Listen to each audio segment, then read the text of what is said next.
we all become dust in the end. Okay. And the people dancing are going, of course we do. And yet we still dance. That's okay. A little dark, but I appreciate it. So you Captain Falcon mans, you ought to think about that, you know? We all turn into dust. You all turn into dust. No matter how much you hate your character, you all return to the earth.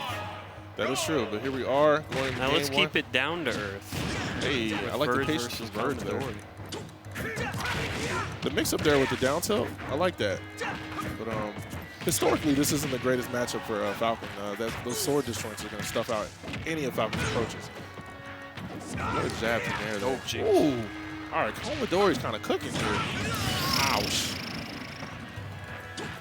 That was pretty nice. That was nasty. Komidori feeling himself right there, getting that first stock. That up smash was a little yuck.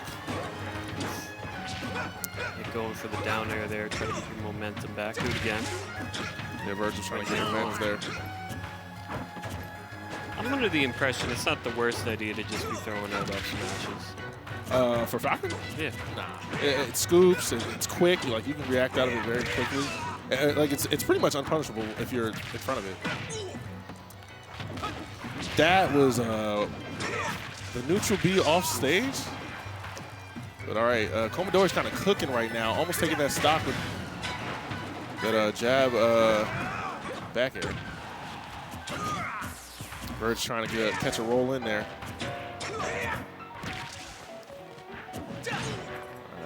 What a grab to run off fair. The momentum is swinging in Komidori's favor. VurJe can't seem to get any type of footing. He's done great with his openings. Komidori? Yeah, VurJe's played him well in the scramble, but oh, a little too low there. It's my fault. I saw that high like that high fastball. I was like, oh, that's not looking good. Sorry, VurJe. Yeah, sorry, VurJe, if you're watching this. But game one goes to Komidori. Man, see, I personally am a momentum-based character, like player. That SD, that would have sealed the deal for me, unfortunately. Yeah? Yeah, I need to get that out. That's such a bad mentality. But VurJe is completely different. VurJe takes it stock by stock, game by game, second by second. So I think I'm built. You know, I was probably constructed in that way in the past, but today I got JV4. Do you know what that is? yeah, you did? I got JV4 to friendly. By who? Who is the Ganondorf here? Rising? Rising, yeah. Hey, shout out to Rising. And then I came back the next game and won. Okay. So you see what I'm saying? I see. Is that going to happen here? No. But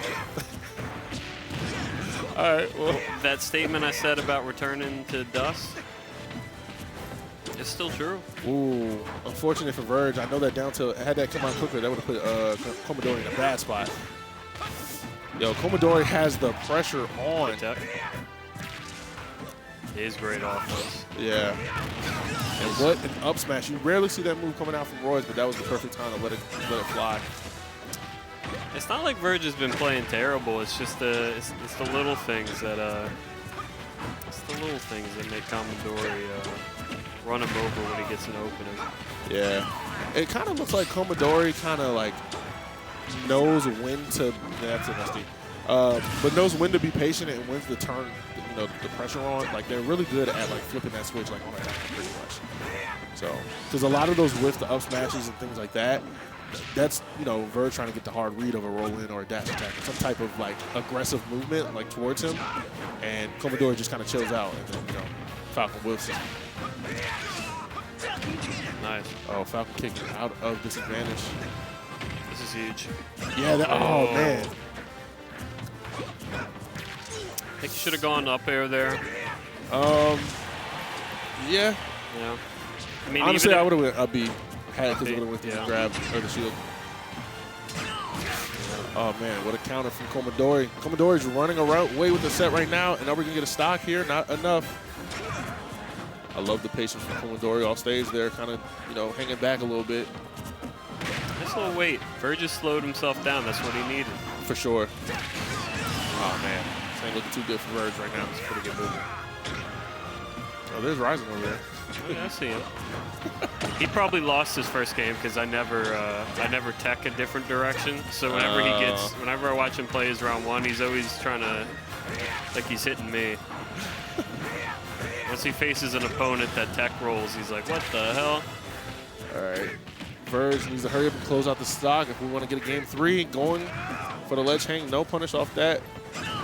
These up smashes, that's like the 7th up smash VurJe is thrown out. Kind of have to be a little careful with those placements. He's gotten no mileage off of that, I'll agree. Ooh, this is bad, this is bad, this is bad. Going low, VurJe with the bait. I love it. I see Komidori laughing in the player clan. They were trying to bait something. There it is, up B at the plat. Komidori swing it, oh boy. Oh man. The option selection from Komidori is fantastic. They just know when to switch it up. That's huge. Oh, that was huge.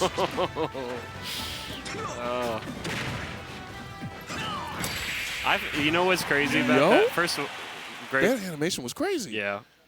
I can't believe he didn't get it. All right, well. Yeah, Komidori played it fantastically, that said. You know, like I said, unfortunately for Falcon, that's one of the worst matchups. Not the worst, but, you know, at the bottom of the tier list, in my opinion. I wish I had a replay on that one. I don't know how that one didn't hit. It's tough, too, because what were we saying all set? He can't hit that up smash. That was a perfectly placed one. I don't know if it was just got the shield off in time. He got the air dodge or something. He slipped off the platform back air. I don't know. Something like that. But, yeah. Komidori moving on. VurJe dropping to losers. Yeah, I'm excited to see what Komidori does, because I did like that gameplay. So I'm. Oh, okay, they haven't called me yet. They still haven't called me. What the heck? I'm starting to think this Cat and Falcon guy. I don't know. What do you mean? You think he's any good? Who? VurJe? No, Captain Falcon. Oh, the character? I think I can make a legitimate argument why he loses to every single character in the game. Oh, yeah? Every single character. At a minimum, he's even with the worst characters. Steve. Why does he lose to Steve? Next question. What do you mean? Is that a legitimate question? Kazuya. Why does he lose? Is that a legit? Are those two characters legitimate questions? Because I can answer them. Because that's like, because of Kazuya, because of Tekken, because of Steve, because of Minecraft, because of Minecraft, I should say.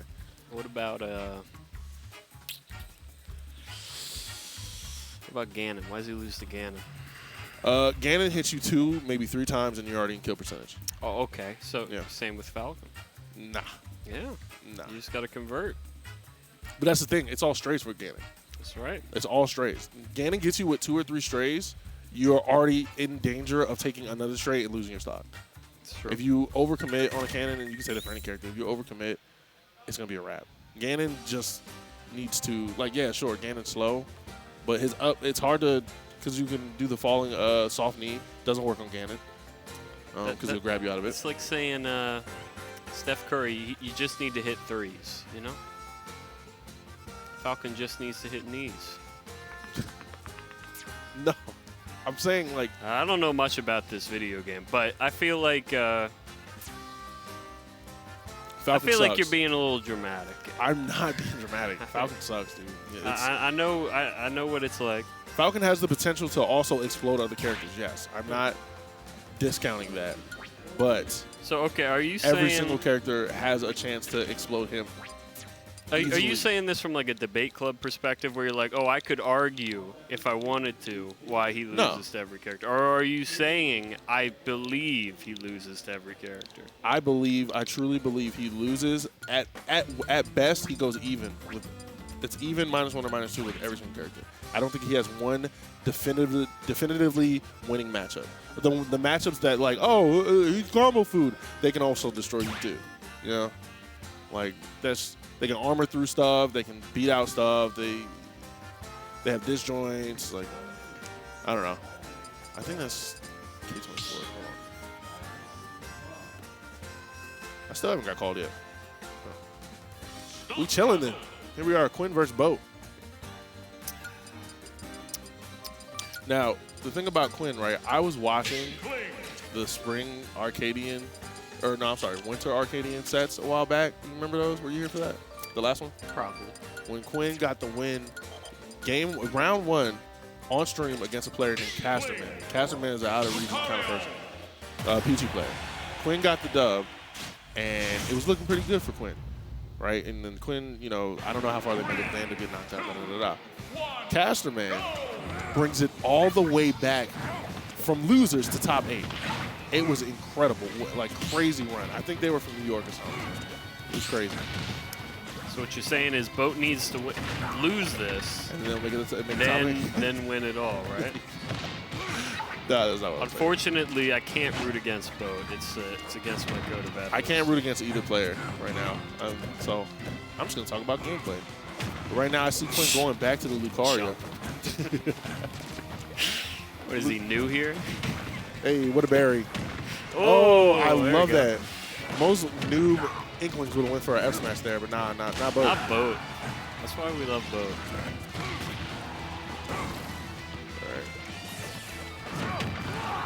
Oh, man. Boat's ability to, like, weave in and out of traffic with those aerials is just fantastic. I don't know if it's, like, what an F smash. All right, make it statement, Quinn. And then the bomb catching. All right, even 2 stocks apiece. All right, you're telling me Falcon loses to Lucario? Yes. Now you're just being crazy. I'm not. Lucario is, first of all, not bad. Just the aura mechanics are ridiculous. Silly. Right now, so like I'm saying, so 94% on Lucario, right? You would think like, oh, okay, you're losing, but nah. Like now you're gonna hit like a truck. You just got to get the opening and able to roll right past the.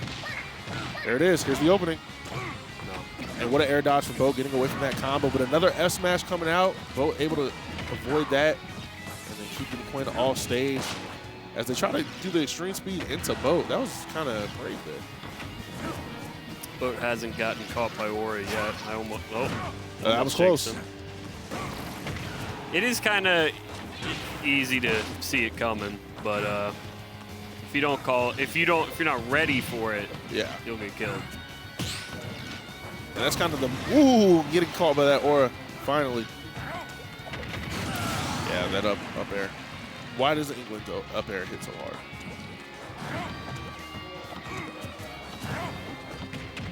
All right, I got called. Do we call? Yeah, I want to finish this right now. Oh man, I like the counter from Quinn. Unfortunately, Boat kind of missed. It was able to get a free punish. It's kind of funny when someone throws out a counter and you just miss. You just play bad and then you win for it. Like you win that interaction. It's an interesting philosophy because you can lose that interaction if you incorrectly surmise that your opponent's a good player, right? Right. But in a way, a counter is a show of respect to your opponent, right? Because if you really had complete disrespect of your opponent, you would think they're going to miss. True. You know what I mean? Right. So think about that next time you get countered. See what Quinn does with his rage here. 175. Yeah, that is. Or not rage, but the aura. If he gets one grab, I think he's dead. Yeah. Oh, you're in grab range. Okay, 184 on Quinn. I would be scared. That's going to do it. Yep. Oh, really? What DI from Quinn. 2 or 3.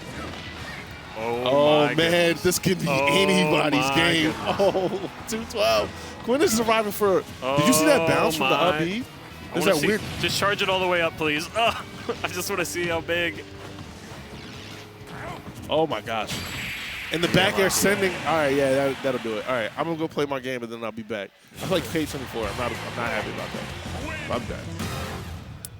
All right. Just Raph will return momentarily. For now, you gotta deal with me. Start the battle. Inkling, Lucario. It's okay. I'll complain about Falcon in his absence, so it'll be like he never left. 3, 2, 1, go!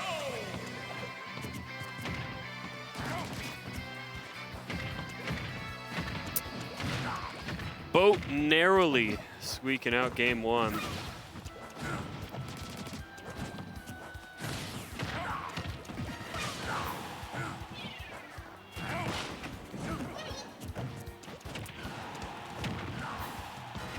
Quinn not look the most comfortable this set. Hasn't hit much of an aura conversion. He actually was one aura to up air away from taking that last. Oh, just a roll back air will do it though. He was one aura to up air away from taking last game.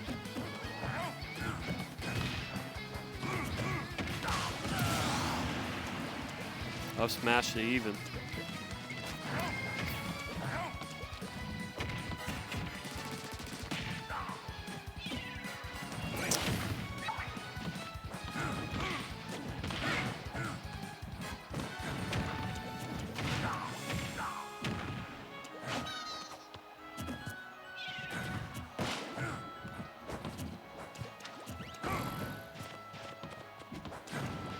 Tricky stuff in this matchup.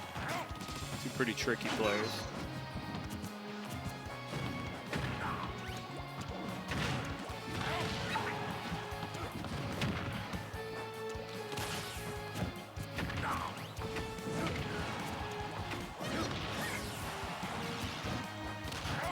I just noticed, by the way, despite Nick District being our TO tonight, we're not doing Swiss. I don't know if there was a change in policy. Certain other TOs revolted, had a coup against Nick. I don't know, but we're back to regular, good old-fashioned double elim. Maybe Nick just had a change of heart. Who knows? What am I going to do? Ask him? I'm not a reporter. Last stock here. Pretty even. Back and forth game. This parry. Good berry.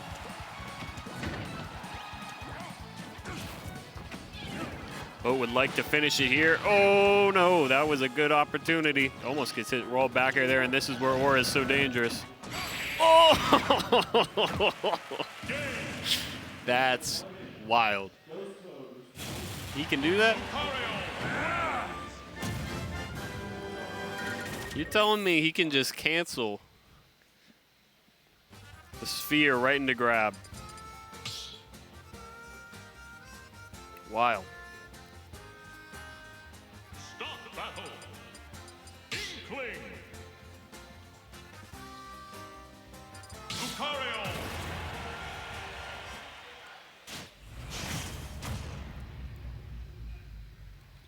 3, 2, 1, go! Game 3 it'll be. Two competitors haven't had enough. I haven't had enough of watching them, to tell you the truth. This is a great set.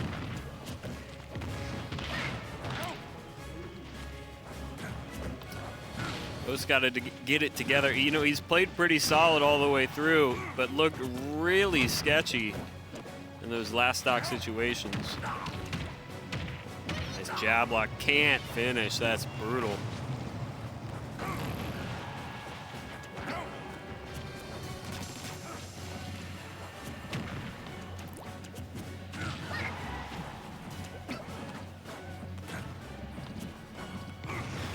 So dangerous. Oh! He fumbled the ledge trap, still got away with it. Random grab in the scramble. When you let him control space like that, it's brutal. When he's allowed to just kind of keep drifting back and back, that's tough. You can't let him. I mean, I hate to be an armchair quarterback, but you can't let him do it.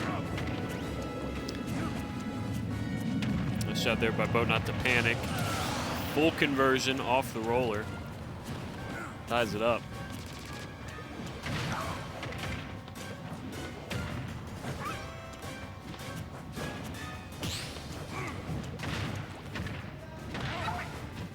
One thing is, I mean, your aerials are better. It's just about playing around Aura. Oh! Down there off the pop out of the berry. I don't know if he can get another conversion off that. I assume he can. He can die off that. Aura, up smash, no good. And you know, one thing too, Boat has not had a... here he goes again. Boat has not done a good job at all at stopping Quinn from just up being back on stage. It's hurt him bad. Double aura into up air.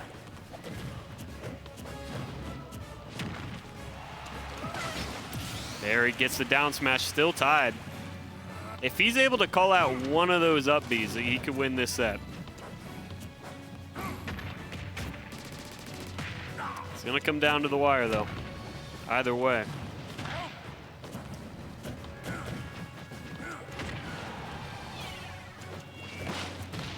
He's blocking the berry.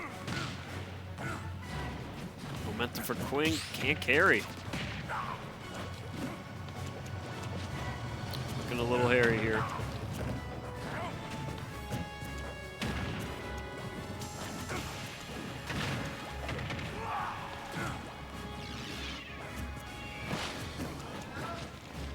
Roll. Oh, just gets away with the dash attack. Oh, it's exactly where he needs to be right now. Needs to get this. Oh, there he goes.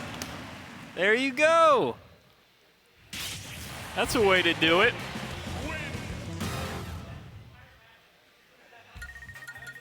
Call out the up B back to stage, and Boat will win the set. Sometimes you guys got to start listening to me. Okay?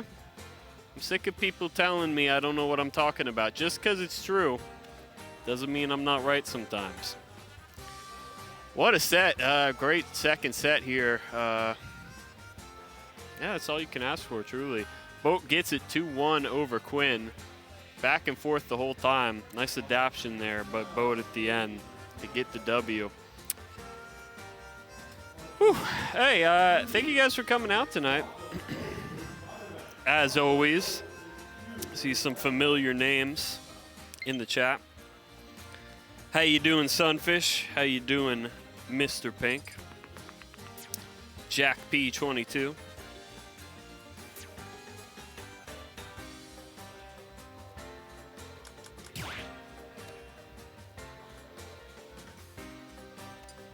Thank you for coming out.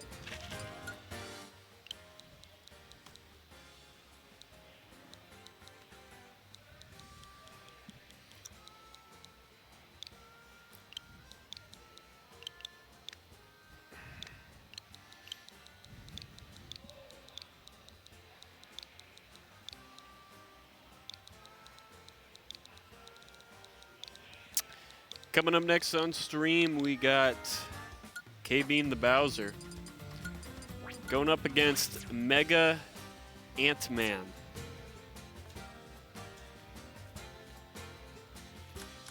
The Mega Man. If you could believe it.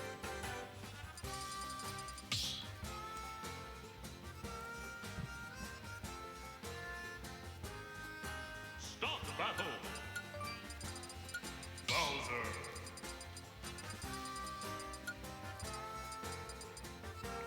Mega Man.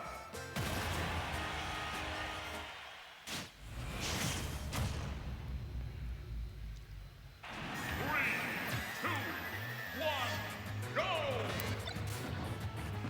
We're in for a good one. I'm just gonna spoil it for you. Oh, hold on. As I was saying, we're in for a good one. Just gonna give you that piece of information now. Two fine players on the come up.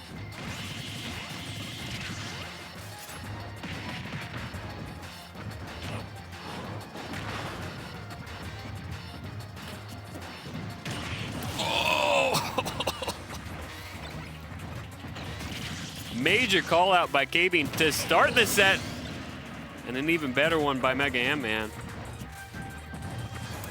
Both catching each other, getting aggressive back to ledge. We got a tie game.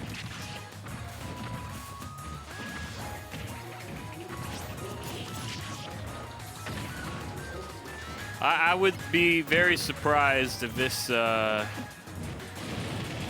game ends in a 2-0 either way.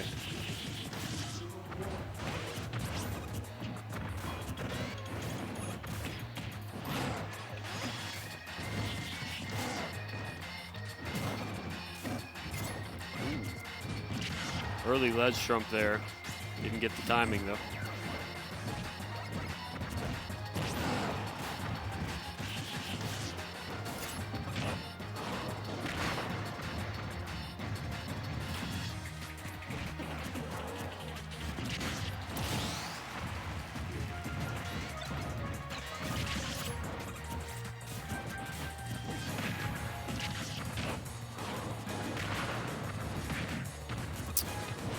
KBean's starting to pick up momentum.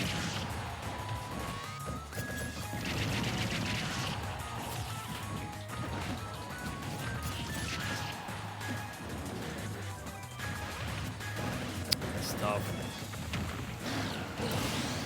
Wow, even on Bowser. MegaAntMan evens it up. Crazy exchange, hot potato on the I guess we call it the sticky mine. Don't know what the actual name is. Oh, issue for the side B there. MegaAntMan with potential to bring it back. That's the get back. Oh, can't get the ledge trap. Nah, just bad aerial there. It's grabbed out of shield. KBean up 1-0.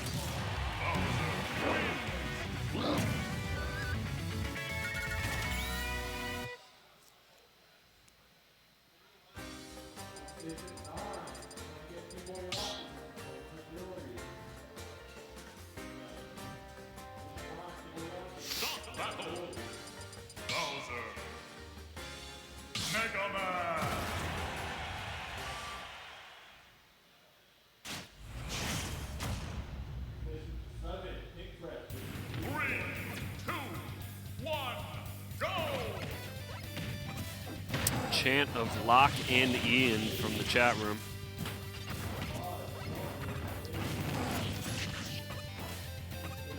As far as I'm aware, based on the chat, 100% MegaAntMan supporters until proven elsewise.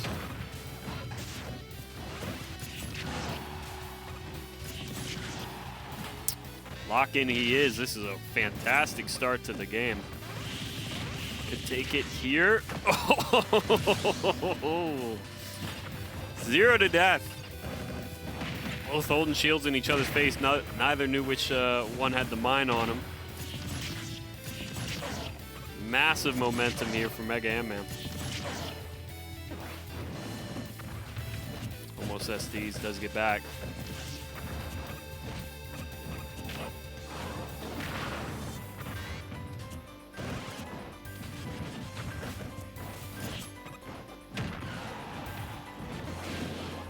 Where KB can slow the game down though.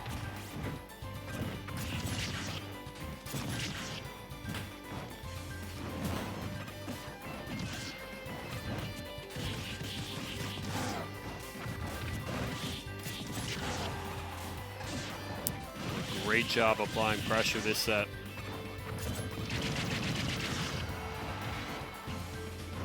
This fade back. KBean can't get him.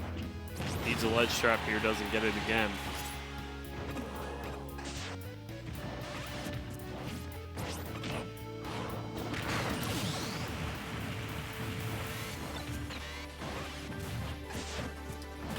Finally takes a stock off.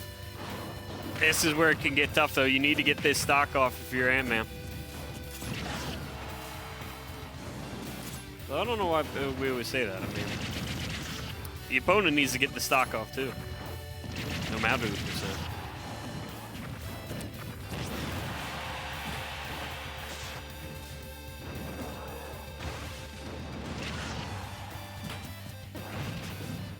Oh, does get back. 167. There you go. KBean with the nod of the head. It was, even though he died, he got momentum back. Massive up smash. Didn't get the kill.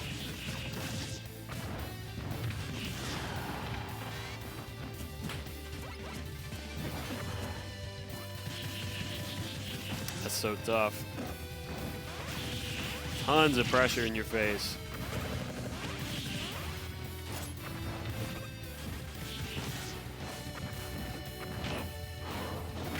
Grab. Good DI, won't kill. Aggressive. Great timing there from MegaAntMan. There we go. The Trump from game 1 comes back in game 2. MegaAntMan dominating game 2. And to no commentator surprise, we go to a third.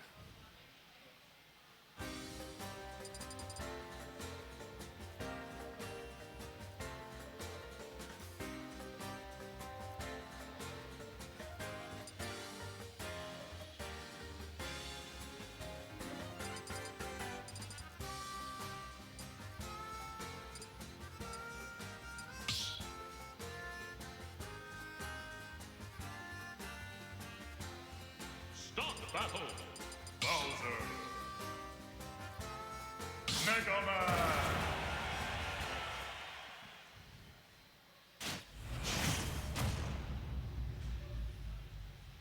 3, 2, 1, go!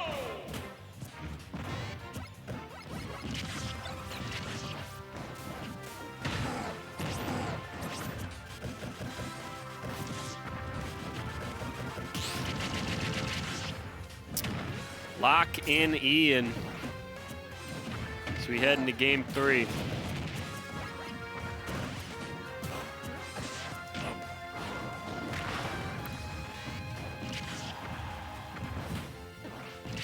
Oh, fantastic call out there from KBean. Kept his concentration going into this game. He needed one good call out on his recovery, and that's the one. Catching MegaAntMan going high and far. Now a full stock lead and the momentum. Bad recovery. I think he could have just let him go there.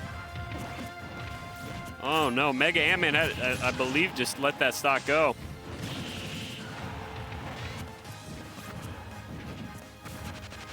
Oh, this is going all the way bad. Dash attacking on the platform. Not playing smooth. And KBean can feel it.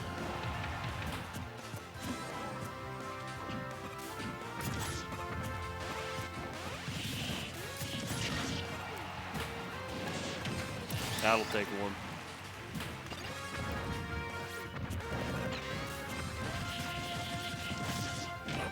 Look at his strike back. Oh my goodness.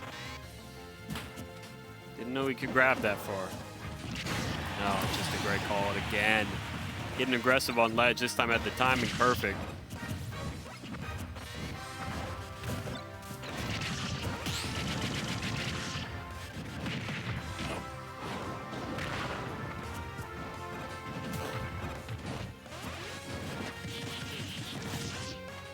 Some incredible adaptations coming out from KBean.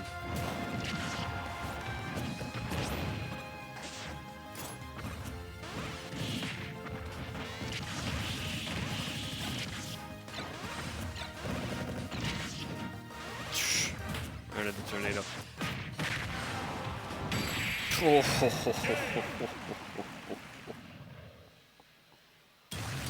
What happened? Ant-Man fans, avert thine eyes. Goodness gracious. I don't think... I'm going to have to try to recall. For what a competitive set that was. To go from that game 2, where it felt like KBean was getting suffocated, to that game 3, where KBean just had every single habit down. Oh. That's a tough pill. That's a real tough pill. And it's... over the course of even what is a small 3-game sample, it shows you just how important that game 1 is. Oof. That's tough. That's going to be hard, because I think Ant-Man in his heart, he's going to know he wasn't that far away from taking that. KBean, though, what a fantastic player. We'll be going on winner's side. Let's get some analysis from the chat room, who is probably paying more attention to the set than I. This one's from Jack P22. He says, Ant played like butt. Those are his words, not mine. His, hers, or theirs words, not I's.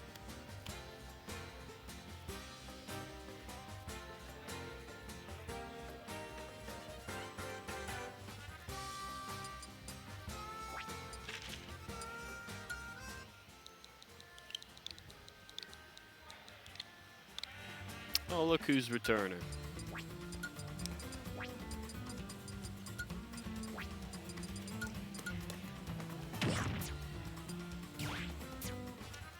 He'll be back. He's looking for his phone. Hey, coming up next, we got Cheddar. Going up against K24 here in the winners bracket. I wonder how Raph versus K24 went. You know, I used to ask Raph how his games went. I've since stopped doing though.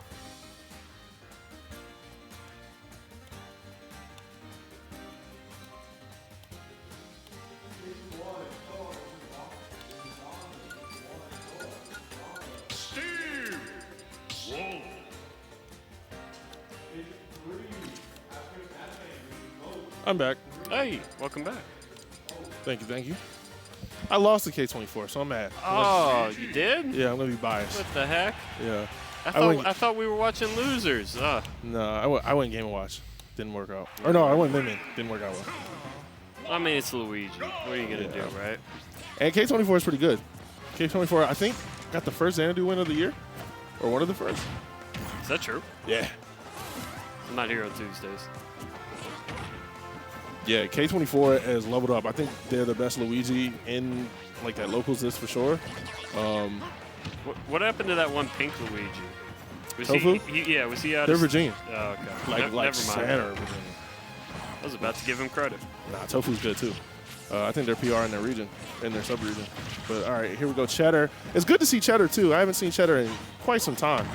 But Cheddar hasn't, dropped a beat, putting on his. All right. K24, I know, is a little better than that and was able to get out of that. Hey, speaking of Cheddar, where's he been?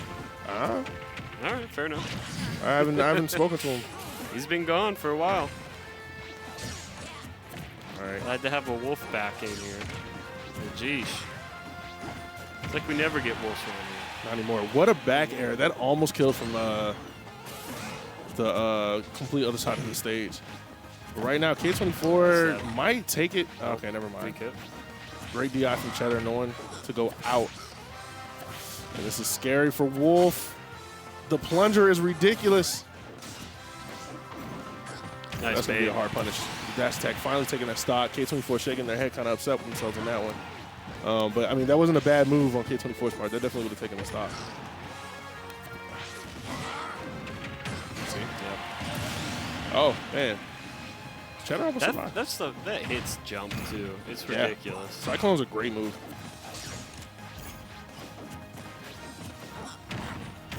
Who would have guessed? Oh, man, that air dodge and Luigi's recovery. All right.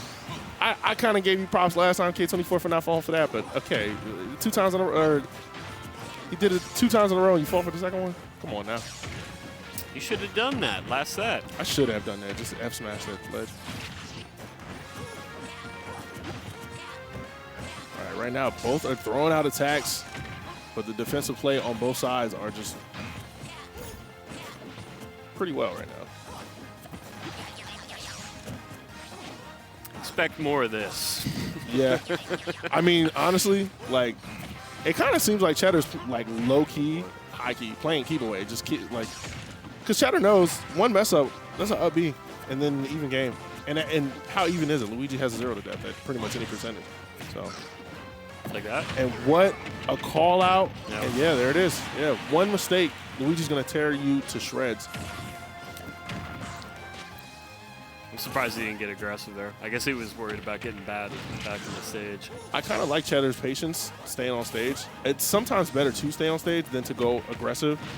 You only go aggressive when you have a hard read. Like all right.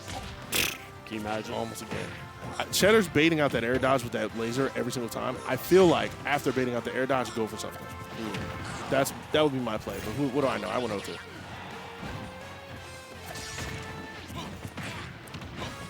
All right. Cheddar landing that back air, almost taking that stock. Luigi put in a bad spot, able to make it back. No misfire. You doing redemption? Nah. No? I'll do And it. the up tilt, huh? You're gonna Good do up redemption? tilt by Cheddar. Yeah, I'll do it. I'm salty. I don't want to do it. That's okay. I'll take your place. Nah, I don't do that. Is it competitive integrity? I mean, I'm sure. You sign your name, right? Mm-hmm. They'll call Raph. I'll show up and just play Falcon. Okay. I didn't play Falcon in bracket today. Even though I said I No was going wonder to. you lost. No, for real. That is why I lost. Didn't we spend 10 minutes talking about how good Falcon was? Yeah, right. I mean, okay, hold on. To backtrack, like, nah, look, K24 just straight beat me. I went Min thinking I was going to outplay them, forgetting that he plays against Pink Fresh all the time. Like, Min in this particular local, like me playing Min is not a good idea. They're playing against one of the best. So, like, all the tricks, like, I don't know. Falcon sucks. Anyway, game 2 here in regular Battlefield.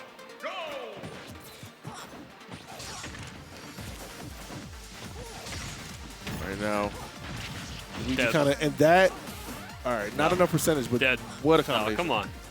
Dead. Okay. I don't know why, like, every time Cheddar charges a full F smash at ledge, K24 just stands up into it. All right, I'm getting that 0 to death.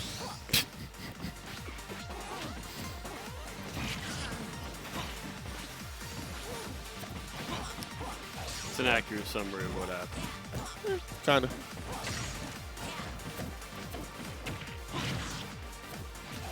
Yeah, Cheddar's doing a great job playing around these grab plungers and all whatnot.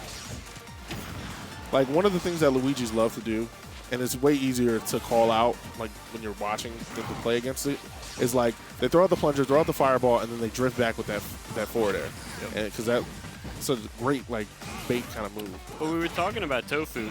That wall he does, I've never seen any Luigi do it. He creates like creates a fortress around himself. Just canceling the plunger. You know what I'm talking about? Nah, I got to watch more. Yeah. Oh, that was what a shine combo there. But that was a great opportunity for Cheddar to, like, make some damage, but wasn't able to do anything. They kind of just played it safe. Playing safe in Smash is a good idea, but sometimes, like, playing it too safe will just bite you. And that's going to be a back air. What a combination. Cheddar up 2 stocks. Pretty good lead here. And again, piling this damage on K24 with these panic options off stage. I expected this to be a lot closer. If anything, I would have put my money on K24. I'm really surprised how well Cheddar's playing. All right. K24 cannot get back on the center stage every single time. Cheddar's got an answer. Eventually, K24 is going to run out of steam out there, but able to finally get their foot on the ground, but not to center stage, and then getting out of disadvantage just to get put right back into it. I'm surprised that wasn't an up B, but that's going to be a Cyclone. No. No. He wanted to set up for a death combo there. I absolutely love the patience from Cheddar. I envy this guy. I envy this man. I would have been wearing in there pressing buttons. And that's going to be a back air combo. All right, this is scary for Cheddar because you racked up all this damage. You have this phenomenal lead, but it can all get blown away by one mistake. Like a grab? No, I'm saying like one mistake and then Luigi, blowing you up for it. So yeah, like a grab that he's about to get right here. Oh, why not? Really? all right. What a parry. No. And the back air, double back air. Wow. finally landing, taking K24 2-0. Cheddar moving on in the bracket. That was dominating. Yeah.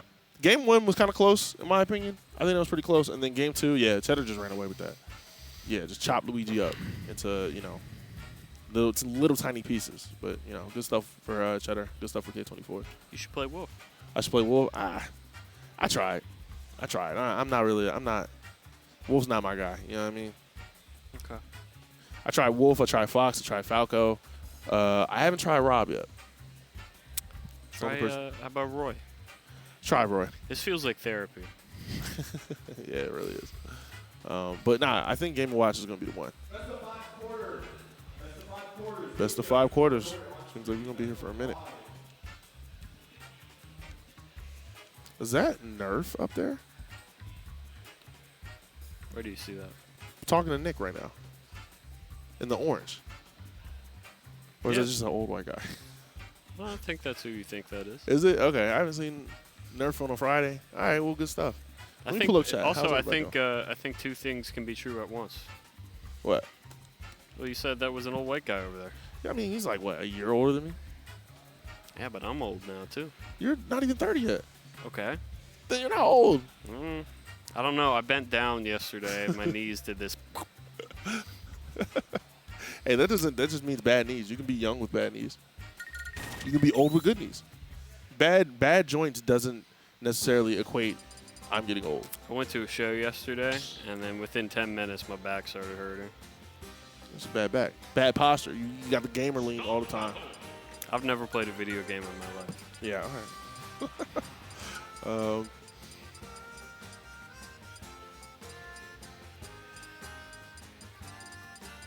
All right. Looks like we got Lugia versus Komidori. All right, Komidori still in winners. All right, maybe this player is got something up their sleeves. You know what I mean?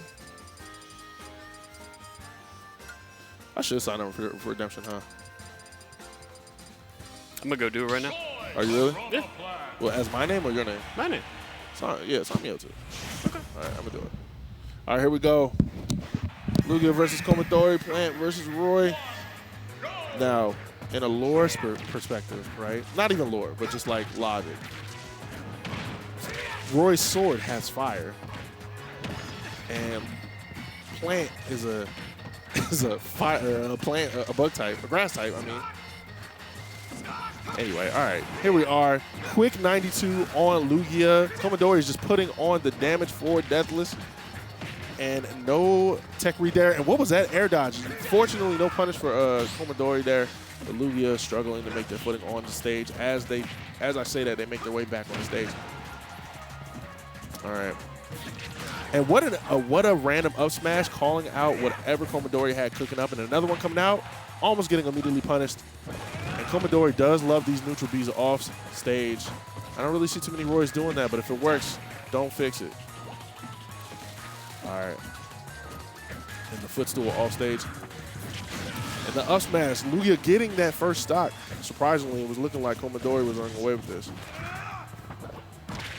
And what an unfortunate event right there for Lugia.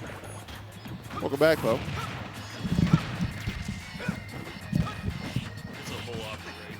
It's a whole operation.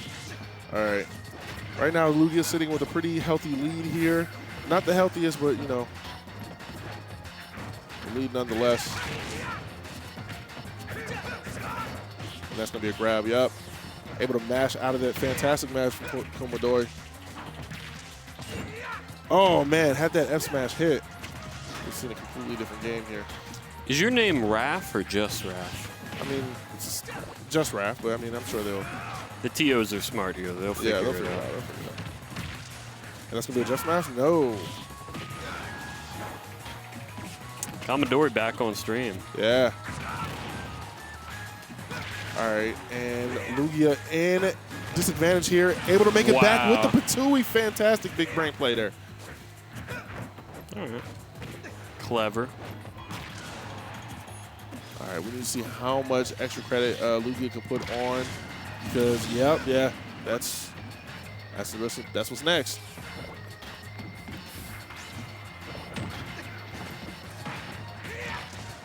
All right, we got some combinations coming out from Komidori, but dropping it just to retreat back to platform to the F smash.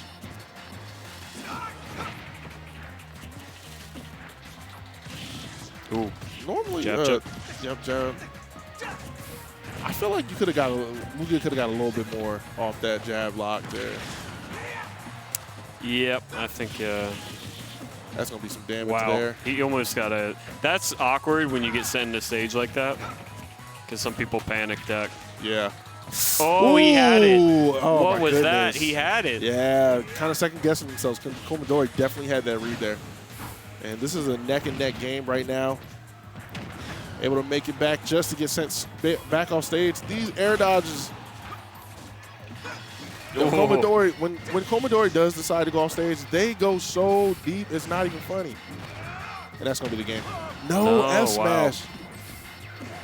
I think he might have been late on an F smash. I think that was so right. too. Yeah. And what a way to lose that game one. Lugia definitely in the beginning wasn't looking too good, and then they ended up turning that around. So good stuff from Lugia.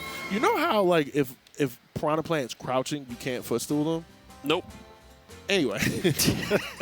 Anyway, I don't understand. I feel like they should just Hey, Poe, did you know if Piranha Plant's crouching, you can't footstool them? Did you really not know that? I didn't know that. Okay, yeah, it'll automatically bite you. Now continue.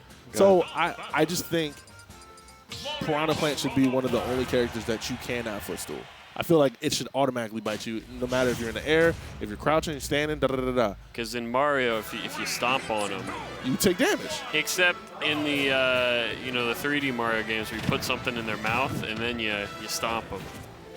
Okay. So what if like If you put it in hit stun, if you footstool it that would make sense. If you footstool a Piranha Plant and hit stun, then sure, you can do it. But any other time, I don't think you should be able to footstool a Piranha Plant. it's now making me think, why didn't they give Piranha Plant like an absorb? Because he does that in the game, you know. That's a good point. Why did they do that? Here we are going to game 2. Komidori switching to Mario, keeping it in the Mushroom Kingdom here. And we got some up air loops, but able to get out as that air dodge saved Lugia's life.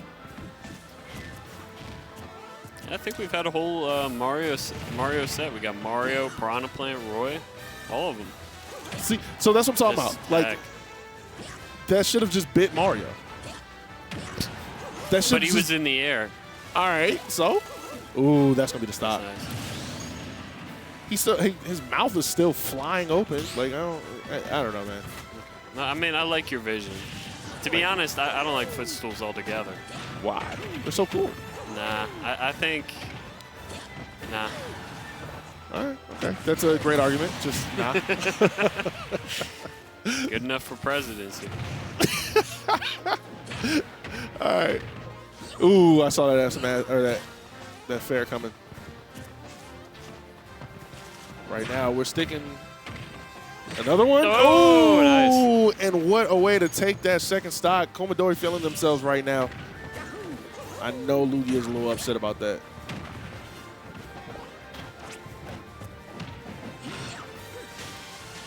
Oh, he's dead, isn't he? Oh, this is scary. This is scary. Going for the It's a good footstool recovery. again. It's tough. Lugia. Lugia, yeah, like Lugia. Pokemon. Okay. He had a really great game one. Yeah. Yeah, and no confidence in this one. All right. And the No down bueno. smash, I definitely thought that was a dash attack. That was such quick inputs from Komidori. We're best of 5? Yeah, best of Sorry. 5 now. I didn't realize what caliber of players we were watching. Yeah. All right, well, going to game 3 here. Lugia in charge of the picks here, going back to PS2. Not mad at it. Start the battle.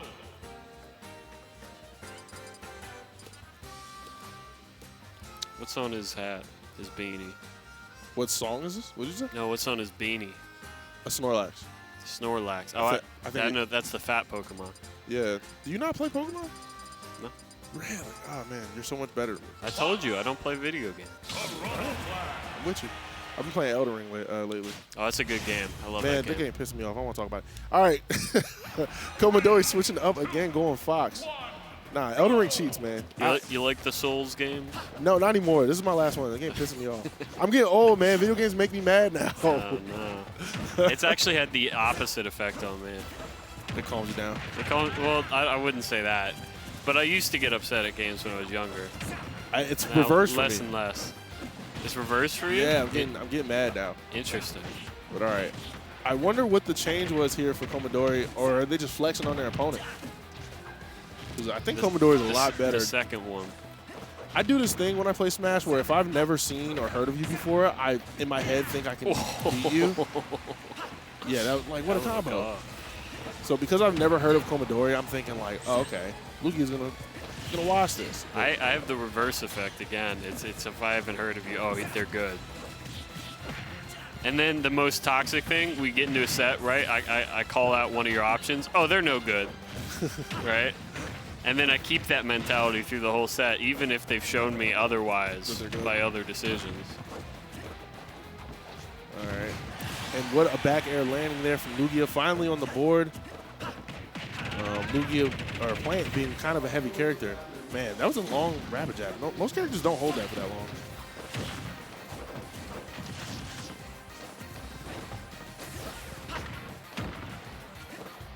And the patience from Komidori. They're getting caught by that nair.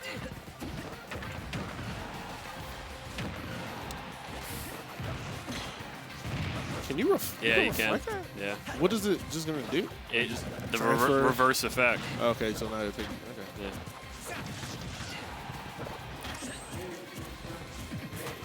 Oh, man. And that's going to be it. Yeah. Wow, even called the no tech. Yeah. Because up smash wouldn't have killed there.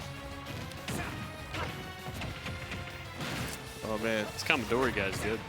Yeah, really good. Knows how to press buttons.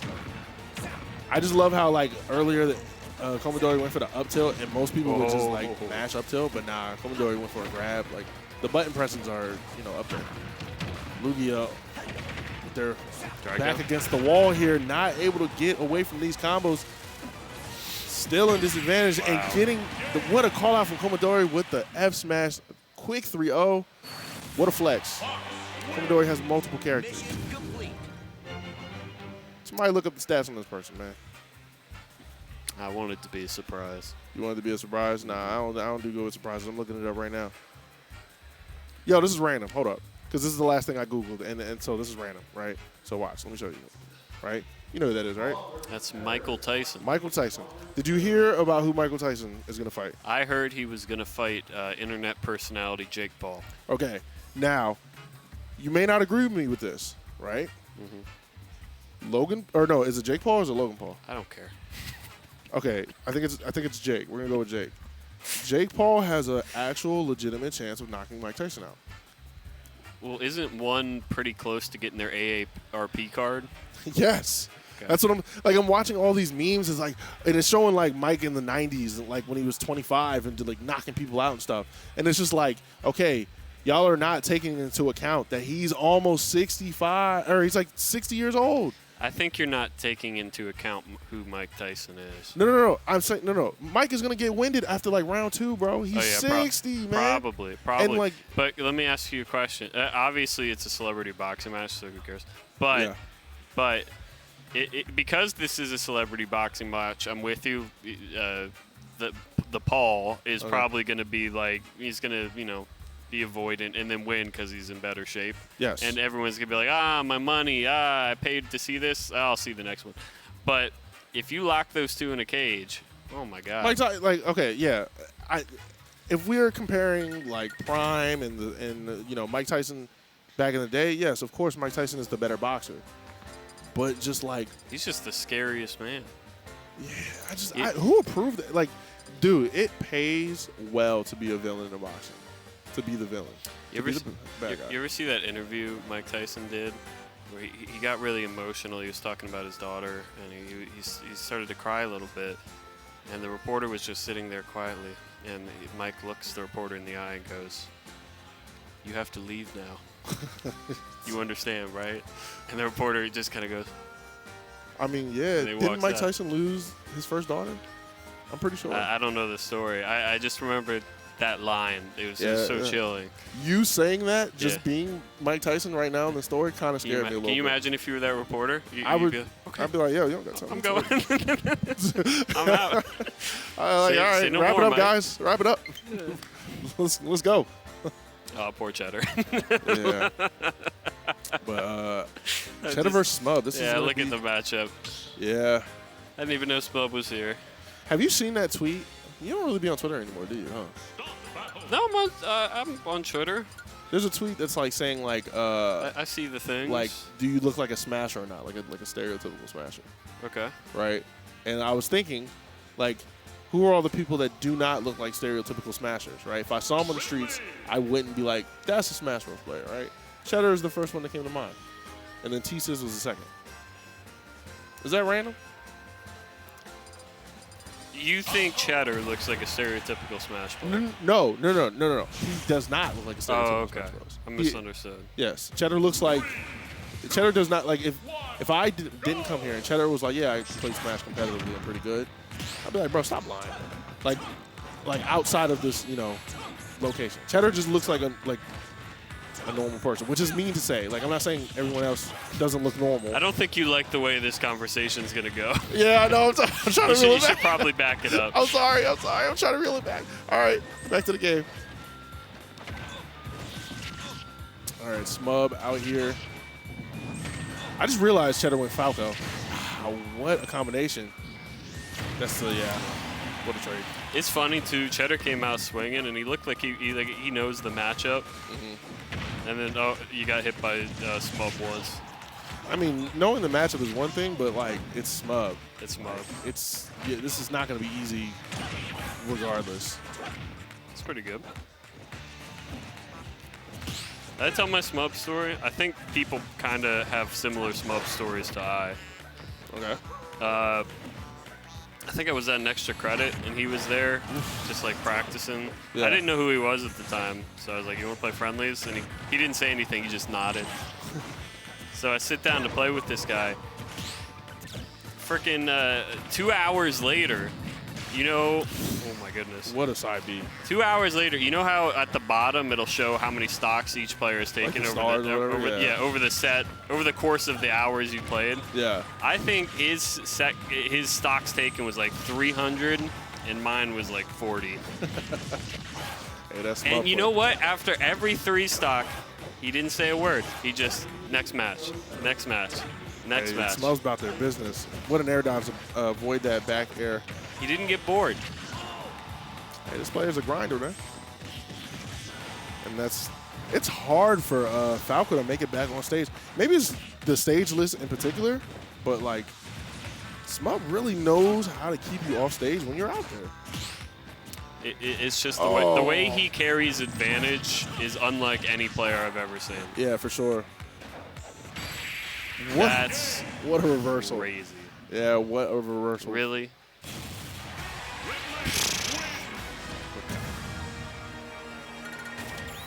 All right. That's a classic look right there. What is that brand? That's like an old school brand. That's a Champion. What, the shirt? Yeah. Yeah, I think so. Everybody used to wear those back in middle school. It's like all purpose. Yeah. They used to have a black one that was a turtleneck. Okay. Cheddar sticking with the Falco. Back to town. Okay. And the up tilts. I think that was a dash attack coming from Smub, but the up tilt was quick. This is how the last game started. Yeah, kind of. It's always good to have that initial momentum. It's the man, that side B was.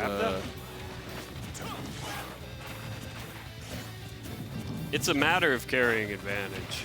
Yeah. All right. It's not even a matter of neutral. Oh, double down there coming from Cheddar there. Cheddar playing it safe again, kind of sticking to the ledge there. What? All right. Yo, Cheddar or Smub flicks his shield. Like, anytime you see a player flicking their shield, that's just an invitation that says grab me.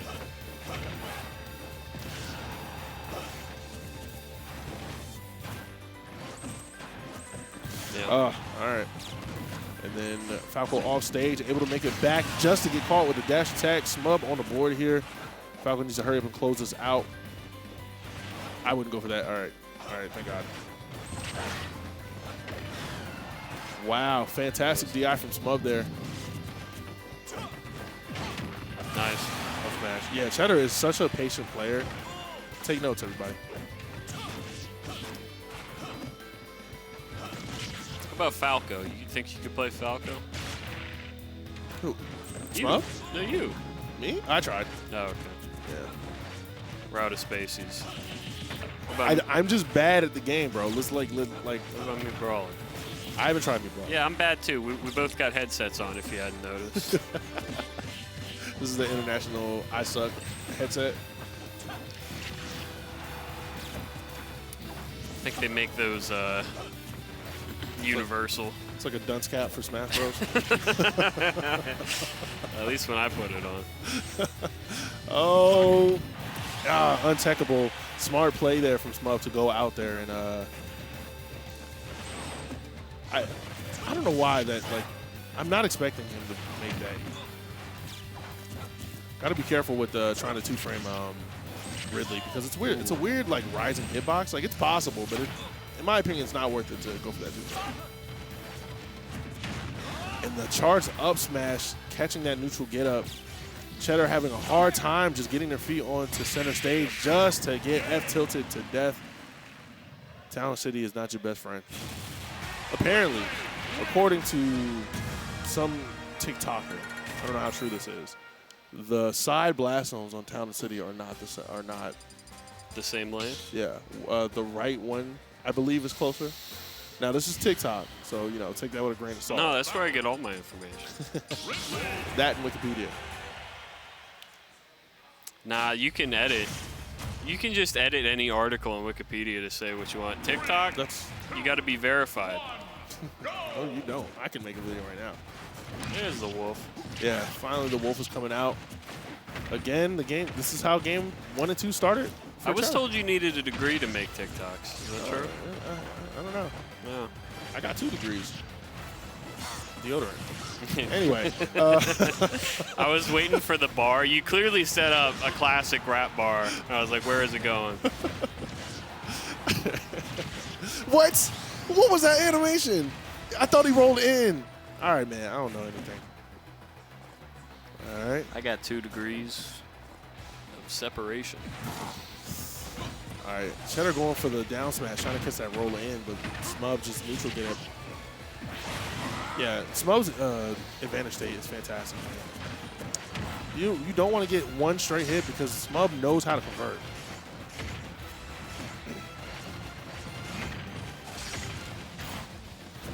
All right. What a plank there.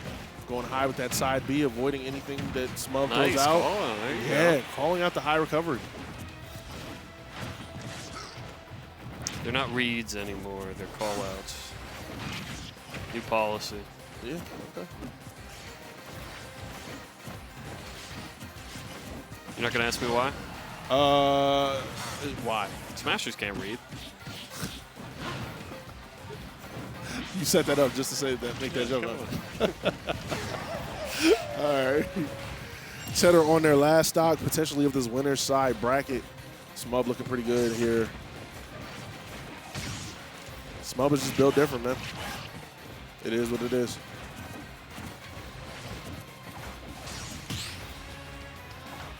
Yep.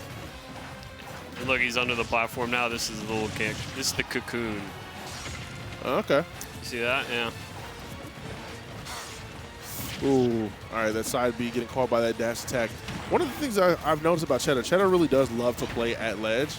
But sometimes that's like not optimal gameplay because one mistake and now, boom, you're way off stage.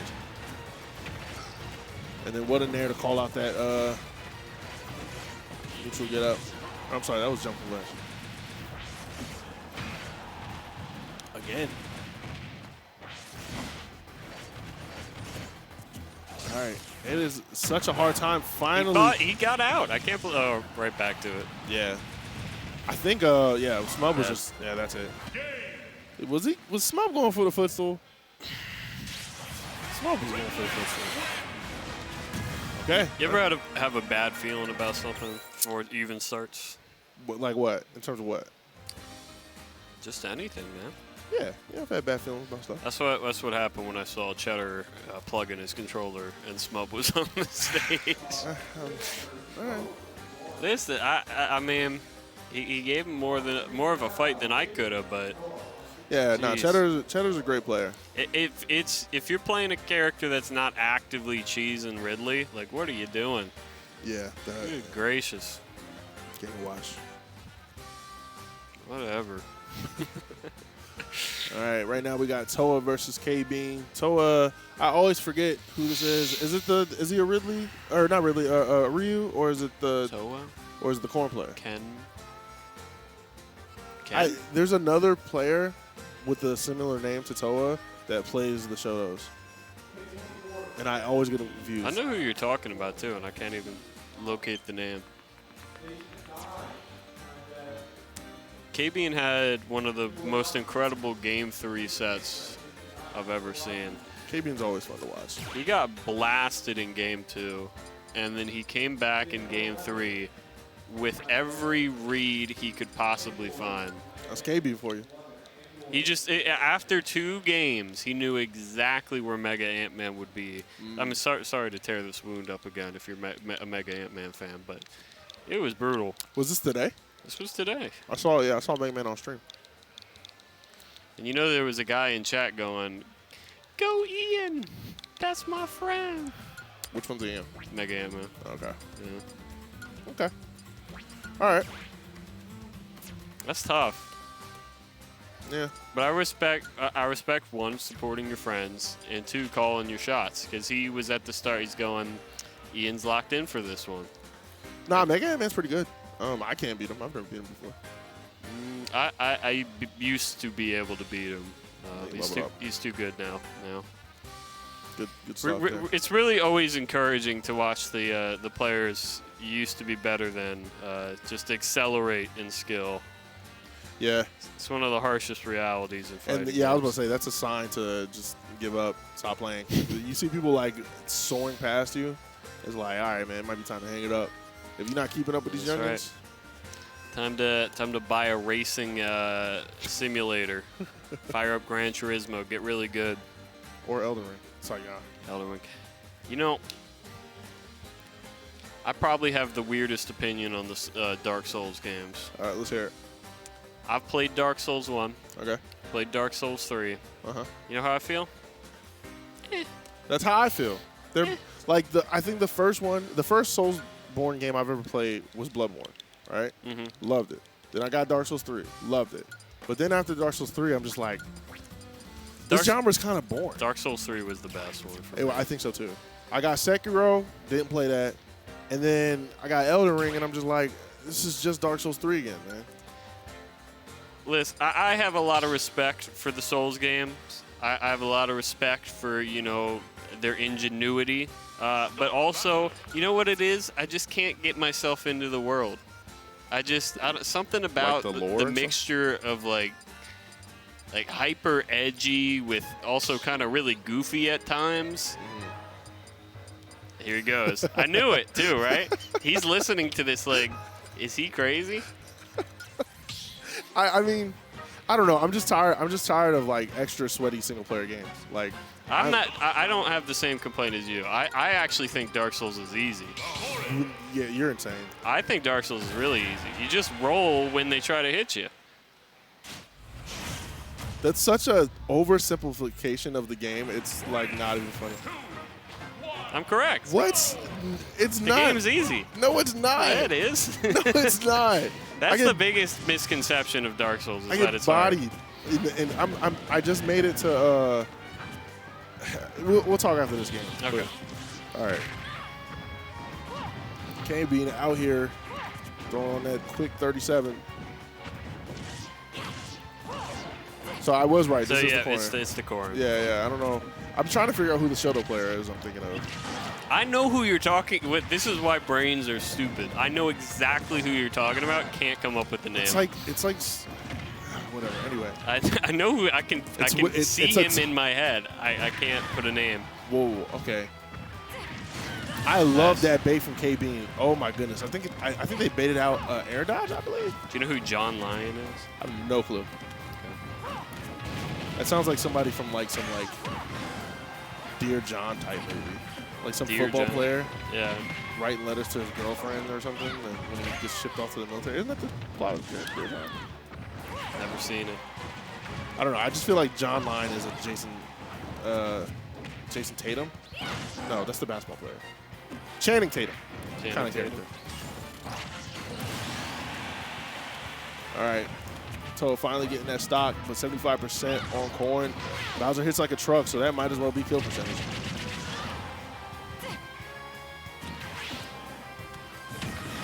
Man. Bowser's kind of a scary looking thing. Turtle. I don't know, man. Like, this is like the Mike Tyson of Smash Bros. He's scary, man. I'm scared. I'm terrified. And Mario just be going toe to Think they toe. made him like that? Yeah, they made him like that. Ah. Mario just be throwing hands with this big old turtle. Like, I'd be so scared. Mario's a plumber. He didn't sign up for this. Anyway. It's called being typecast. Ugh. Oh, no hard punish there. You think Godzilla wanted to wreck Tokyo? No. Directors took one look at him and went, guess what you're doing this movie? Oh, man, what a pin there. And Bowser being heavy enough to survive that. That's going to be boom. All right. KBean at 149, so this is going to be an easy stock for or it can be an easy stock for Towa. But KBean's going to play it a little safe here. Something about Bowser's Nair. When all those attacks hit, it's such a beautiful sight. It's pretty good. I hate to say it, this just feels like a matchup that's good for KBean, based on what I know about it, how he plays. This is a personal check, because in a way, and maybe you'll agree with me on this, Corrin very like Ike in the way you got to dance around people's shields. Okay. You know, and use your reach. One thing I saw from KBean, especially in his match against MegaAntMan, the later the set goes, the harder his call-outs are on you trying to dance on his shield.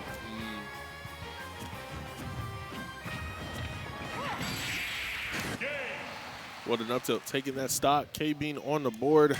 Game one. Run it back, he says. I don't know. I don't know if Town and City, or I'm sorry, PS2 is the stage you want to go to here. But then again, what do I know, right? I taught my little sister to play Dark Souls 3, okay?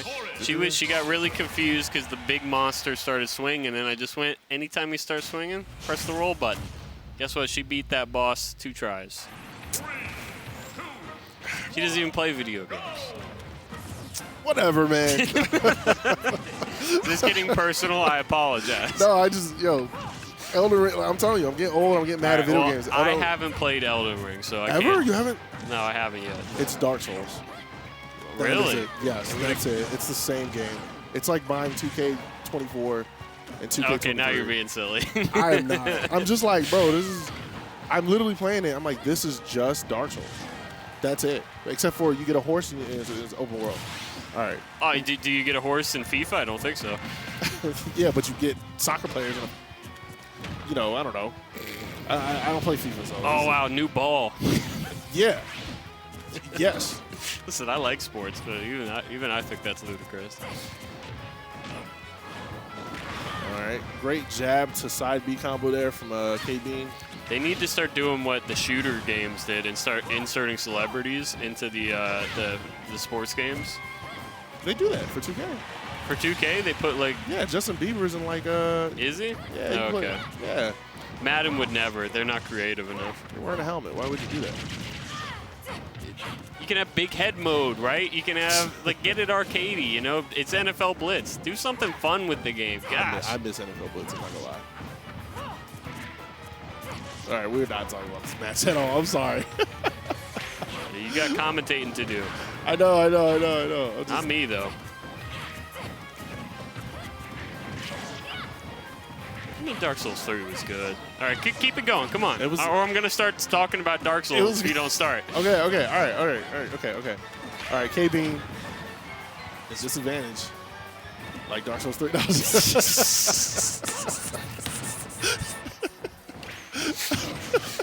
Great down smash. Yeah. Oh, Towa kind of looks like they had a good time. Like, did Towa hear that joke? Did you see Towa laughing? Towa having a great time for losing that stock. Maybe they went for something that they knew wasn't true, and they got punished for it. Like, you know, when you do something like crazy, and you're like, "Yep, deserve that one." Yeah, like when you say something crazy. Like, you know. Dark Souls and Elden Ring being the exact same game. Something like that. All right. Boom. All right. Towa's definitely playing a lot better game. Oh. I definitely, hold on. First of all, I thought that was the down B. I could have sworn I saw the animation for the down B coming. And then he didn't do it, so I was like, okay, he didn't do it. You've been learning from me. That was a perfect blessing. Yeah, it really was. You gave it right to KBean. That's unfortunate for Towa. one. Towa definitely was like in charge of that game, and then just kind of lost it.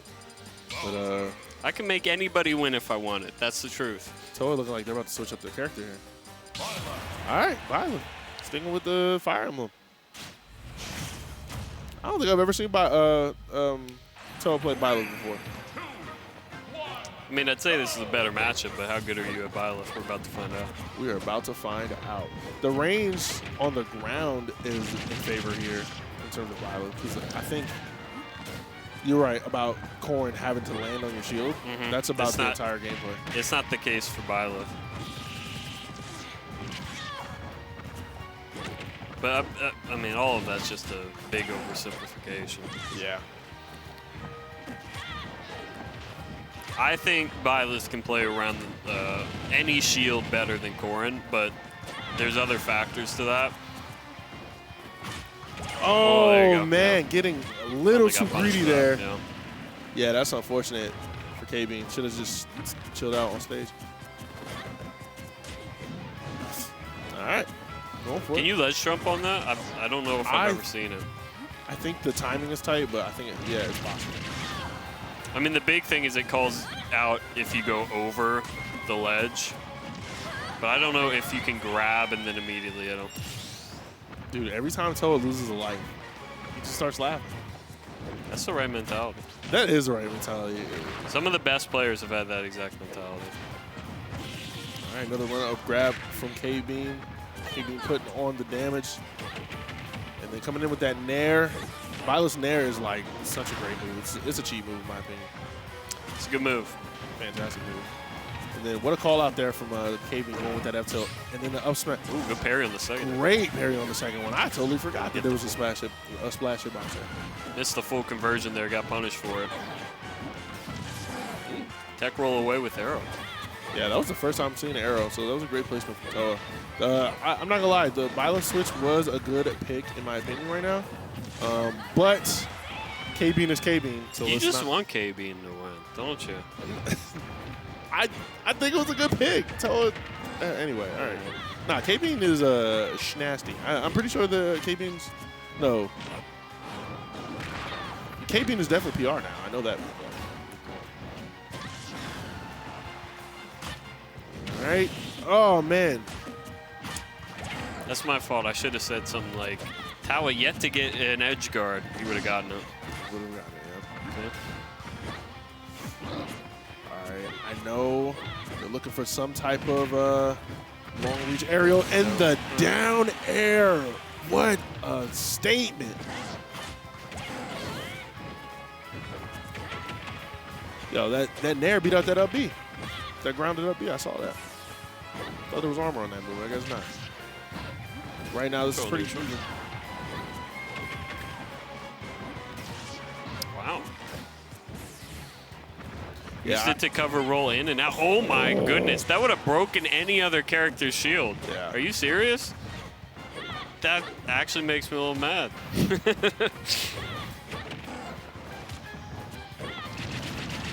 All right. So far, Wow. Man. what a It's way. gotta win. That's unfortunate, man. I thought Yeah, you kind of don't want to ever land on Bowser. That might have been the inner Corrin coming out, knowing that you got to land with an aerial. So. John Lyon. Hey, Captain 64, can you tell us what John Lyon is about? We were thinking, we don't know what the John Lyon's in reference to. Yeah. It's also, I should tell you now, it's okay to lie to us as long as it's funny. You know what? I'm not mad at that. Yeah. If it's funny, lie to me. Lie to me. Or you got two options. Tell me the truth. Or be funny and lie. Or be funny and lie.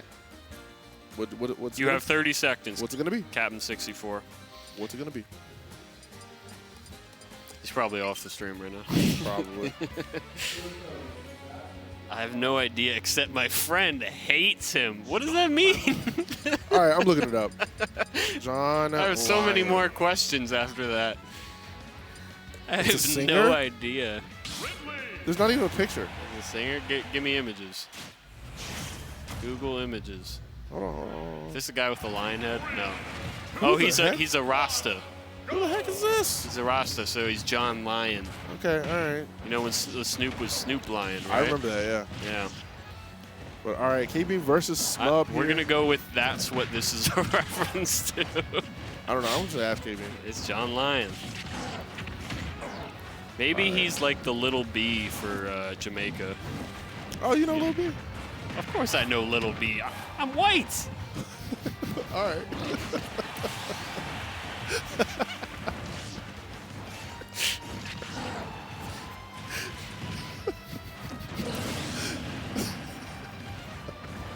All right.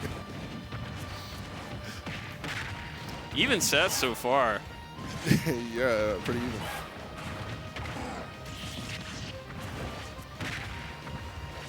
Right now,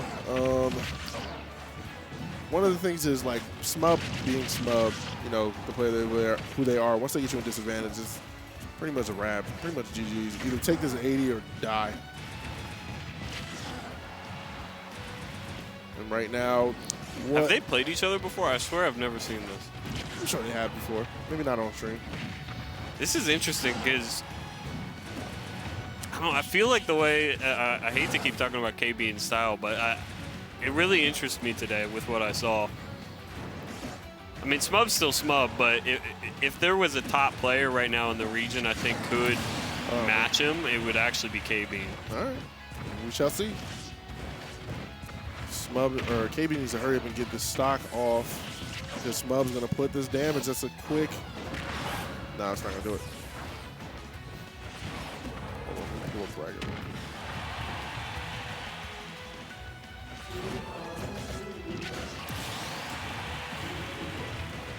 All right.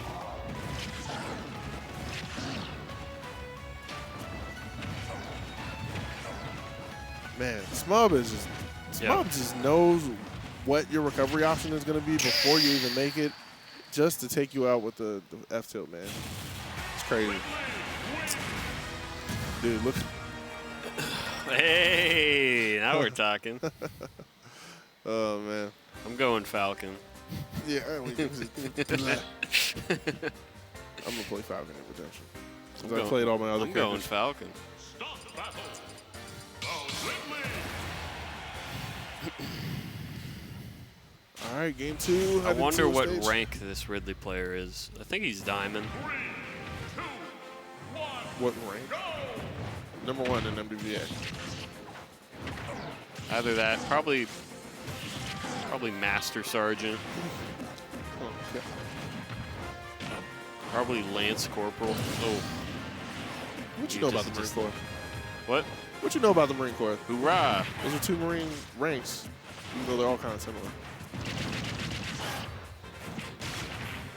Semper Fi. That's All right. it. I ran out. Yeah, I was going to say, I can tell. All right, great tech from KBean. Hold on. Let me backtrack for a second. So I definitely saw a suicide from KBean, but oh my goodness, he can make it back. All right. Yeah, well, we knew that the first time he did that, and probably before the first time he did that. I didn't know that. If he had converted off that, it'd been pretty Yeah, that would have been pretty cool. That's unfortunate. Two ways to, like, two of your stocks were just team locks.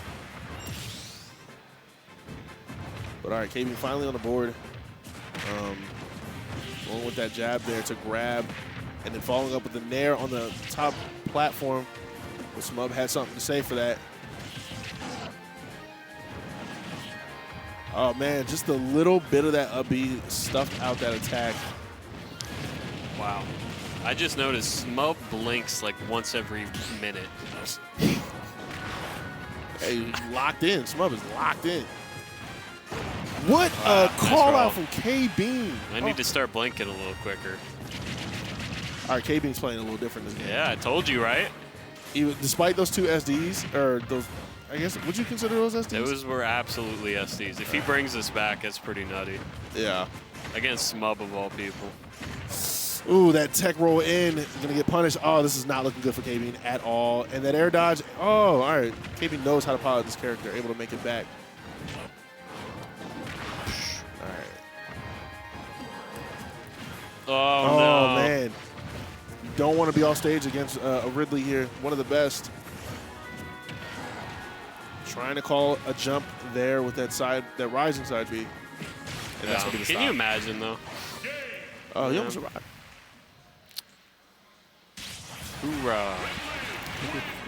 You know I was in the Marine Corps, right? I'm aware. Okay, all right. Just, I was, anyway. I know. Yeah. All right. It's okay. Long time ago. Long time ago. It's okay. Yeah, I am. They can't yell at you now. That was only in boot camp.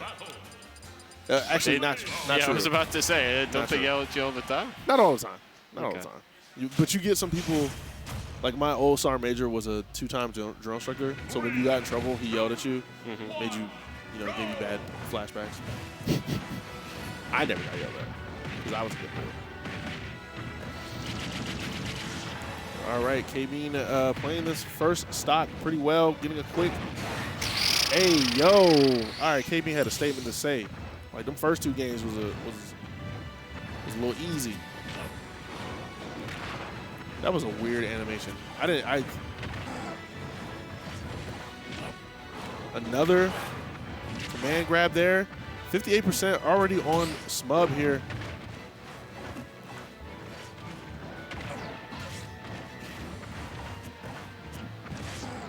All right. Man, some of these air dodges are like really. Yeah, they're bad. Yeah. And now they're going to die. All right, you got to recover high. Okay, never mind. Get caught with that back air.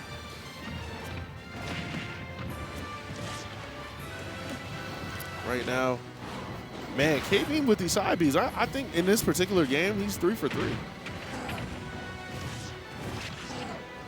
But Smub, one of the things about Smub, like we've said this all set long. Smub is like really knows how to call out your tech recoveries. Yep. Like it doesn't matter what you do. Hey man, Smub turn this around. It's one of the best. His advantage state, I honestly believe, rivals some of the best advantage states, not just in the region, but in the game. In the game, like, yeah. Didn't you see at Let's Make Big Moves, like Smub took Light to Game 5? I think it was the last hit. I did see that, yeah. It's crazy. Crazy. That's what a resume.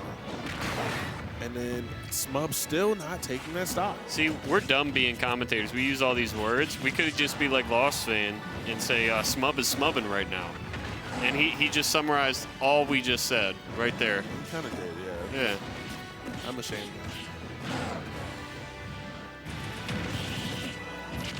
Oh, all right. Man, that was untechnical too. KBean is beaning. See, it just doesn't work as well, right? KBean is KBeaning. I saw Smub go for that trump. I saw it.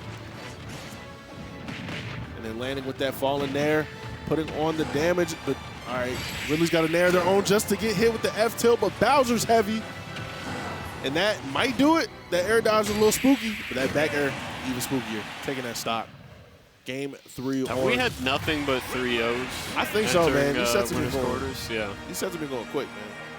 Swoosh. All right. Pouring through it. KBean kind of running away there. Hey, but that wasn't that, like, Smub definitely 3-0'd them, but those games were close. He's yelling. Nick District's yelling at people. Does it give you flashbacks when he starts yelling? Nah, his voice is too calming. Inviting. Calming. Yeah. You have to do this weird like robot yell. I don't know how to explain it. They wanted me to be a drill instructor, man. I ain't got time for that. Because like when you make E5, they kind of force you to either be drill instructor or recruiter or get out. Which that's why I'm here with a beard and long hair. But being a recruiter, don't be a recruiter, man. I hear horror stories. Be a drill instructor. Be a drill instructor. They're already there. You don't have to recruit them. Do you ever see those meme videos of the different recruiters? The army recruiter is like going up to the basketball court, like, who wants a challenger? Do I have hands? And they all start running. No, I never seen that. You guys send me that. Yeah. All right, we got Squid versus Komidori. And then the Air Force recruiter, they're all going up to him. That's where I made the mistake. I should have went Air Force. He looks at them and goes, too tall, too dumb. Don't like your attitude. Honestly, yeah, I don't think I could have gotten Air Force, man. I'm too dumb.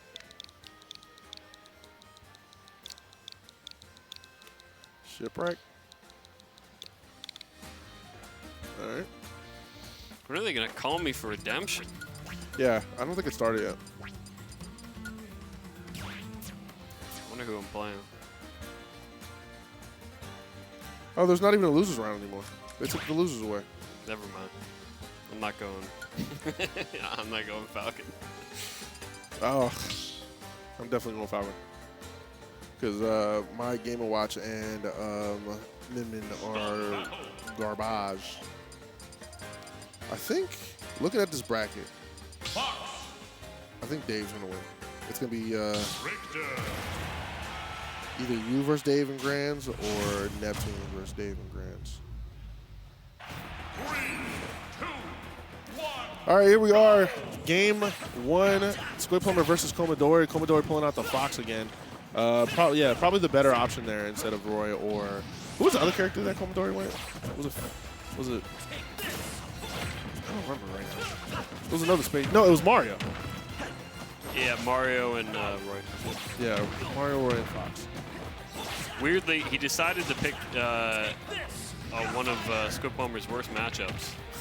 Weirdly, yeah, it's so weird. All right, and then going for the down smash. All right, what an option! And Squid saved him. Yeah. Oh. All right, I know Squid's upset about that one. Did he say? I didn't see the angle well enough. I think he. I don't think he would have. I don't think he would have reached. That was good by Squid there, knowing to air dodge. Komidori, he ate up Lugia with that tech trap. Well, it's not quite a tech trap. It's just a trap. All right, maybe it's not that. It's just the trap. It's just the trap. The trap. Trap card. Oh, what a down air to F or forward air, man.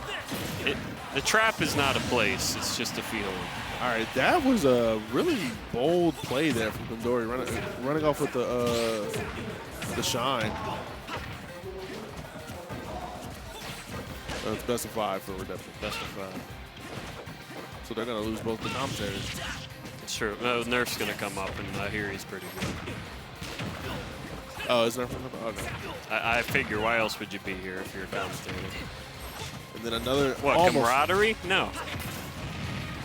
Oh man, that holy water saving Squid there.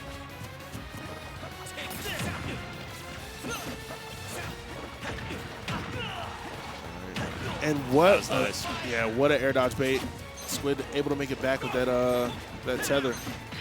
Throwing out the cross to stop Fox from messing with that recovery.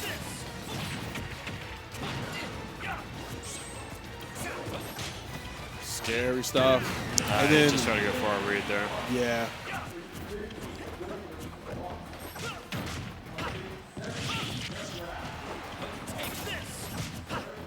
Did they change redemption? They changed it, yeah. Oh, okay, yeah. I'm sitting at this one game.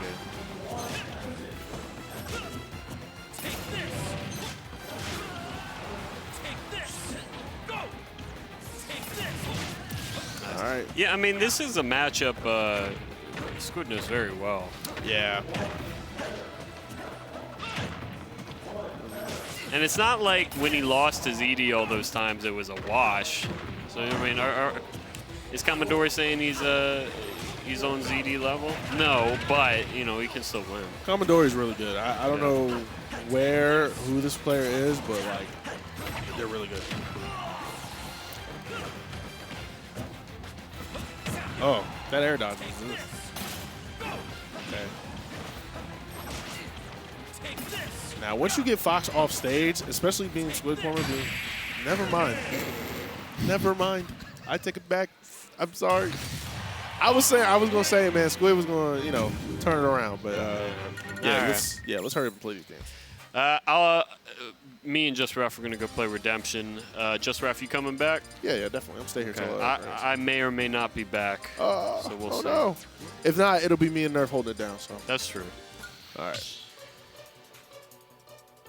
Wait. This is a great song. I just want to put it out. Now, I'm pretty sure Squid chose the song. Shout out to Squid. I love you for picking the song. Good luck in bracket. Oh, the Mario's coming out. I don't want to play anymore. I want to watch this, but all right, I'm holding up bracket, so I'm leaving. 3, 2, 1, go!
All right, what's up, everybody?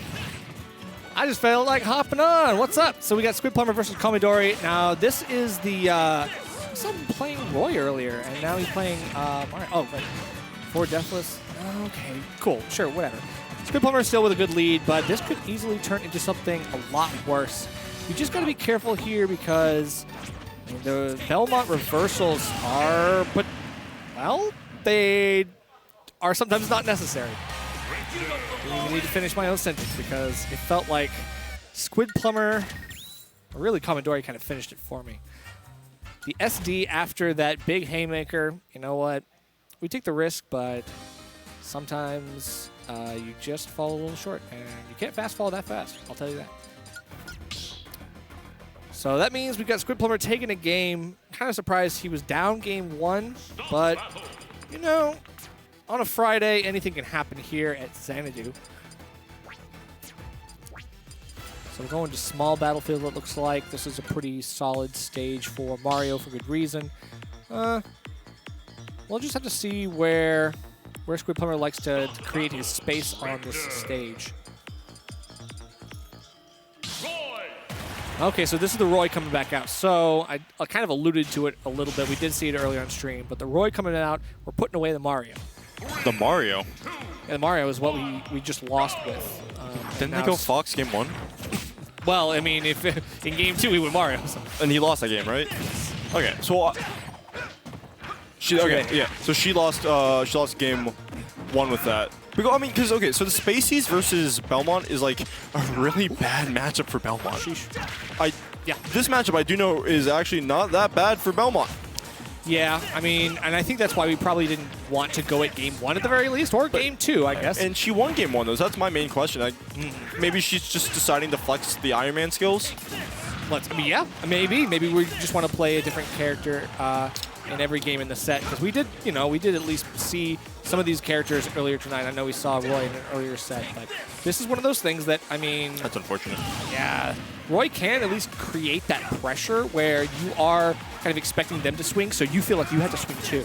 The one issue with Roy is that a lot of like the Fire Emblem characters, the main thing is that's a good catch, and well, no, that usually was intentional. That was intentional. Squid does it a lot to catch your air dodges out. Okay. Because if Squid feels your air dodging out, he's gonna go for, because he doesn't get anything true off that, right? Yeah. I mean, he can maybe get like a fair off like just waiting a little bit and catching your general air drift.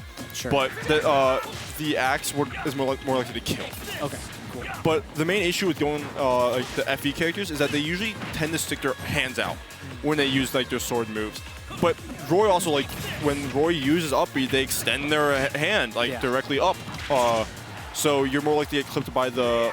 Oh, that was a good just idea. You're more likely to get clipped by the down B ledge by that when he does that. Yeah, I mean, it's true. Now Roy, I mean, because he does play a little bit more like a brawler character, he has to get in closer. There is a lot more risk that he has to kind of take on himself in order to get in on Belmont. Sometimes you just can't even get back against Belmont. That's the classic Squidplumber ledge traps that we know and, well, I'm not going to say love. We don't. I'm not sure if we love that. They're there, though. They exist. Yeah. But taking the stock there, now you're off stage versus Squid, and this is the issue. How can you? That's not a stock. But excuse me. The back hit of, for some apparent reason, the back hit of back air sends inwards. Cool. So there's a setup when you can usually get a holy water at ledge. Squid said he wasn't going to use that unless it's them like a heavy big body, which Roy is not. Jeez, but catching all of the holy water setups, this is looking really dire, and Komidori just cannot play the game, cannot get out of disadvantage. Even now, stuck in a dash attack on the platform. Now you try to get something here, a disadvantage that just peters out. One hit and nothing. I like the idea of that should be a stock. Yep. You were probably fine if you just jumped or up B directly after that, like, down smash. But Squid has actually gotten pretty good to the point where he's able to mix up what he does there. Because we typically will see him go for up smashes there, because one of the main issues with, like, F smash at, like, that area is that it's extremely easy to SDI away from it, or it's SDI in an area that doesn't let Belmont get F smash out. Or at least, yeah, one of those linear options. It's just like he has to commit to something here. And if you're able to, I mean, force him to go for less options and you manage to squeak by, your hurt box is just small enough you can avoid it, that's an escape option. Yeah, but the down smash is also used to catch, like, those landings, right? With the, going back to Mario, but you're usually able to catch those landings with, I don't like how my hair looks in this camera, but you're able to catch, like, that up smash. Typically we see up smash because it catches that, like, area where if you're in it, it doesn't matter if you're in it, it's still a charged, like, Belmont up smash. That may kill. But a down smash catches people who are DIing, like, down in the way and trying to get out of that holy water. But Squid's trying to get out of that down air right there, and even with the high ceilings of Battlefield, that's still going to take the stock. Yeah, because this is the thing, you know, we take it to Battlefield. This is classic Mario stage. You know, if we don't have Yoshi's Story, this is the best thing that we got right now. Also, that may be, yeah. That is actually it. If you use the cape, Dunzo, see you later. That's a 3-1 lead with low percent, 32% taken on Komidori. Like 40 seconds in. Even though we did lose the last game with the Mario, this is a stark difference. Did you see what stage they went game 2 when I don't remember. I saw it, but Mario? I don't remember what it was. Was it Battlefield? It might have been small Battlefield.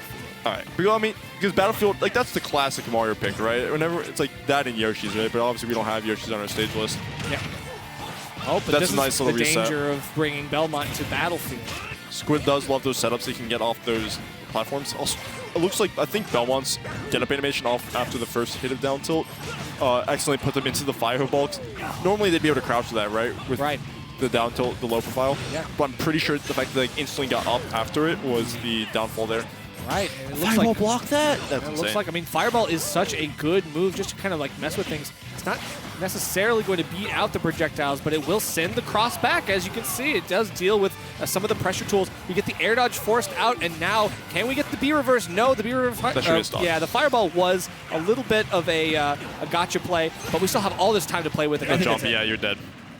Yeah, so Squid's accepting there that he was dead and choosing to just, you know, accept it. We'll go to the next stage. Right. Game Hopefully 5. a stage that doesn't benefit Mario, but honestly with this stage, that's the issue. The Mario doesn't necessarily he's not even close to being the best character in the world, right? But he has a lot of stages that benefit him more than you'd benefit characters like Belmont. Of course. Yeah, you always have to worry about like taking Mario to a stage where he can really benefit, as opposed to taking him to a more neutral stage where he doesn't get as much, but he still plays the Mario game. You can't remove that from him. But we're going to Hollow Bastion. This is going to make it a little bit interesting. We have seen a lot of like off-the-top kill attempts from both sides, so I'm very excited to see how volatile this one's about to be. For Mario, the nice thing about like this stage is the use of the platform for your resets. Yep. It's also a low ceiling. This is it's the lowest ceiling of our stage list. Yep. Which is shared quite a few stages, including PS2. Fun fact. Yeah, PS2 has a low ceiling too. Yeah, it's PS2, Small Battlefield, and FD, and Hollow. Yep. Not a suck. Yeah, it's gonna use that upbeat right there. But it so allows you to get like those combos off the top a bit earlier. For Belmont, the nice thing about this is the control of the center stage. When you get it, you're able to use the center stage as a control. Basically as control, because how they can get, but that should be a stock. Yeah, you got hit by an unfortunate hitbox there. Right, and we didn't see a situation in which Squidplumber felt like he had to go for the side B afterwards, or the axe rather. Yeah. Like he actually ends up getting this reset into the up B. The conversions are there, and as of right now, it looks like Komidori, she's just getting caught in all of the holy water and some of the other set play that Squidplumber has been very meticulous in setting up. And that's a great. That's what's really nice about the Belmonts is their ability to like bloodshot. That's their thing, right? Yep. So we saw a bit of that angled fair too.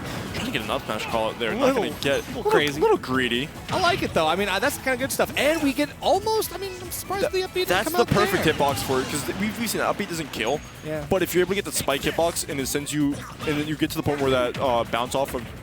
Basically, if the bounce off of down air spike reaches to where your max height off of it is, your up B will probably kill there. Yeah, like 100 on Mario, like that really is you pop them high up enough up that, yeah, they just die. Yeah, but we're gonna see the holy water actually activated below the ledge, so we're seeing right there Belmont being able just to turn around and use the angle back air to hit low at ledge. Ooh, the roll out, getting caught by the returning cross, and there? the air dodge. We actually get a little bit of a saved. potential. Yeah, I mean, it is true. There were kind of like a couple checkmate situations that look like there, but I mean, Komidori manages to eke out the recovery. She just needs to get one of these back airs to get started here, send Squidplumber off stage, and now get the easy edge guard. Unfortunately, just don't get the fireball. Yeah, and I do like Squids. Like, normally we see a lot of Marios will go for like an up smash to catch the air dodge read type situation, which we saw Komidori just go for the down smash anticipating the straight landing, but that smash is also not hitting there. Cool. Yeah, this game does have a weird invincibility properties. Yeah. Oh, we actually saw the jump call out from Squidplumber, the fade back in, following up on Komidori's movement, but doesn't actually find the execution necessary to get that. Okay. Oh, going for the grab there. He's going to wait it out there.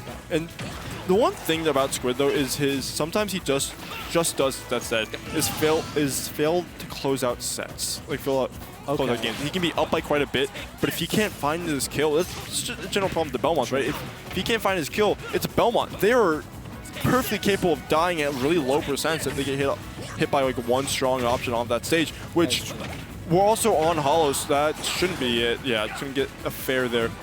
Yeah, just in general, I feel like anytime you reset to neutral, it's worse for Squidplumber because it looks like Komidori takes one single interaction and turns it into the set.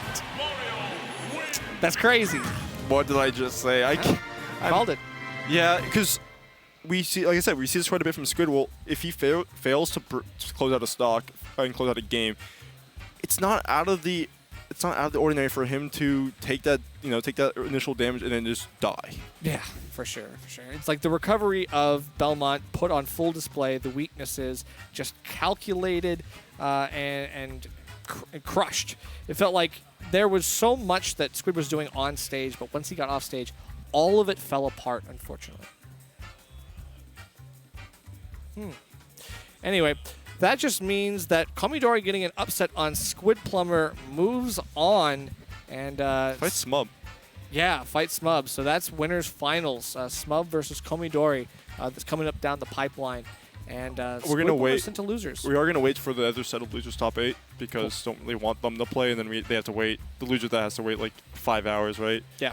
To play their losers finals. Oh, Yeah. I'm gonna switch off now because if it's Scabs is here. Scabs just got here. Let's go. He's TOing. Perfect. Well, that means we got Scabs coming up to step up. You know, and I will say, to Xanadu's credit, I did not get mistaken for Scabs at all tonight. Yet. Yeah, that's true. That's always the issue. True. I Yet. just jinxed it, didn't I? Yeah. Oh, goody. Yeah, Excellent. sorry about that. I was literally, whatchamacallit, Beltway. Yeah. Beltway was an absolute parking lot. Trust me, I came through an hour and a half of traffic myself. It was actually Absolutely lovely, isn't it? not fun, I'll tell you that. This region. Can't DC even is a yeah. problem. I can't even blame Maryland or Virginia drivers. It's everybody. Wait, It's Squid like- lost. it's yeah, so Squid lost to Komidori. She Well. beat him in a game 5. It was the Mario easy beat. Okay, gotcha. Oh, gotcha. It was that's your phone? Okay, I was No wondering. who that problem. was. Sorry about that. Can you grab the charger, you think? Let's see. All right. Well, okay. Pausing for technical Here we difficulties go. Oh, there we go. Oh, you got it. Hey, just wiggle the cord. Thank goodness for Eventually. that, 'cause I was not about to go spelunking down there. Sorry, I missed commentating with you, Poe. Oh, no, it's all All right. These guys are pros, okay? This is a good commentary. No, Pros. yeah, pros, okay. quotation marks. Sure. Great night, guys. Yeah, thanks. Thanks for holding it down, Poe. So, you bet we do, because the monthlies are coming up, and they are always a huge force in MDVA. We've got the bread and butter monthly coming up in just about a week. March 16th, that's your FGC go-to for all of your Street Fighter, Tekken, The Works, Grand Blue Rising, anything you can imagine. All of those new hot games like Mortal Kombat, they're all coming out now, and you want to play them. That comes out next week. Make sure you sign up for that one. I think just tomorrow we're doing our Melee Monthly Xanadu Legends. And then finally, we got to talk about Homecoming. The last week of the month, March 30th, for the Homecoming Smash Ultimate Monthly. So definitely go ahead and tune in for all those. Doesn't matter what you're a fan of. Hit up VGBC on Twitter so that you know when they go live for each of those. Yeah, I mean, Xanadu continues to put out multiple monthlies for multiple different games every single month. You know, every weekend seems stacked with something. No matter what your flavor, no matter what your penchant, you know there's something there for you, and you got to come down. It's Laurel, Maryland. It's an easy spot. It's out in the, out in the, whatever you want to call it, the Beltway, the basically. Beltway, the Beltway You're area, close for enough sure. to Baltimore and Philly and DC that it draws like talent from everywhere. Speaking of, I think we got a couple visitors this week, right? Oh, for Melee? No, Komidori. Do you know where they're from? No idea. There we go. But Like they're that killing is, it. I did not actually see. She's from Maryland. You know, the in-game tag did tag not. was 4 deathless, so I have no idea. Okay, yeah, I didn't recognize tag. Have you seen her play at all? Yeah, so Other than tonight, that is, of course. oh no, other than tonight, no, don't recognize the name. Gotcha. But she's made some really big upsets tonight, most notably and recently on Squidplumber. So she now goes on to face Smub in winners finals. We are still waiting on losers to kind of catch up a little bit. So we're bantering. Speaking of losers right now, it looks like we might get the next match of No Pink shade. Fresh versus Cheddar. Damn, you Like, just call that them is- Pink Fresh and Cheddar losers? They're in losers. Come on, help me out here. I'm just saying. I mean, you're speaking of losers, how about Cheddar? Absolutely not. Cheddar's the GOAT. Okay. Cheddar's my dude. Like actually seeing Cheddar back and Say competing. the on one of same these. for Pink Fresh, so it's like it's not much more fun if I flip the script.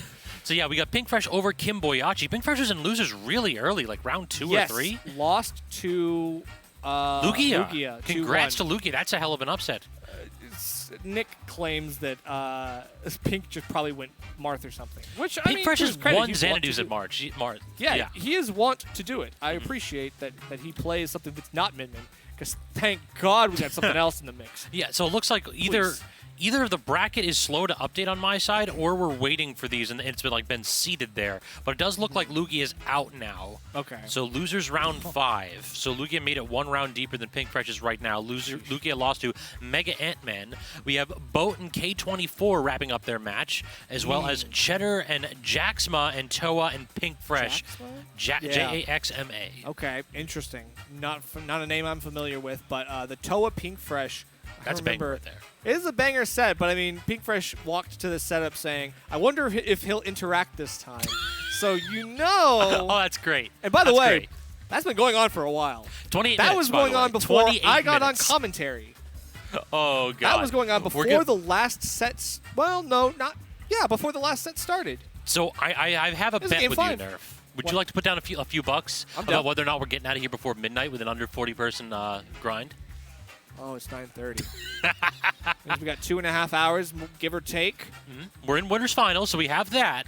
But losers, we Yeah. are currently down a Yeah, little I'll bit. bet you $5 That we make it out before or after. that we make up before midnight. Shakes. All right, Chase. All right, do it. All right, do it. All right. Sounds good. You heard One it of here us, first, folks. exactly. One of us is walking away $5 cheaper. I'm down with that. All right, cool. It will be me because I believe in Nick District's TOing skills. You Oh, know? Nick's RTO tonight, too? Yes. Dang, the man of many talents. Unfortunately, we do not have, Nick, the ability to compete, it looks like, as he was too struggling with handling commentary and TOing and keeping Couldn't everybody be in in top line. 8 himself, right? Like Could that's be, just 100%. it's you can't have it all. Who am I to doubt the talent that is Steve District 14? Oh no, I believe in him. Is what I'm saying. He just can't allow himself to get top 8 True. because then it just creates the whole mix up. There's just a lot of running around and it's not worth it. All right, are we seeing the spirit board work right there? Oh, Well, yeah, I mean, are. we gotta pass the You're diving time deep into it. somehow. Exactly. Come on now. So why don't we talk about a couple other events that are popping up? So do you have any majors that you're trying to attend or going to keep an eye on there? Yeah, you know, there's this one that I heard about today. They just announced it. I don't know if you've heard about it out there, Chad, but there's this place. It's called North Carolina. I know. A myth. It's kind of crazy. You never think that maybe they would be having a major level tournament. Well, you might be wrong because Patchwork is an event that's going on in July. It's July 4th weekend, the weekend after July 4th. 6th and 7th. So you should definitely show up to it no matter where you're from because they are, number one, very good at flying out top players. That is something that I noticed from last year, that they got really, really good top-level talent. It was Mutason, Ling, and Green, Grands. and Oh my God, what a set. And it was crazy because, you know, Ling had beat Mutace with DDD earlier. It was a whole thing. And, I mean, honestly, secondly, they are really, really welcoming. It is such a very, like, it's a grassroots scene, but they really have, like, this hominess. It's like you're really going to, like, a southern major. It's like everyone's is so welcoming, and they really want to have a good time with you. And, I mean, honestly, it was a great tournament for me to go to. I felt like it was a very big key to my success last year. So I think you should all go if you're interested. I mean, they even brought out like Shiny Mark all the way from whatchamacallit. Andres FN? Yeah, Andres and Shiny Mark too, exactly. Yeah. So yeah, they had a ton of talent out there, and they're just trying to go ahead and bring it back. I think that just got announced today, so hit Patchwork up on Twitter if you're trying to go ahead and register. They already have the early bird out. Yeah. In addition, I mean, you had us two idiots casting top 8 this time, but instead, they've got me doing commentary management, which means I'm not going to be on top 8 because I can't. That's crazy. That's okay. I don't want to hear that because let me just tell you something. People have done it before. True. I'm not going to say names. People, but not me. People have done it before. It's my Anyway. policy not to give myself good blocks. People have done it before. I'm not going to say True, who. true. But that's cool. I appreciate Scabs and his candor, and he's always just like so humble, such a humility, self-effacing kind of guy. But it is what it is. What is going on here? I see MegaAntMan stepping up to the plate. So MegaAntMan on there with the spirits on Little Mac, waiting on the winner of Boat and K2. So it looks like with those 3 sets, Towa and Pink Fresh, 32 minutes in. Yeah. Cheddar and Jaxma, 25 minutes in. Boat and K24, 24 minutes in. Help us, chat.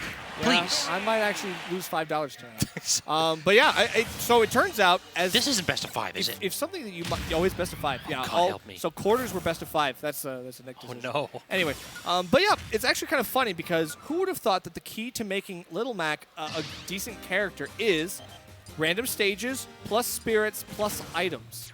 That, and all of a sudden you got a real character. I mean, it turns out that all Mac needs was more nonsense. Well, he doesn't have really enough nonsense. He's got a select few bits of nonsense. Oh, we're doing. Now, why did you gave yourself a handicap? Interesting. Oh wait, that's 2 hits and you're down 180 health. Pro MegaAntMan gameplay, excuse me. That's insane. Oh, please kill off the top of that. I want to see the single hit up B. With a stamina battle, it's unlikely. Oh, don't get rested. That up tilt is actually kind of sick, though. You know, I actually wonder how much damage KO Punch does, and I actually wonder how much damage Rest does. That Rest does a ton more. Like, okay.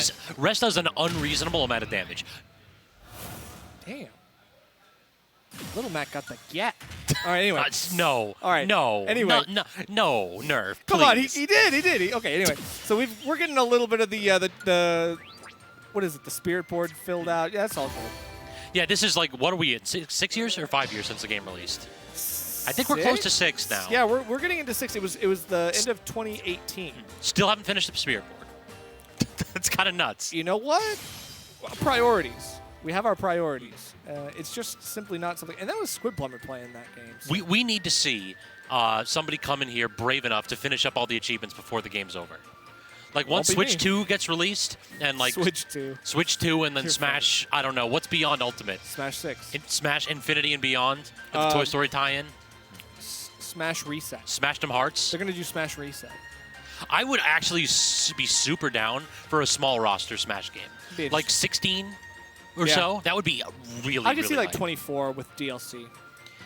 Yeah, my theory is if you want to go ahead and, like, I don't like games as a live service stuff for fighting games. I just feel like it adds for bloat and it makes the game less stable. Yeah, like you have a lot of trouble where it's like, do you know all 84 matchups and all intricacies of all these Certainly moves? in this game, yes. So if you do like a small roster at launch and then release like 4 characters every 3 months with a balance patch, that you could keep going for a while. Of course. And I mean, that's the thing, you know, at least to their credit, they were very good about giving out balance patches with each individual release of the DLC characters. And that was a good way for them to kind of time those things out. That way, we were getting at least some, like, support in making things less broken. Until COVID happened, and then they decided to let the interns work from home. Things kind of, there were some bumps along the road, but we don't need to talk about those. What we do need to talk about is the set that's occurring before us. Finally. It is MegaMan versus Luigi, and now you see why it took so long to get a game on stream, don't you? Exactly. This is our losers bracket right here, and these two characters could not be more different, Nerf.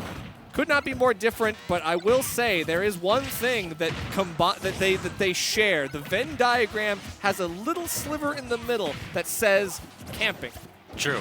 Yeah, this is basically if Luigi allows this character in MegaMan to just play around with these projectiles, Luigi is never going to be able to do a dang thing. But on the other side, MegaMan cannot allow Luigi to hit a single button in his general vicinity or you might die at 0. Yeah, certainly not. But that's why we're kind of like staying aerial. MegaMan is one of those characters that can do some grounded things that are kind of okay. And usually those are going to be done at range because you have like really good grounded range options.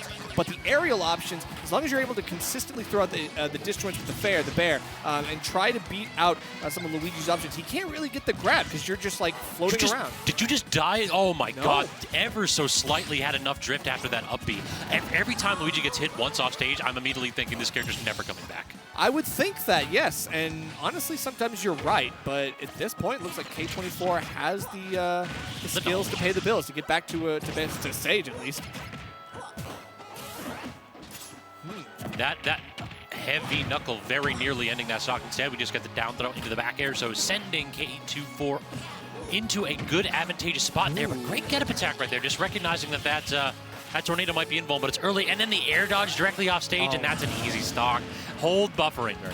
Yeah, it is just the way it is, and this is the kind of recovery that we were a little bit more expecting from K24 Luigi. You know, it's tough when you have all of these resources that you don't have. If you had them, they would be good. But now you have a lot more difficulty falling, at least landing back on stage when you're in disadvantage. The juggles from MegaAntMan can be very difficult to get back from. And we are still waiting for K24's Luigi to take this first stock. It feels so brutal for Luigi, but now we're in the spot where MegaAntMan having a very difficult time recovering. Got the air dodge, but again, the get-up attack 2 times in a row, beating out that tornado. Yeah, the thing is, I think K24 is looking for like the iframes to start up that cyclone that allows them to get some more pressure here and maybe like muscle through, but they're throwing it out so early that MegaAntMan is just able to like kind of chill out, wait, and then react. Oh no, the rage messed up that combo. I mean, K24 had it down pat, even followed MegaAntMan's DI, but just ever so slightly off on the killing blow, and we go from having a 0 to death to potentially draw us even, functionally, to now we have to toss out an unsafe option and get blown up because MegaAntMan got a chance to put up that shield.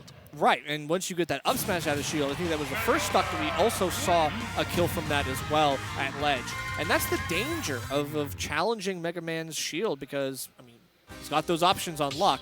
But not only that, it's your Luigi. You're kind of like relegated to go in and doing something. We just need to see more Zairs instead of like fairs on shield. I can see that for sure. Also, can we talk about the stocks for MegaAntMan as a character going up a little bit today? The Liftational, we saw Peebnut taking Zomba out in a nail biter of a set right there, just proving, honestly, proving that A, Peebnut is insane, the GOAT, and B, MegaAntMan has kind of slept on. This character is very good. True. Yeah, MegaAntMan, one of those characters that you do benefit a lot from your opponent not having as much matchup knowledge because you have so many like really good niche setups that, I mean, if someone's not ready for literally everything in the book, that's going to be tough. I mean, that's page 1 for Luigi, though. It doesn't matter how much you have studied or prepared for. If you get grabbed at 0, you're dead. All right, so we got the first stock. Now can we just replicate? That's the goal. And MegaAntMan not going to give K24 the chance, or at least for a couple seconds, we are going to get the not again. The cross-up 2, baby. You know that's 2 for 2, and K24 is starting off with a bang in game 2. You asked for the man to replicate, and he definitely went ahead and obliged instantaneously. Copy, paste.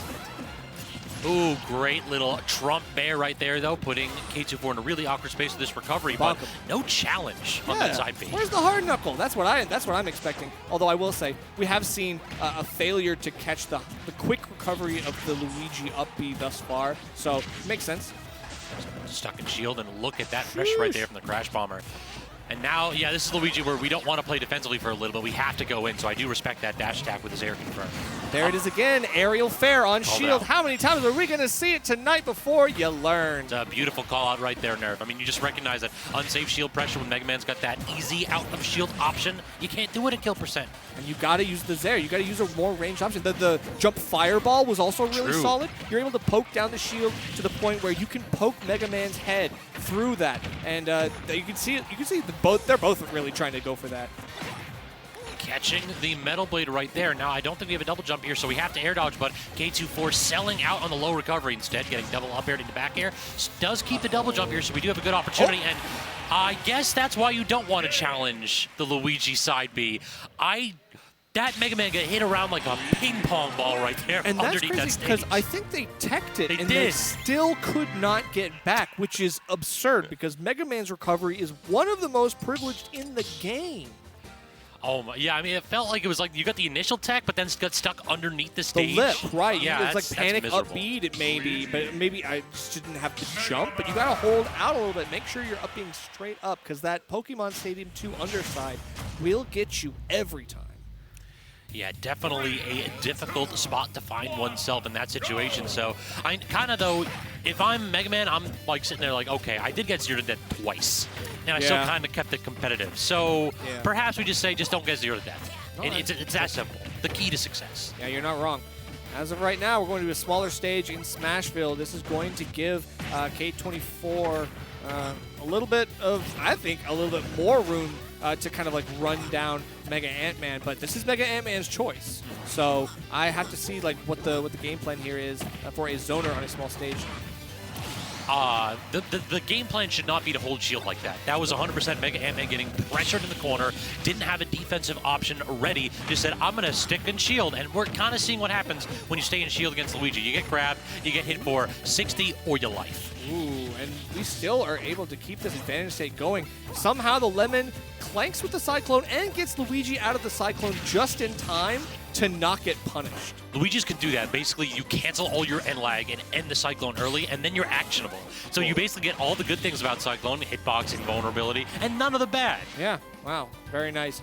Okay, and still we are not able to get this hard knuckle even on the thinner ledge of Smashville. Feels like MegaAntMan is struggling to take the stocks, which, I mean, against Luigi on the ledge, Mega Man really shouldn't be doing.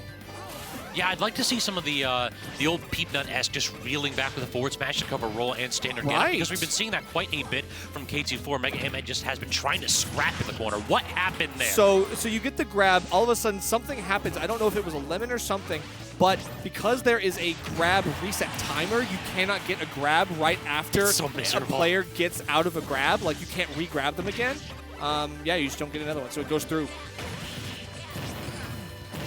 Also getting a couple trades right there going MegaAntMan's way thanks to the disjoint of that forward air. Catching the roll in yet again with a double up air. Tons of damage, but the neutral air bailing Luigi out as it is wont to do. One of the best combo breakers in the game, for sure.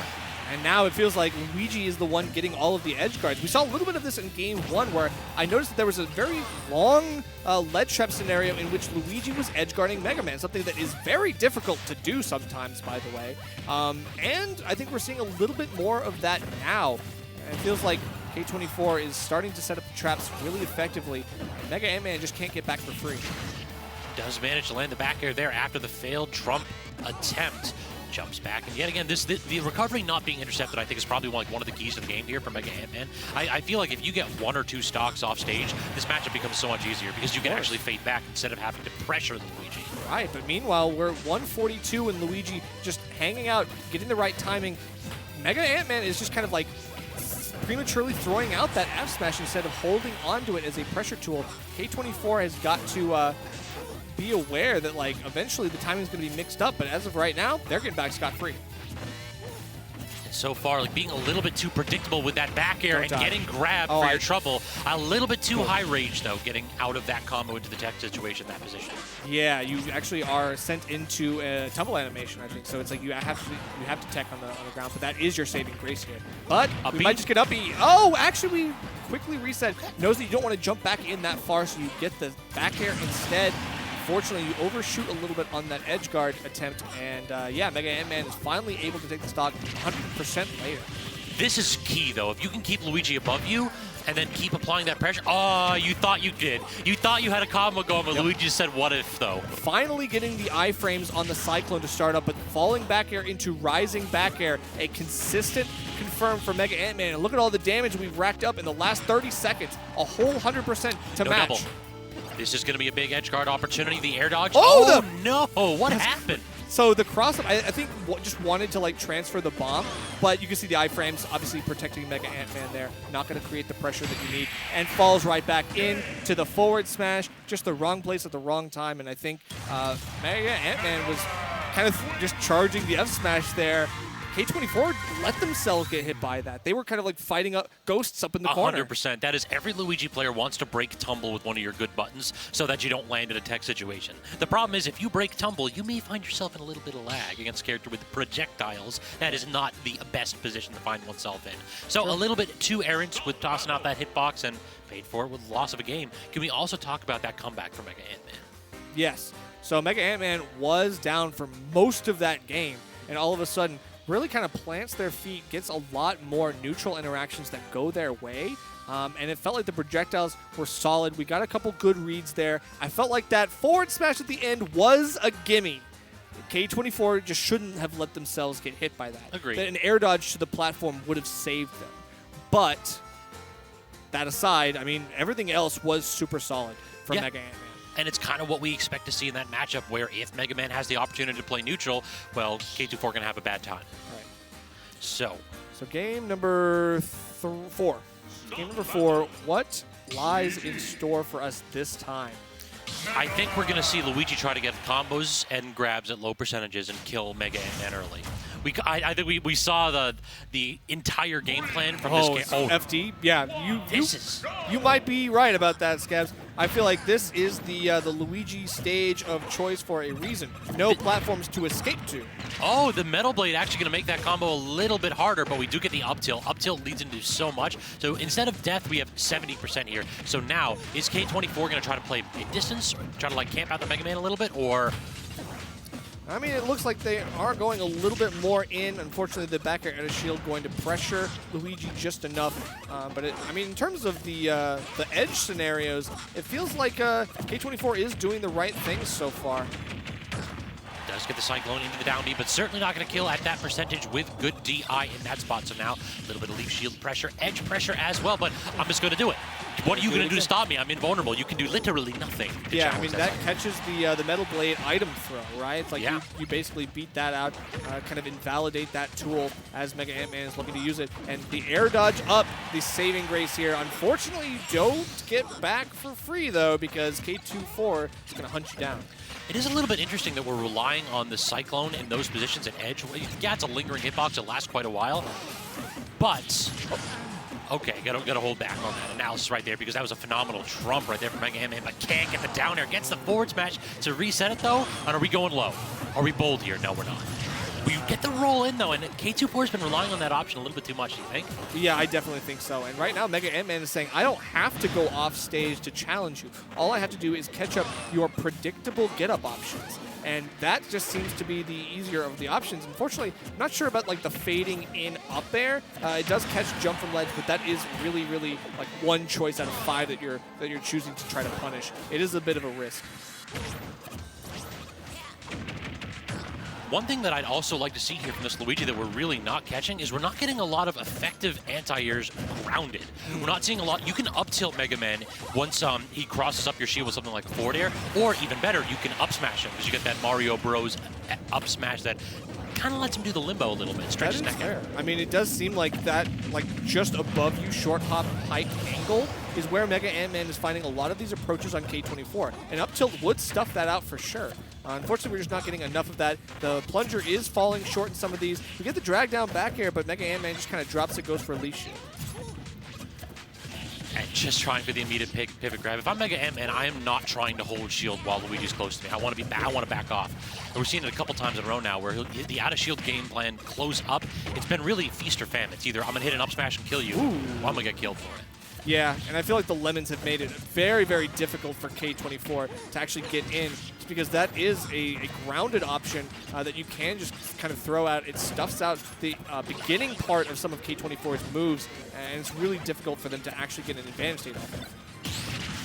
Oh, that was a kind of a sick parry right there, extending that invulnerability. Drag down double back air. I've seen MegaAntMan do that quite a bit, and that is such a cool move from Mega Man. It is really good. I mean, that drag down into the Rising Bear is something that they do go for quite a lot.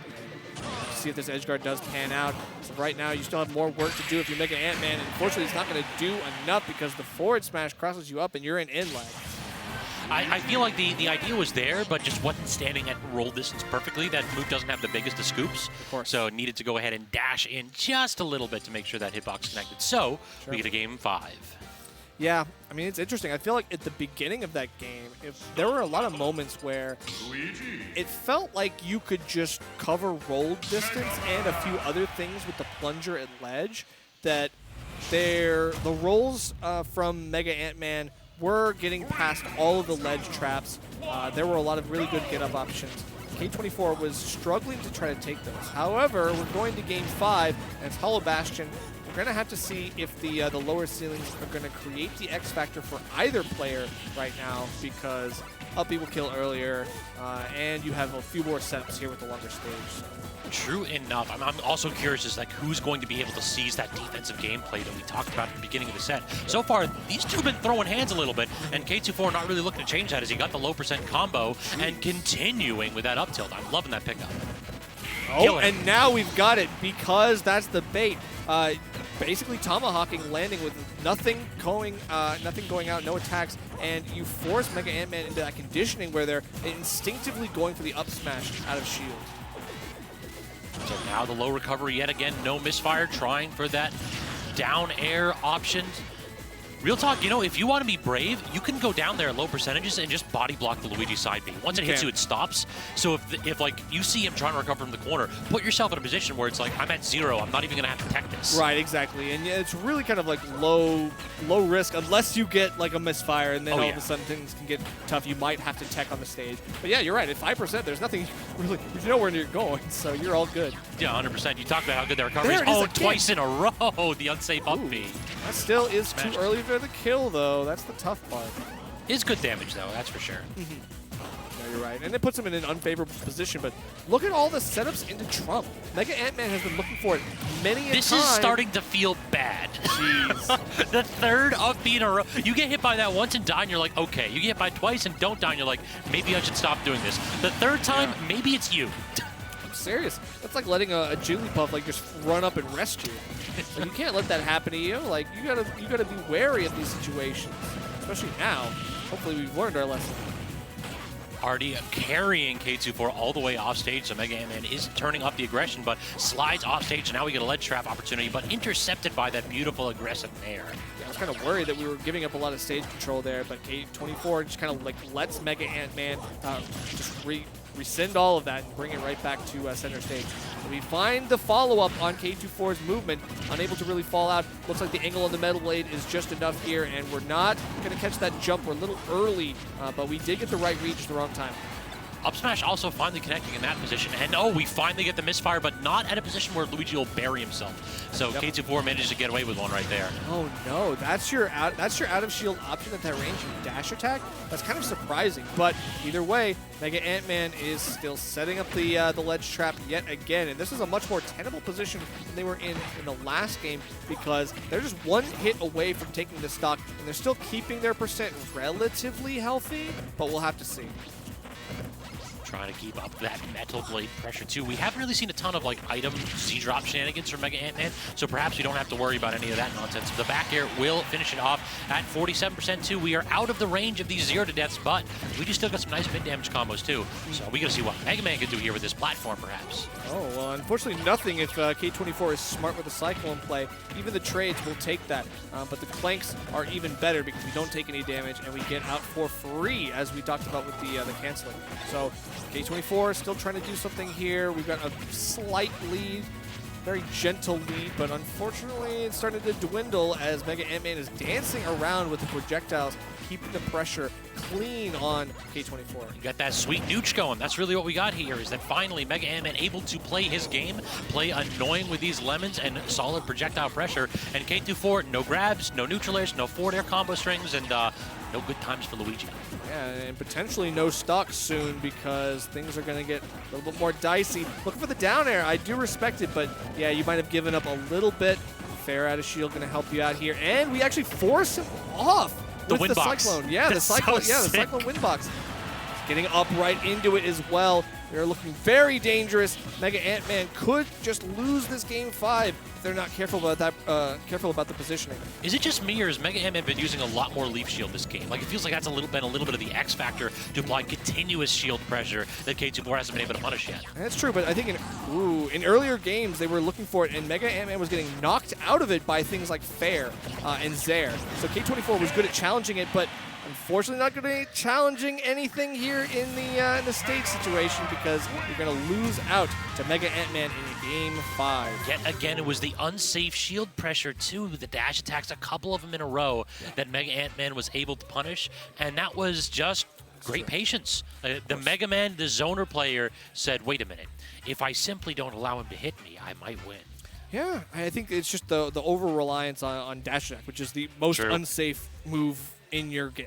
Like, rather frustrating, like in that spot too. If I'm Luigi, I'm just like, the dude's at like 120. Can I just get something, please? Yeah, I mean, did not get hardly any dash attacks in that entire set. It felt like that was the one thing that was consistently coming up short.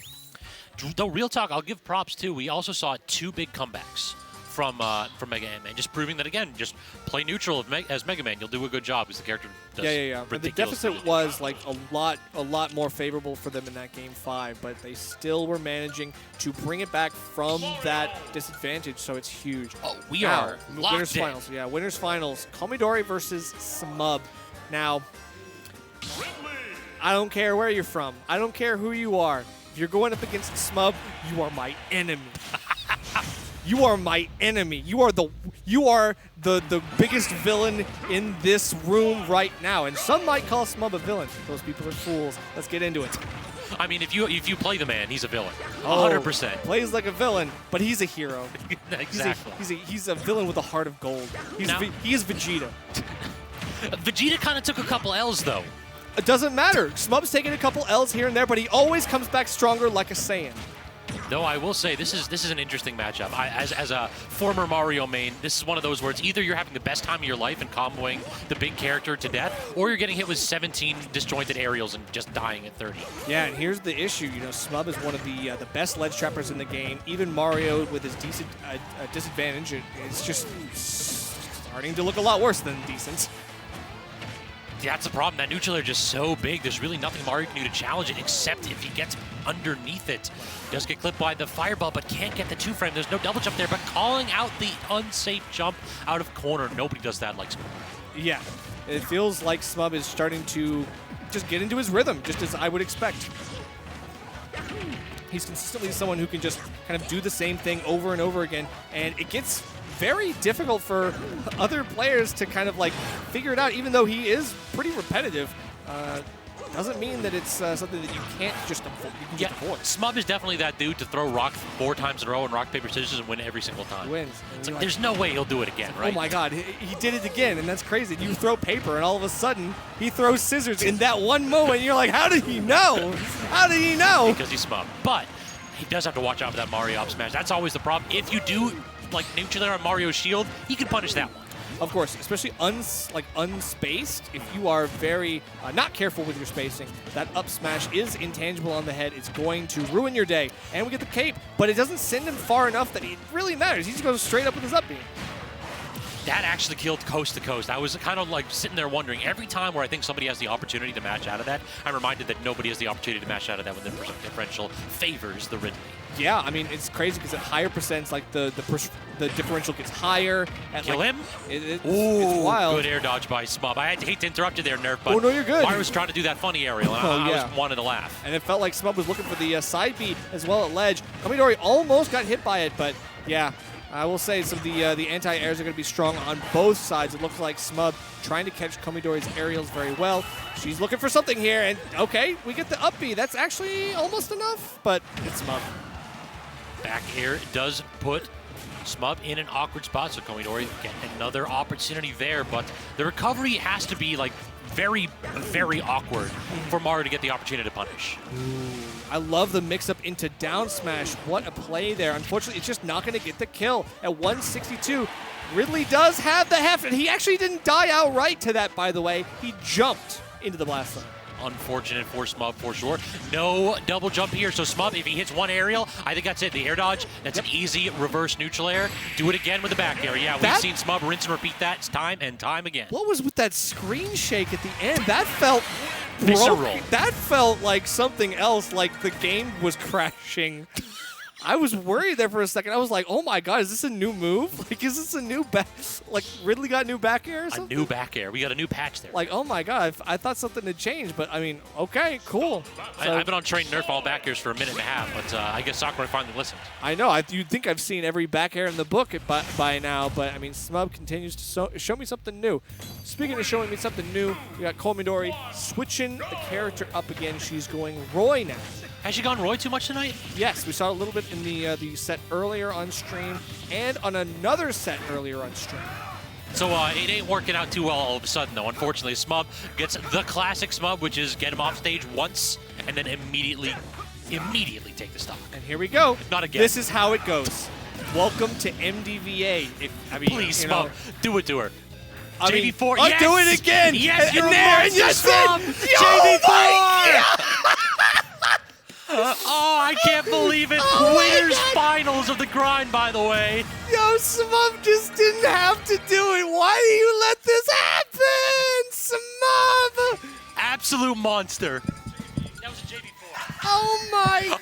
You know it's something hype when the TO comes running up to you like, Come what on. is wrong, commentators? Oh my god, what happened? What happened? If you blink, you'll miss it. I mean, Komidori, she's been playing out of her mind tonight. This has been a heck of a run with multiple upsets, but all of a sudden, all it takes is one errant error, and Smub just says, no, that's mine. Roy just walked into the building like that meme from The Simpsons where you walk in, put your hat on, take your hat off, put your hat back on, and walk out the door. Yeah, the plumber's back up. We got work to do. Like, here we go. Okay, Roy, you're back in the pocket. Mario, let's do the thing again. All right, we got this should be death right here. Yeah, forward air, and that is at the perfect percentage for the funny aerial to force a no tumble spike. Yeah, thank goodness. So we start off with a big lead, and that's going to be important because anytime you let Smub get a lead, you know he's going to be doing more of that side B stuff that you hate. Shenanigans. And, you can't let him get that lead because otherwise you're going to hate him. Yeah, this is not. There are very few players in our region that play from ahead better than Smub because Smub just doesn't do nothing. That is unfortunate though. Komidori, she's not recognized that she lost her double jump at some point. Oh, and there we go. Speaking of Nair stuff that you hate, oh, we actually get the tech on the side of the stage, so that's important. Yeah, definitely great recovery right there. Into a nice little Mario combo, 40 or so percent, and perhaps significantly more. But Smub DIing in, and that just means we might be going off the top. The DI mix is there, but Smub is more than prepared. Yeah, Smub has seen the song and dance before, was ready for the mix-ups, and kept the DI changing so that Komidori had to switch up her game plan on the fly, and that meant Smub was able to find a way out and find a way into the next stock. All of that ledge pressure coming to a head. Komidori loses the second stock, now trying to play from behind again. And can't really get a ton of ledge pressure. Has to just respect the Ridley up B. A very intelligent gameplay from Komidori. Just recognizing the limits of Mario's pressure game. Ooh. Does get snatched up though, and uses the up B, but still saved by Smub. Yeah, did that right. Tried to let herself get hit by the up B so that you get a second chance here. Don't want to fall too short and lose the last stock. Survival at any cost. We talked about the RPS right there. We saw it for Smub. Down tilt 4 times in a row. Rock. And here's the scissors. Rock. Scissors! No character steals stocks like Mario, and we have the opportunity right there. Gets a down throw into the up air double string into the forward air, and that'll do. What a little bit of a revenge game from Komidori, going back to the main to go ahead and seal the game. Yes, ma'am. All right, so that's what I'm talking about. A lot of great forced air dodges on Smub. Every single time we get one of those conversions, we reset, we drop the combo, wait for Smub to air dodge, got him. Every single time. Looking for a way out. Smub just cannot rely on those iframe moves too frequently because he's now showed his hand, and Komidori is starting to pick up on those panic option signs. Yeah, that's also the big issue, too, is that if you try to air dodge, it's basically a 50-50 against Mario in those spots. Right. Like, if you try to go ahead and, if you don't know your percentages in particular, Mario can just make it another combo. It's like, hey, you thought one Mario combo was bad? Let's do it again. Yeah, there was a lot of grab resets that, like, you're able to just get another down throw, another up air. The falling up airs are solid. We get the cape, but it doesn't actually send Smub going anywhere. He just, like, kind of turns around on ledge. He was on ground when he got hit by it. That cape was kind of brilliant, though, because if Smub was off stage, Komidori's, like, absolutely stealing stock and going home happy. Sure. Oh, but we get the dash attack out of the Nair. That's huge. Cannot get it out of the fireballs, though. And Smub goes to platform, kind of has to wait it out. Gets the parry on a couple of these fireballs. And now the pressure on the platform. That's not where I ever want to be against Smub. And Komidori's got to make sure that she gets off that platform ASAP. I'm digging the flood just to force Ridley into an awkward spot, and that forces the up B, and you are absolutely toast. That is a great example of what Mario's specials can do to you. They may not deal damage, but they put you in a really, really awkward position. Right, and they mess up with your rhythm. It's really easy to kind of like break your momentum with some things like flood and cape. Those are just two things that you got to watch out for. Speaking of watch out for, just a little bit of the revenge, you remember. And now Smub with a 2-1 comfortable lead. This is like, Ridley's will do this. They'll sit in the corner and side B 4 or 5 times and dare you to do something about it. And Komidori should have chosen truth in that spot because, yeah, you don't want to go ahead and challenge that move. Oh, how many up airs? Oh, but we get the cape, forces something out here, and Smub just waits. The patience. You don't want to press a button haphazardly here. Neutral air dash attack not going to work out. Good cape right there to just, again, force smub away. But this is the problem. If you spend your double jump and rely on Mario's lack of disjoints, you might find yourself in an awkward spot. Does get the up air string, and the up B should kill off the top. Lighter character and gets the edge, too. So Komidori, second least on life here. Last stock situation. But the problem is, getting that kill means that smub instantly takes center stage, instantly takes control of the situation. Now you're on ledge, and the percent is rising. Smub, and nothing, or at least now some percent, but still very, very low. He's able to get so many of these edge situations. To see if she's able to reset. Again. Again? You can't keep air dodging here, smub. But oh no, the forward air instead of it was supposed to be a forward up air. I guarantee that. Komidori knows that combo very well. We've already seen a couple times. And that was the perfect angle on the fireballs because some bounced off the ledge and some went straight over. No way. Calling out the spot dodge. Immaculate option from smub. Jeez. And Komidori kind of cooking there at the end, but unfortunately, her run will have to continue in losers bracket. Smubs into grands. Like, her advantage states were really, really solid. And those were the things that, like, you're playing Mario where it's like you kind of have to play like a heavy. You only get like one winning interaction every 45 seconds to a minute. That's it. So you need to make a count. And she was doing that. She was doing a really good job of getting those air dodges, getting those forced panic options. But I think smub also recognized that, like, after he air dodges and, like, gets kind of caught, he's like, oh, okay, I still have, like, a second get off me tool. I still have, like, a couple other things that I can rely on. The nair, like the retreating nair, the retreating fair. Those things with, like, the disjoints that really challenge someone like Mario who cannot challenge back. I mean, what is the one weakness of Mario? Stubby. No big old disjoints. He's got like two disjoints that he can rely on. Fireball, which is, and then also up smash because, his head. There's nothing valuable up there. Give Mario a sword. Oh, boy. I'm just saying. Actually, you know, real talk, just give me Cappy as a projectile. Cappy as a projectile? That actually wouldn't be too bad. But then, does he keep Fireball? Richter. Yes, he has to keep Fireball. So side B. Cappy is side B. Side B or down B, one of the two. Okay. That would be interesting. I mean, something like that. It's like a returning thing. It's like a boomerang. Yeah, boomerang. You could use it as a triple jump potentially. But real talk, if he just had like the ability to go ahead and toss out a projectile like that, something that's more reliable, more disjointed, something like, say, a Pyra side B, I think that the character would be a lot more capable of threatening these stubby characters too. Ridley has disjoints, but they're like pseudo disjoints. Well, I mean, they're pretty big. Compared to Mario, they're pretty big, though. True. Yeah. They are pretty large. You got Squidplumber versus Pinkfresh. Is that what we're dealing now? This is going to be a hot set alert. I was wondering, because Squidplumber, he was rocking the Nick's friend tag earlier, but now Shipwrecked. it's John Lyon. What is John Lyon? Well, I've seen this meme. John Lyon. John Lyon Squidplumber. What is this? That is his sponsor now. John Lyon. Really? No. I don't know what this meme is. I know it's a meme, but it's like... It is a meme. I really don't have an answer. I'm not hip. Okay, I see. Both of us are old men. Usually I'm like kind of got an ear to the ground. John Lyon, that I don't get. I don't get the John Lyon thing. Anyway. All right, chat, inform us, please. But here we go. So apparently Nick was probably right. Marth. Yep, so Rockman the Marth just about all night, I believe, for Pinkfresh. And the run ended a little bit early. It got upsetting winners and still fighting all the way to losers quarters, though. Impressive. How did you get that grab? It's pure, unadulterated skill. Somehow, I mean, I wouldn't imagine Marth as a grappler, but maybe shades of melee. Yeah, exactly. Okay. Either way, we've got drag down there. That's going to be a great little combo starter and enough to kind of effectively poke out Marth, who, I mean, theoretically should have a lot of good range, but that whip challenges so much here, and it really kind of makes Marth kind of pale in comparison in terms of range. Yeah, typically Marth doesn't have to worry about getting outspaced, but in this matchup, absolutely does. Squid is going to go ahead and control that mid-distance, and catching the aggressive double jump can't do that.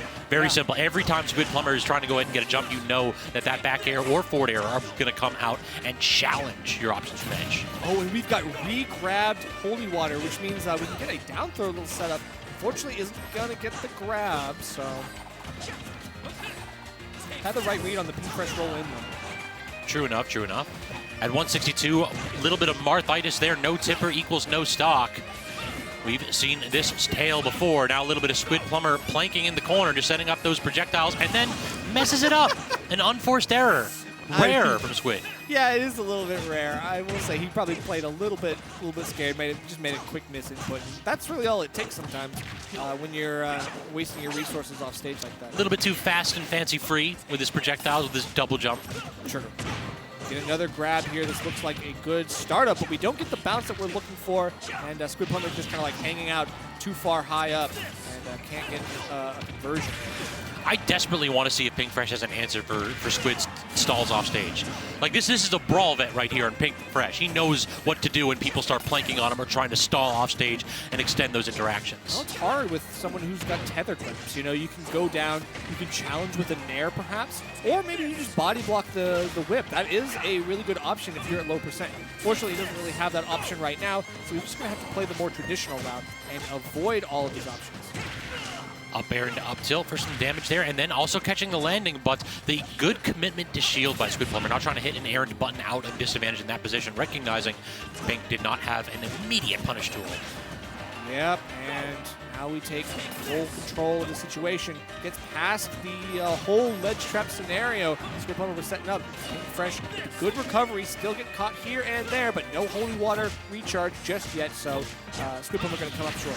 Dang Squid Gun buttons, though.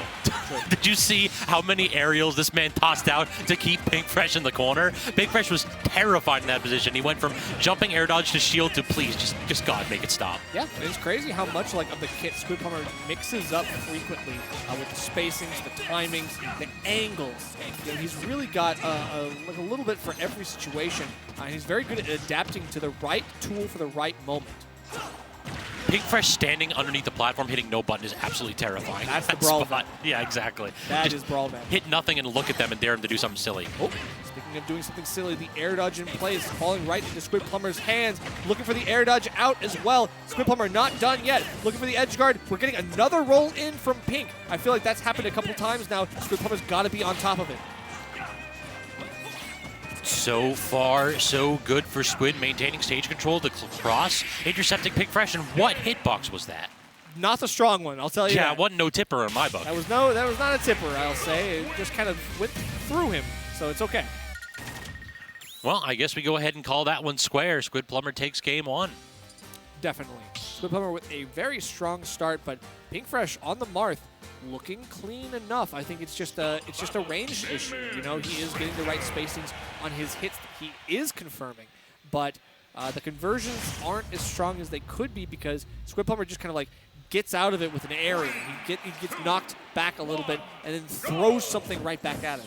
Oh, we're actually on the Min-Min, too, in this position. Just does not want to deal with the Marth-Belmont matchup, and I can't blame Pink. Right, I mean, this is what, like loser gets fifth? Yes. So, yeah, I don't want to get fifth. I want to win. Yeah, Pink's got a family to feed. Yeah, he's got diapers to buy. Well, yeah, you know, it's like, you know, family man, you need that money. Agreed, exactly. Go clock in. Not just playing for pride in this position, so Pinkfresh, perhaps a little bit of an incentive here to continue the run.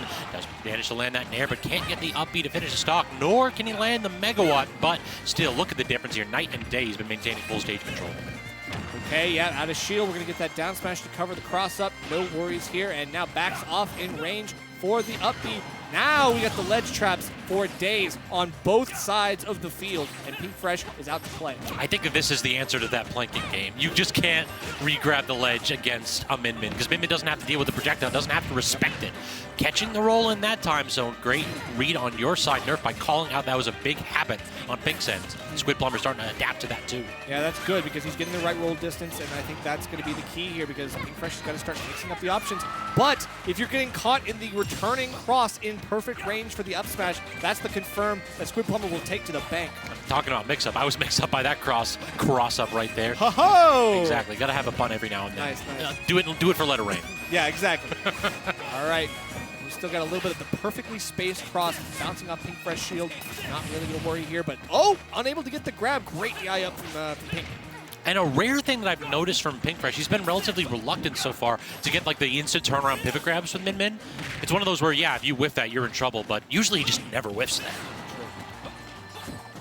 Okay, we actually trade with one of the arms here. The Ram going to be able to plank out with the falling nair, but there's always a second arm right behind it, and now they're pressuring Squidplumber all the way out there, but look at the high recovery from Squid. He gets back. I think it was the Gimmer. I heard a footstool sound right there, so perhaps we had that little Gimmer tech where you got the extra jump with that footstool to make yourself safe, and now Squidplumber has a full reversal there, full stage control, catches the roll with the holy water, and then the down smash, waiting out the air dodge. Pink Fresh has been air dodging in time and time again, and that time Squid had the reaction.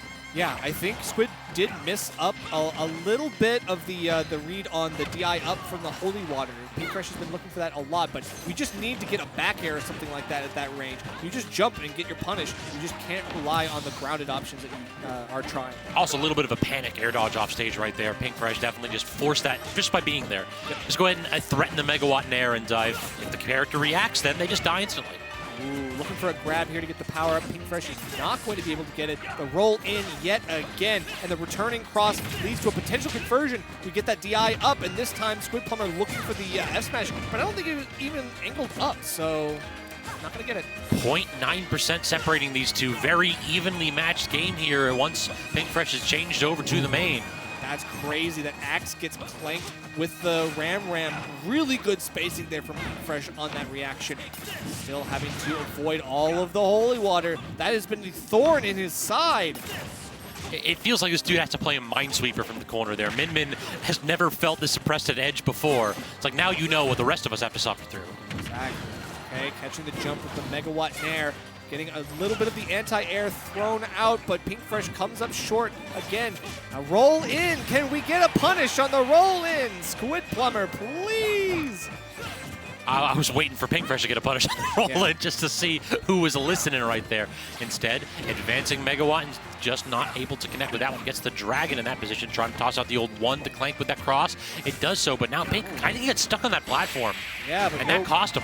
Yeah, it did cost him a little bit late on the uptake, but Squidplumber catches Pink as he emerges from the higher ground. Now, I think this is starting to look tough because you've beaten the Marth, you've beaten the Min. What else does Pink Fresh have to really change up the game? Lucas. No, I actually have not seen the Pink Fresh Lucas in a minute and a half. Richter. Okay. No, I think the Min-Min's the answer here. I think so too. I mean, we just didn't get enough of like the gotcha situation. Ah, got him, GG's. Yeah, exactly. None of those like, I'm just going to go ahead and short hop Megawatt, and it covers all of your get-up options. Like, I'll just kill you at 12. True. Okay, all that pressure then runs away. Min doesn't have the best ground speed or air speed, so you're not really going to go anywhere. I will say that a visceral reaction from Squid 2 when Pink Fresh had the up smash to like jump over the whip. Yeah. I would have been tilted in that spot too. A little bit of the old hurt box manipulation right there. Oh god, they never jump over the whip. Yep, here comes the power-up. Got to be careful here because one hit could be your downfall, but unfortunately that one hit is not the downfall for Pink Fresh. Squidplumber manages to make it back. Oh, it does have to use the air dodge, but the laser misses, and Squid always wise enough to keep that double jump in those situations. Still stuck in the corner right there. Great air dodge yet again. Like Squid, I always admire players that play characters with bad recoveries because they always seem super, super tricky off stage. I know, and they've done so much to like make the best of what they're given. You know, you look at like players like Peanut, players like Alternates who have like bad recoveries. They just manage to get back regardless. Both these two, actually. Yeah, exactly, and Squidplumber is no different because, like, let's be real, that definitely is going to kill you, but I wouldn't be surprised if you'd been able to get back from that. So is this the beginning of something special here? This is kind of like the Pink Fresh special, where it's like a little bit of a and now he shall try situation where he gets the reverse 3-0. Yeah, this would be a good time to try because dying off the top of what a read, by the way. Really big range up smash, like catches him just in the tipper. Projectile pressure on point. Great spot dodge from Squid, trying to go ahead and make this comeback expeditiously. Intercepts, I think that was a double jump as well, so Min does manage to get the tether, though. Squid wasn't able to land the killing blow off stage, so Pink Fresh, another lease on life, tries to catch the roll in and misses. So now we are back to what passes for neutral in this matchup. Sure. Yeah, we'll call it neutral with quotation marks. That's about it. Got the Ram coming out, so we are looking for the anti-airs. And now on the ledge, we're looking for the scoops. But instead, Squidplumber's aggression pays off quite a bit, gets back to center stage, but misses the back air. It looked like ever so slightly fast fell that one. That was a good mix-up from Pink Fresh, just throwing out the Dragon, then not throwing out the second arm, then throwing out the Dragon again first. Still, Squidplumber able to catch a very clutch up B to take the second stock. Is this the comeback? Maybe. That axe was so nasty off stage. Like, Squid is dominating in neutral right now, and that is typically not something you see when your opponent is the Pink Fresh Min. Unfortunately, he does get caught by that down tilt in, getting grabbed by the best range of the grab in the game. And down smash not going to kill, but that will. Pinkfresh takes a game. Oh, the tiniest of Ram in the magnifier. After a fake kill screen, by the way, from that down smash. I can't remember the last time I've seen MegaAntMan down smash kill this consistently. It was just an awkward angle. Squid tried to recover low, and Pink just like, bet, I'll go down there. Yeah. You think I won't? What did I say? That was the kill you at 12 moment that we've been kind of alluding to up till now. Pinkfresh gets a hold on him. No. You are not. Who's the dude, the Min that keeps swapping? Is that KBean? It's Proto, right? Proto, yeah, exactly. Is Pinkfresh trying to pull a Proto ban hand? Honestly, I mean, maybe. I feel like Min-Min. I feel like Min-Min players, they don't play only Min-Min. They have to play some secondaries because that character does have some really dog water matchups. Agreed, yeah. So you need something else in the tank. And I don't know if Marth is it. Jury's still out on that, but we'll find out. Yeah, this, I mean, Pink has a plethora of characters to choose from. The Marth just seems to be the one that he's been putting the most time into. The Corrin has definitely gone firm in the back pocket. That was another one of the sorties that we were working on. Which is crazy, because we're in the middle of the Corrin renaissance. I know. Pinkfresh, of all people, is not playing Corrin. Yeah, shocking. Instead, it's like, all right, Pinkfresh is just the eternal hipster. We have to go for, like, this character's popular. I was never about that popular character. I guess so. He's just going to play, like, the character that nobody expects. Whatever floats your boat. As of right now, the dash shielding was something that was really good for Squidplumber in the last game against Min-Min. He doesn't need to really dash shield as much in this matchup. Now he can play back. And I think that was what he was finding a lot of success in the earlier games that he won. Trying to get that down air set up too with Squidplumber. Definitely fiending for this stock in this position, but instead, Pinkfresh staying strong, staying defensive, does land the tipper up tilt, but still no chance to kill even with solid rage. Neutral air and up tilt also not going to do it, but the forward air will off the top. So awkward situation right here for Pinkfresh as the character swap leads to an early deficit, and Squid looking to pile on. Yeah, and just a little short with that up smash, unable to do anything here. Squidplumber, he's getting close to the killing blow, or no, he's not getting, he's getting close to getting killed here. But Pinkfresh just cannot get his hands on Squidplumber right now. He's just got to be careful here because he gets hit with his own holy water, and Pinkfresh still cannot find the option. A little bit of Marth-itis, no tipper, no kills, time and time again in these situations. Pinkfresh has to go for a little bit of these unsafe options, but the up B finally doing it, but at 190, if I'm Pink, I'm worried. Yeah, if you have to rely on the Dolphin Slash, then things are a little bit more dire than you'd like. Marth, yeah, you called it Marth-itis. Like he's got trouble killing. Interesting that we haven't seen very much of the side B whatsoever in this matchup. I just feel like Pink hasn't really used that multi-hit tool much at all. That was so smart. So you can see Squidplumber now starting to prepare for the roll in. He gets it, but he throws the holy water too far, and he's doing the right thing. I think he just needs to get the spacing right, and he can catch that by running forward, forcing Pinkfresh to roll in, and then reversing that holy water throw. Oh, that was an air dodge. That's so unfortunate. Pinkfresh looked like trying to air dodge up out of the holy water hitbox, but instead gets the neutral and still just enough lag to make that up B not able to recover. Ooh, that missed. Yeah, we don't get the punish. That crossed up just enough that the out of shield option fell short for Pinkfresh. Did not get the punish. And now he's getting swept up into up tilt stuff, getting bounced all over the stage, trying to get a down air well spaced with the tipper. But where's the follow-up? At this point, there's not too much here. Squidplumber resets to neutral here, starts to toss out the wall of projectiles. Pinkfresh does the dash shield, but unwilling to grab in that situation. Instead goes for the up air, and even with the tipper, he's not killing at 150. What is this character? Sometimes, PS2, yeah, sometimes you figured like Marth kills relatively early if he hits a tipper, and then like situations like this, like does the character ever kill? I'm not sure if the up air was staled or not. I mean, it's possible, but that is something that Pinkfresh has got to be careful of because there's no kill throw here. You've got to go for the offstage play, and he actually jumps too high, unable to catch Squidplumber's low recovery. You can look for that tether grab quite often. If I'm Pinkfresh, I'm tilted off a cliff right now. 183, you hit a tipper forward air at edge on PS2, and it still does not kill. Oh my God, and we're still not dying. Almost 200%. Belmont should not live this long. He has no right doing so. And Pinkfresh is gonna get the kill by going a little bit farther off stage and going for a little bit more risk. Projectile game plan here and trying to go ahead and get a couple of these tippers. And I think that might have killed there, actually. Yeah. Side B is really strong in the corner if you hit the tipper. Yeah, if you get the tippers with that rage, I believe. So no surprise. Still got to be careful about where he's standing near ledge because that up B will poke through, as you can see. Getting caught by the down air, and you hate to see it, but nothing except a quick aerial away. Squidplumber catching the jump yet again. And that's going to be it. A 3-1 for MD's own Belmont. Yeah, that was a bit of a difficult one in that situation. It definitely felt as though Pinkfresh had an understanding of how Marth needs to navigate around that matchup, but really the problem came down to Richter didn't want to leave. Yeah. At 200%, there's Marthitis and then there's terminal Marthitis, and that's what we just saw right there. Pinkfresh, unrecoverable in that station. Late stages, easily. Belmont, I mean, I guess he turned into Thor. He just walks in your house and says, "Hey, what's up? I live here now." Miserable. You good with that? Let's have some mead.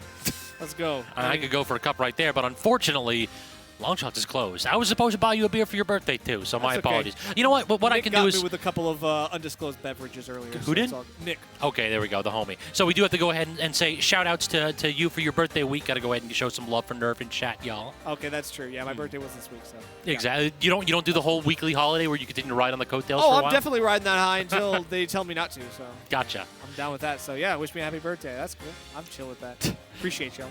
So, I think we are down on loser's side here. I think we're waiting for one more match to finish up there before we go ahead and let that one rock. As, yep, Smub in winner's side of Grands, Squidplumber over Pinkfresh. So it is going to be KBean, actually, 3-1 over MegaAntMan. So KBean versus Squidplumber in loser's semis. A winner of that faces off against Komidori. Makes sense. In losers of final. That is the PR difference, honestly. KBean now got the title. The highest ranked PR heavy in MDVA right now. But I will say, MDVA has always had a soft spot for Bowser. True. Shoutouts to File. Yep. Bowser has been, I would say, like a present force on our PR for quite a few seasons, particularly in the beginning of the game.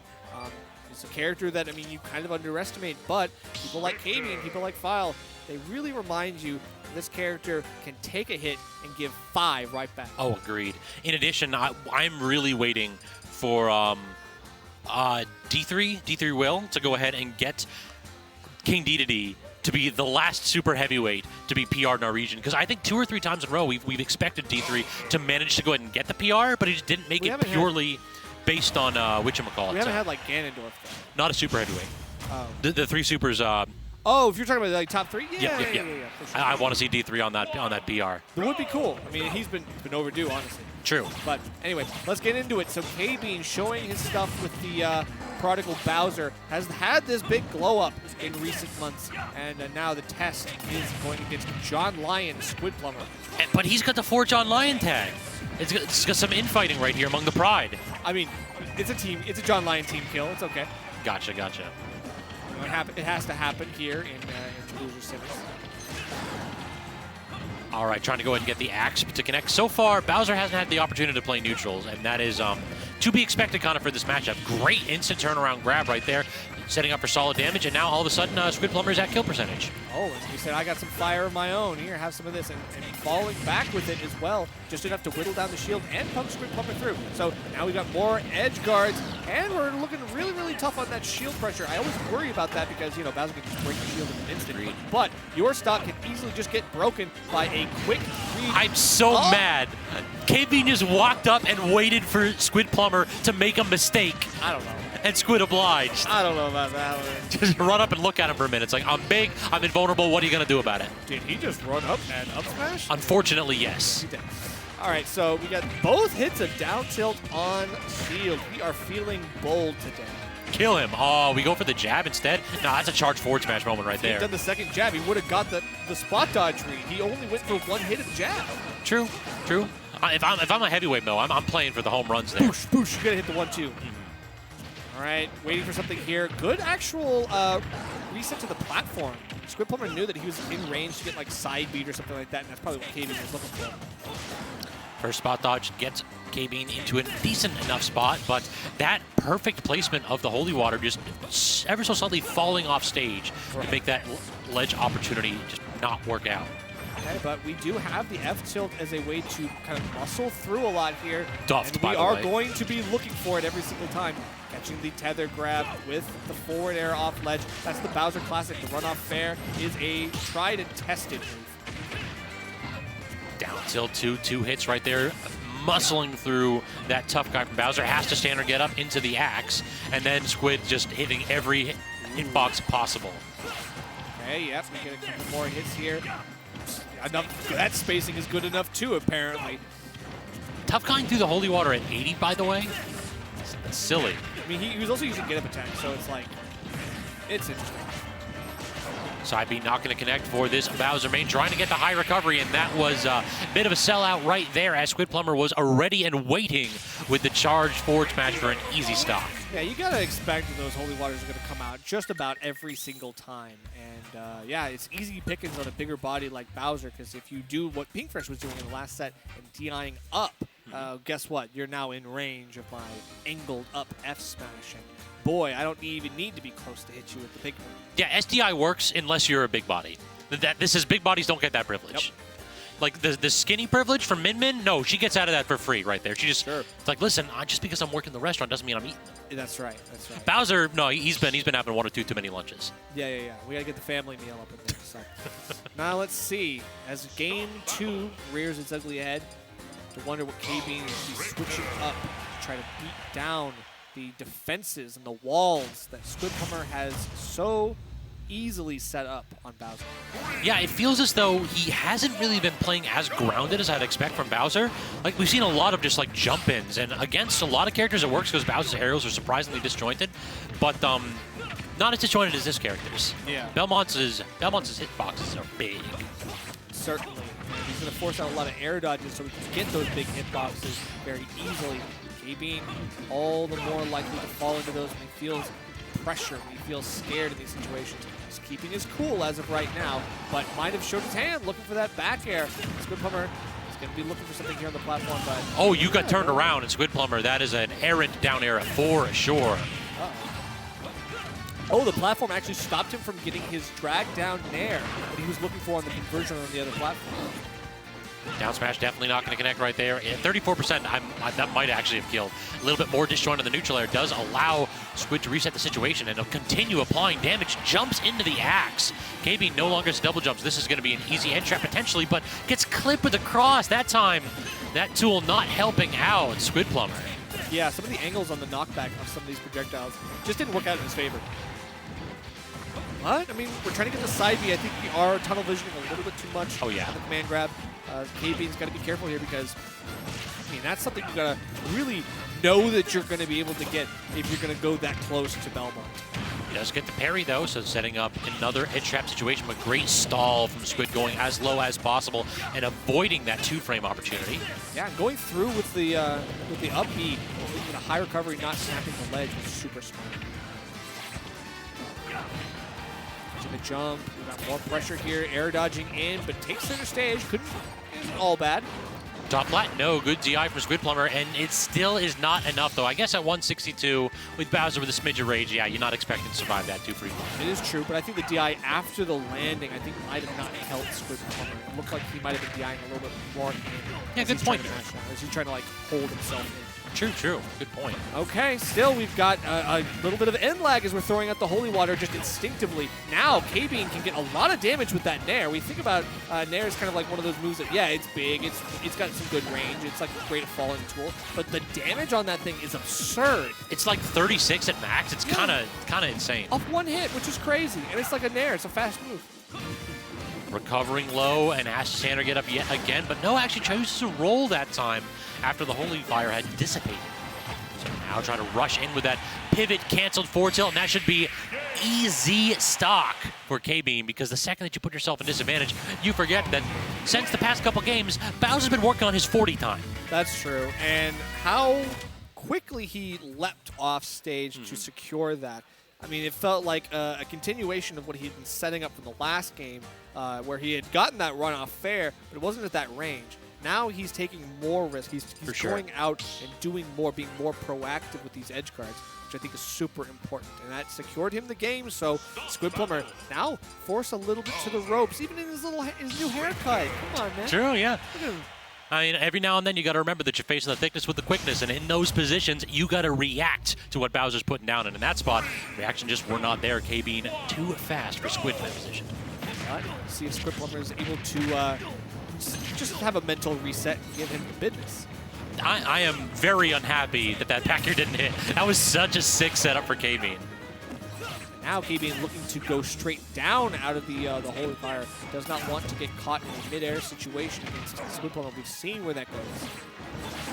Does get caught up by the forward air yet again, and then a double projectile into up B. Tons of damage from that one read. The neutral air dodge does manage to get KBean back to stage, but for how long? As he commits to that neutral B, and Squid back to full stage control, back to ledge trapping, back in the lead. This is kind of a clinic on how to beat a big body with a very good ledge trapping game and amazing range on your moves. Squidplumber is just showing us how it's done. For sure. Oh, Ooh. Using the invulnerability on that shell with the up smash to get some solid damage, but yeah, you're not going to kill at that percentage. And instead, Squidplumber threatening it with the kill sparks right there. Does sell out with a low recovery, still managed to get something out of that situation with the up B, though. Yeah, I'm surprised Squidplumber went for that angle when he saw that KBean was looking for that higher recovery. It felt like it was a little bit of a misreaction. Because he did start it after we saw the up B start with KBean. Oh, regrab? Huh. Oh, it doesn't get the punish, though, with Squid. Instead, hard commits to a jump in, it looked like. That was, that's selling out right there. That was selling out a little bit, and he does end up taking a bit of an early stock. So we're going to take that if we're KBean, and all of this rage can now be used on this second stock to try to get us something more tenable.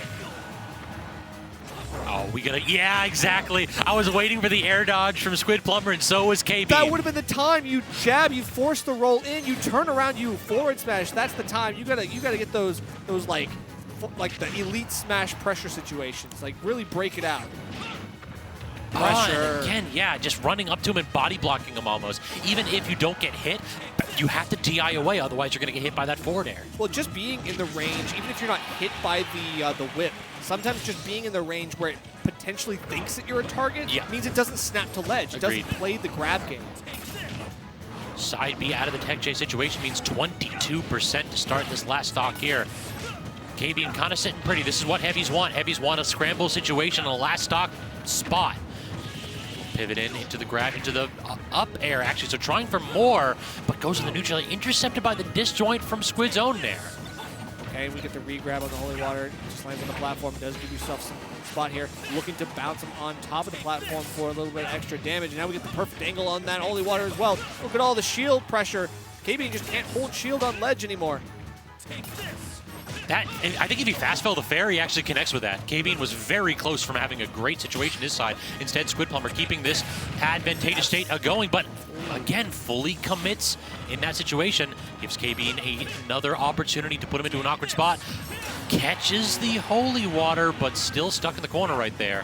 What do we do with it? Nothing. Oh, it actually triggers when you get hit while you're rolling in, and that's just enough for Squidplumber to take the game. Now, was it just, correct me if I'm wrong here, Nerf, wasn't that like an RNG chance? I think he dropped it because he got like the RNG hit. Right, you got knocked. I don't know if it's like all RNG at that percent. I think at higher percent, I think it might be that you lose. So it's still a random chance, but it's like a higher random chance. Right, exactly.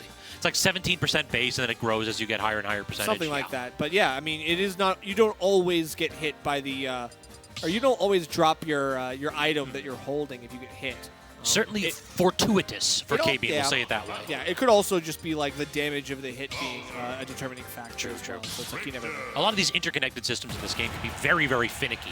Yeah, a lot of like these situations where it's like, you don't often see, only if you're playing like an item-based character would you really know all the intricacies, unless you're really commonly fighting them. True. Yeah, if you have a Diddy Kong in your region, I'm sure you know the exact part of that mechanic, because nothing triggers a Diddy Kong more than dropping his own banana after he worked all that time to get it. Exactly. All right, speaking of working all that time, let's see if KBean, all the time that he's struggled and strived, to try to get in on Squidplumber and try to use the dash shield and try to use the zone breaking tools as best as he can. Will they work? As of right now, we get a grab and we're keeping it even. Off stage using the neutral B to get some damage there, but not too much else out of it. And Squidplumber actually has the ability to respond aggressively. Gets a couple good hits off, and now we're back to Nooch. And this is where Squid thrives. Still off stage is where he doesn't. And that's where KBean can find all of his leverage. He just needs to get Squid off stage and find an edge guard worth speaking home about. But we've got something here. Maybe we've got to run off fair. Yeah, and the problem is that you misspaced the dash attack in that spot, and then, yeah, directly setting up for that runoff fair. That's one of those where Squid's going to want that dash attack back and set up for that entire situation. All of that. Look at that conversion. That was the back hit of Nair, by the way. He turned around on the platform for the grab. That is Squidplumber reacting to the DI so well. Also, is it just me, or did that throw into the up air look true in that spot? I don't know. And that almost looked true because of the big body, or perhaps because of KBean's DI, but that's a 50, even if it's a 50-50, that's an awful spot. It's a bad spot to be in, and this is also a bad spot because even though Squidplumber kind of drops the edge guard a little bit, he's kind of like throwing the whip a little bit too high up. KBean takes the low route smartly, but doesn't get hit by the full down tilt. We just kind of hold on to the second hit. Squidplumber just boops him back. Just goes for the standing grab right there. Instead, down air into the up air, trying for the axe to catch the aggressive landing. Instead, yet again, catching KBean, reaching out with them greasy mitts, trying to grab Squid.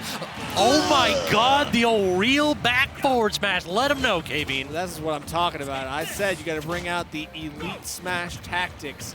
And that's the king of them all for King Koopa to rely on. Every now and then, you just gotta swing for it. Exactly. You're not playing heavy to play neutral. You're playing to swing.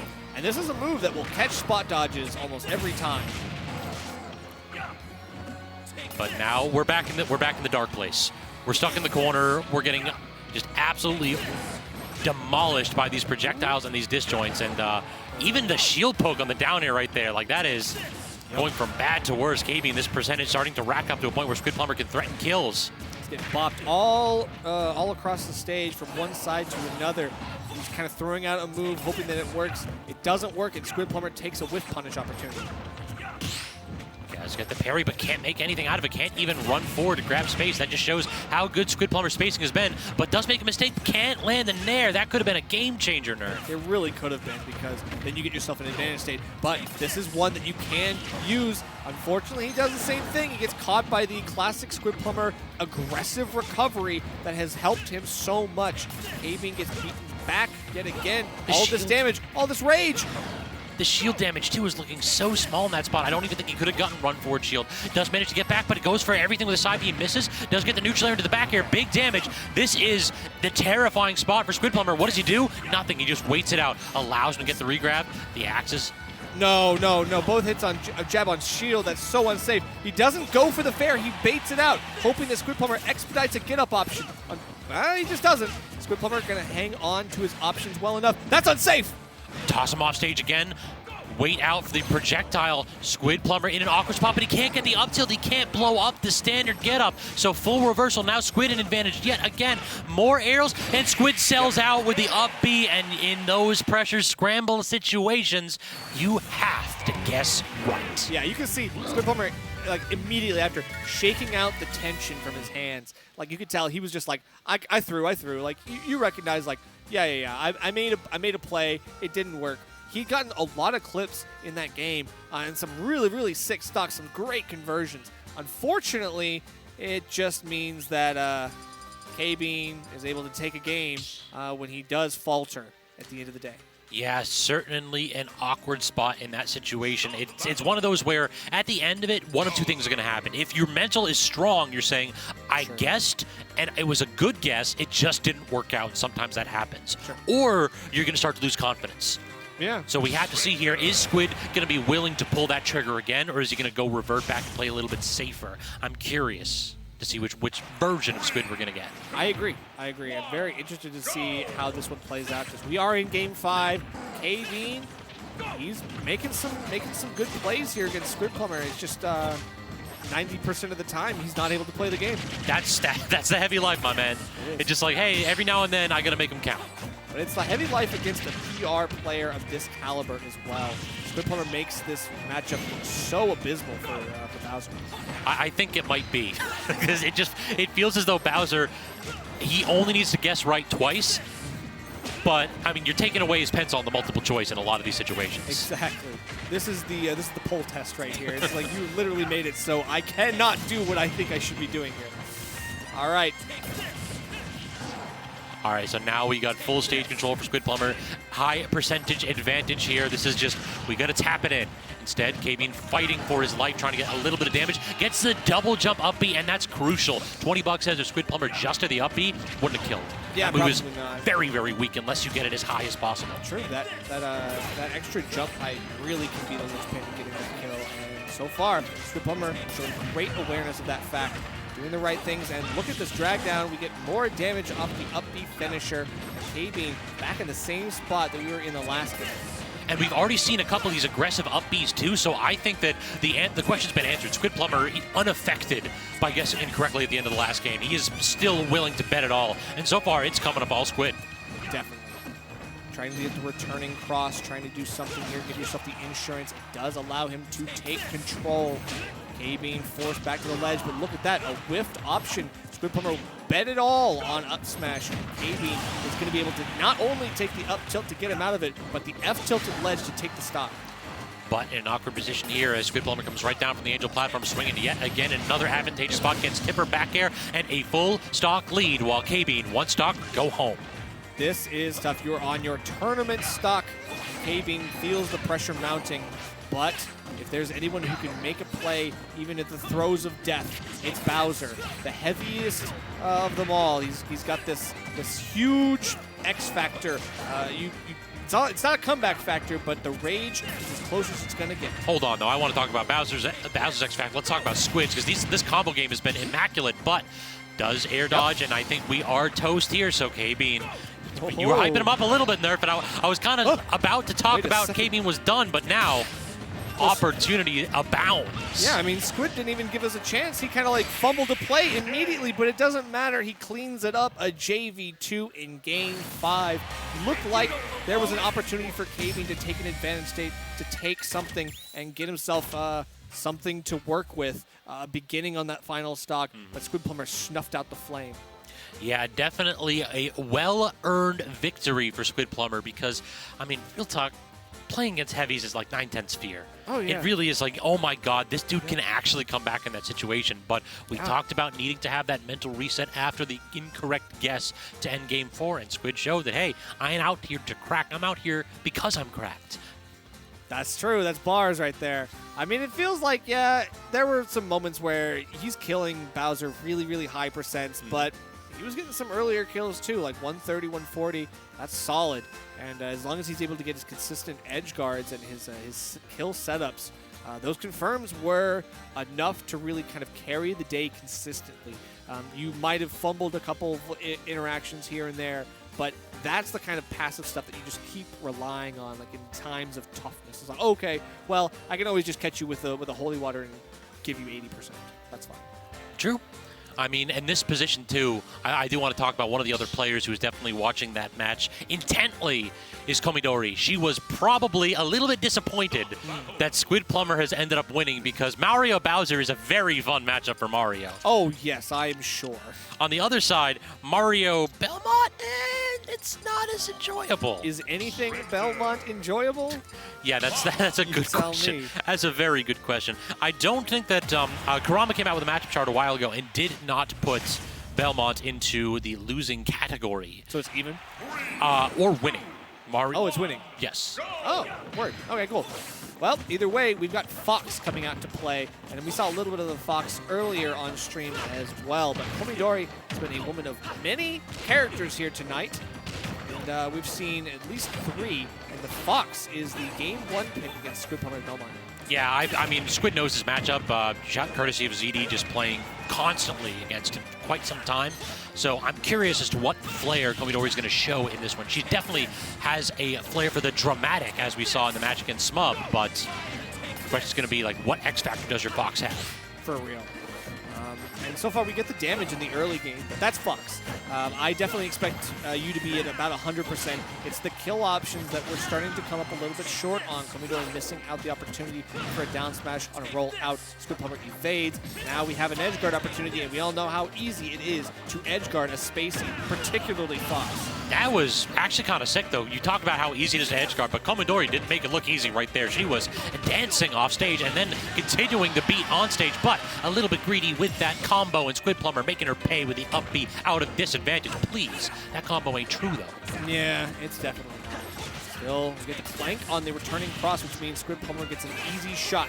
Taking a little bit more damage on Komidori. This is even, but with a character like Fox, well, really, both of these characters die very early, but for different reasons. Yeah, Fox dies very early because just get the character off stage and they die. Richter dies very early because Fox has good buttons, as we see right there. What a confirm, by the way. Right. And, I mean, Fox a little bit of a glass cannon, you know, super light character, but does have the kill power to do some damage. And right now we are avoiding the F smash. Squidplumber a little bit half-baked on that option. Now Komidori forced off with this down tilt. I will say that's something that Squidplumber's been getting quite a bit of leverage off of tonight. That up tilt, or down tilt rather, both the single hit and the follow-up has been very good. Very true. A new wrinkle in the game plan, perhaps. Okay, and we still have Squidplumber trying to catch some of these conversions on platform. Good nair, but it feels like some of these clanks are starting to come up Komidori's way, regardless of how much end lag or hit lag it puts her. Oh, actually just holding on to the grab. Very, very intelligent right there. Trying to use the grab armor to intercept that projectile, just not having to deal with it. Yeah, rapid jab there in the corner at the platform. Just hit that A button and dare him to try to roll out of it. Roll in, okay. It's looking tough. Gets out of another one of those holy water setups, but we don't see her go for anything really aggressive. That's interesting. So I think right there we saw Squidplumber selling out on the idea of Komidori air dodging out of the holy water. But the problem is Fox falls too fast for that nonsense. Definitely. That's a unique situation that only Fox can really provide you. You know, he is so quick to get back to the ground. And Komidori, she's doing the right thing of finding herself in the right position.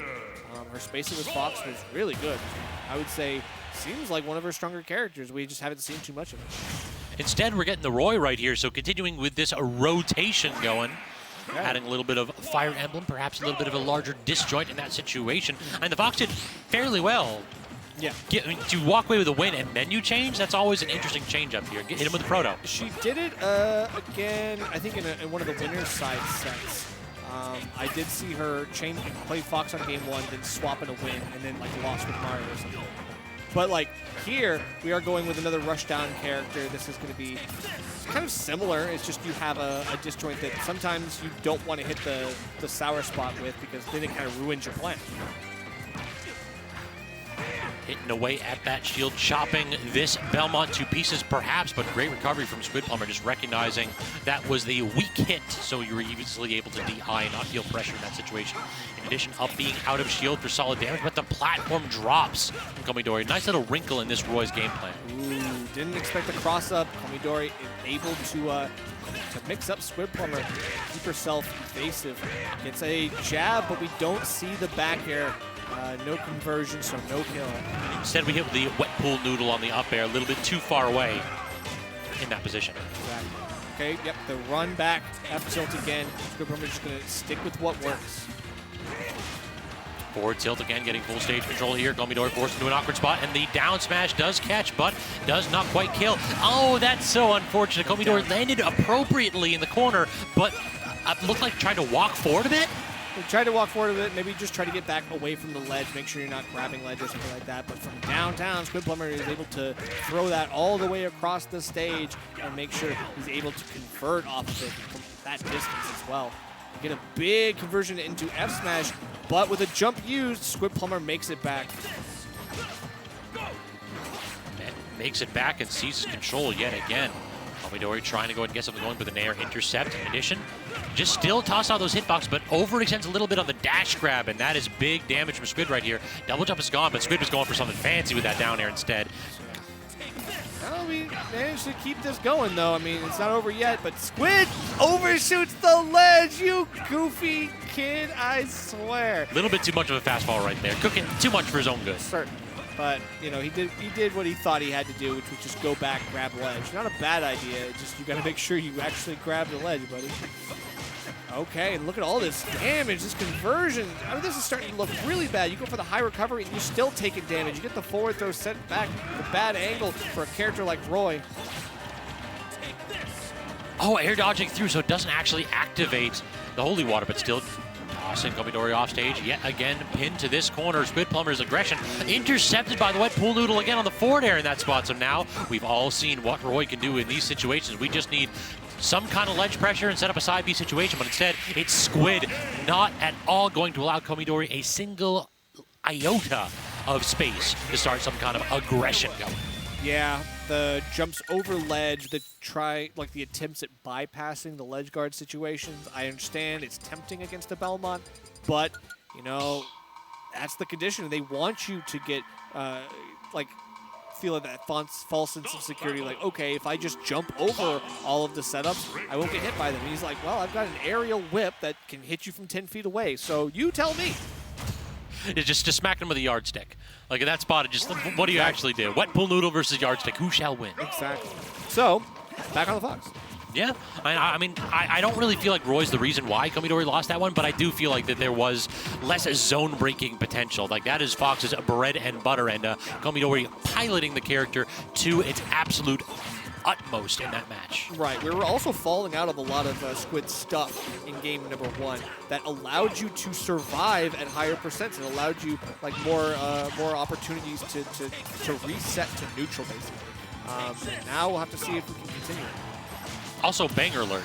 Also back air alert. Good God. Yes, on both. Now, I'm sitting there like just bobbing my head around to the music for a little bit, and Squidplumber says, oh, about to go ahead and start up the chorus. Let me show you what I got. Ooh, no tag, but we get the catch on the roll, and the F tilt is the easy option. Jump onto platform and then dare through. That was so sick, That's actually. a good mix-up. I respect that. Awkward angle right here, and Squidplumber doesn't have the resource to make it back. Yep. Then the up B immediately. That's the hardest hold buffer I've ever seen. Yes. It's like, okay, well, that's crazy. He's just mashing it. Exactly. It's like, I want it, let me do it. Not now, though. Okay, and we get a dash tag. Look at all this damage. This is the Fox combos I expect. Good bundies. I'd never compliment a Fox. Oh, okay. These buttons are too good. I mean, she played other than characters other than Fox. Yeah, I know. Yeah, you know. But the Fox bundies, though, They are good. It's dash attack there, dash attack there. But it's good. You have to play at a high APM. So I know. I'm just razzing the Fox players. I can't press buttons that fast, I'll tell you that. Pac-Man main. You don't have to pass buttons. You're right. But the illusion on shield will not cross up, so Squidplumber gets an easy punish out of shield on that one. Takes a stock for it. Oh no, this is the bad space right there. When you are stuck in the corner at low percentages, Fox, when everything the Squid has combos into itself. Oh, but somehow the reversal right there, a blind spot in Squidplumber's hitboxes. How did Komidori find that? I don't know. Fox is kind of small, and maybe that kind of lends itself to getting past the linear hitboxes that Squidplumber often throws out. She was just able to space herself really well, so... She's just better sometimes. I guess so. Skill issue. Up tilt, can't get a conversion. You get something else here. The up B, get off me. Neutral air into forward smash there. That is definitely not true. Nice little mix-up from Komidori. Selling out for the forward smash, but then the illusion very nearly costing Komidori the game instead. Squidplumber has an opportunity here, but Komidori a little bit of a mix-up. Lots of movements. She is kind of... is dancing in and out of Squidplumber's hitboxes. I actually just forgot that Fox had a reflector the entire time. That's the first time we've seen it. It's just been stalls, that's it. Of course. No stalling here. Squidplumber is going to take us straight into game 4. Just the max distance illusion still not far enough away to flee from this yardstick that Richter is swinging. That is so true. Well, I don't know. I would say Komidori. Do we stay on the Fox now? Rotation Mario. Oh, yep. Do it. We're gonna bring it into Mario. Honestly, I hate this matchup, despite the fact that the Mario mains think this is winning. It just feels like, yeah, if you put them in disadvantage, you win. But like that's every character with Mario. It's kind of hard to put Squidplumber specifically in a disadvantage. True. Okay, so Town and City, long stage. This is not where I would expect Mario to go. Yeah, However, I figured PS2 perhaps, but... PS2, Battlefield. To be honest, I mean, I've talked to Mario players who think that Final D is a very good stage for Mario. I can kind of see it. Yeah, that's the de novo pick. That is the de novo pick, yeah. Okay, we get the down air. Nice little hit, but no conversion. Turnaround grab a little late, and that's the thing. It's a little bit more laggy than you need in this situation. Good parry, but yeah, that forward smash was a big commitment. Forward tilt might have worked out, but definitely not the smash in that Up spot. smash might have worked. At 123, though, not quite going to die off the top to that up B instead. Has to go ahead and get full hop approaches with the fireball. It's an interesting gambit right there for Komidori to try. Instead, fighting through those hitboxes, but finally Squidplumber lands the back air.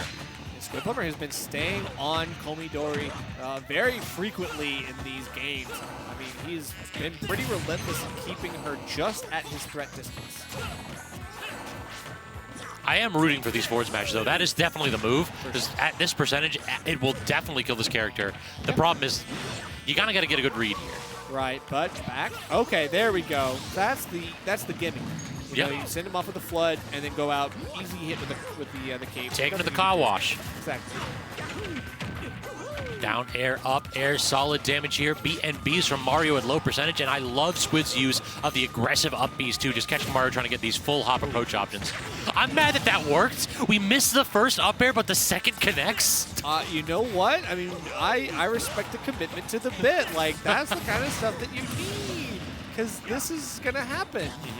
Yeah, definitely finding yourself in an awkward spot dying to that holy water hitbox, but I mean, yeah, sure, just do the Mario yet one more time. That's all we need. And I think that's what she's been able to do with Mario consistently throughout the night, is getting some of those really amazing advantage states that can carry you entire stocks and games. Double neutral air. Oh, we're going off the top, aren't we? Douche? No, we're not going to do Expended the double jump a little bit too late, or too early rather, it looked like. We're looking for it too. Okay, we've got more pressure mounting. Squidplumber taking the back air on shield, but got greedy, and the forward smash is his fate. Nerf, this is the third straight Game 5 in a row that we've had. These matches, time and time again, players are pushed to the brutal, bleeding edge of their skill set. Squidplumber had to take a minute afterwards to shake off his hands, and I don't blame him. Squid has been living on the edge all evening. Yeah, pretty much. And I might be $5 poorer today after the bet we made. Yeah, exactly. At the beginning of this evening, we made a bet about whether or not we were going to make it out here before midnight. And since then, it's been all Game 5s. Everything's coming up scabs tonight. I guess so. But we still only have one more set after this, potentially two. If there is a reset, I lose. But this is only Game 5. At most, we're going to be like 4 minutes into this game, and it'll end. Timeout. Let's go. I want to see the first Fox timeout I've ever seen. Let's not try to go crazy. I want to speak this one into existence. We are going to go... Wait. No. We are going to go Mario? Okay, yeah. So we are going to go Mario. No Fox. Mario seems to be the play here. It's working, and those advantage states, if you make them more frequent, it's an easy win. True. But Squidplumber is going to be, I think, a big, tough nut to crack. True, though I will say a moment of trepidation from Komidori choosing which character that she was going to pick for this last one. This is also the first time this set that we've seen, I believe, the character same time twice in a row. Maybe. Yeah, I'd have to think about it. There was a lot of characters. Yeah, it was like Fox Roy, Fox Mario. In this set, yeah, in this set, yes, for sure. I don't know. There were some previous sets she might have gone the same character twice, but I don't remember. As of right now, doesn't matter. All that matters is dodge. Mario, because you're looking for the forward smash, and the roll out is just enough to save Squidplumber's life, but boy, that was close. And holy water yet again. That's twice in a row where the up B has not been interacting favorably with that projectile, giving Squid a solid lead here and not really at the highest of percentages. Does get the back air, but again, these disadvantageous spots, these little things here. Squid DIs away and then doesn't toss out the air dodge immediately because he knows that RAR back air will set up another string there for Komidori. Correct. And the down air to get yourself back to center stage might not be the play here because Komidori is just not acting, just being extremely patient and not showing her hand, just going to wait with the right options and react. Up smash, though, the anti-air extraordinaire from Mario. Has to go ahead and get the spot dodge as well directly thereafter, but enough invuln to not make too much out of it. And that combo ain't true sometimes. Yeah, definitely. But we're going to go for it anyway, because why not? Oh, actually being able to catch that lingering hit of the dash attack with the get-up attack. Now Squidplumber managing to beat back Komidori just a little bit farther from ledge. We've got the potential to force this air dodge and get something for it. Great forward tilt at the end of that, but not quite getting the tech roll is Komidori. She's in an awkward spot here at high percentages. It is one hit will steal the sock, but who's going to get that one hit first? Well, since Squidplumber's setting up on the ledge, it looks like it will be in, but it's not enough to get the kill, and finally we do. It's just an extended edge guard, and Komidori falls yet again to the traps. This is the sweet spot for Mario, though. Mario wants you like around 35-40 to go to get the instant death combo, so watch out, Squid. You know what to look out for, too. True. Okay, we get the turnaround now. Up Air City, we get a little bit of a boop, and Squidplumber fights his way out. Back air not going to lead to anything again as Squid recovers a little bit high in that spot. Good recognition of the dangerous position you find yourself in now. Full stage control for Squid. Forces out the double jump. Gets the back air in addition. Another double jump, but can't get the dash grab. And only one into the jab. What's Squid doing there? I think the jab check was smart because it can force Komidori to like jump or something. But as long as we're able to get our consistent down airs, Squidplumber will close it out yet again in Game 5.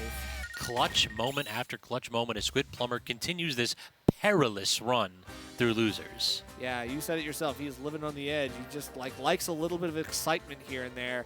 And this is really getting the heart beating on all sides. So oh, yeah. Good stuff. We'll have to see if in Grand Finals, can he put Smub to the test? Twice. Or, yes, or will he simply get smubbed? Hold up, so I'm looking over like Squidplumber's run. So in winners quarters, Squidplumber 3-1 over Bo.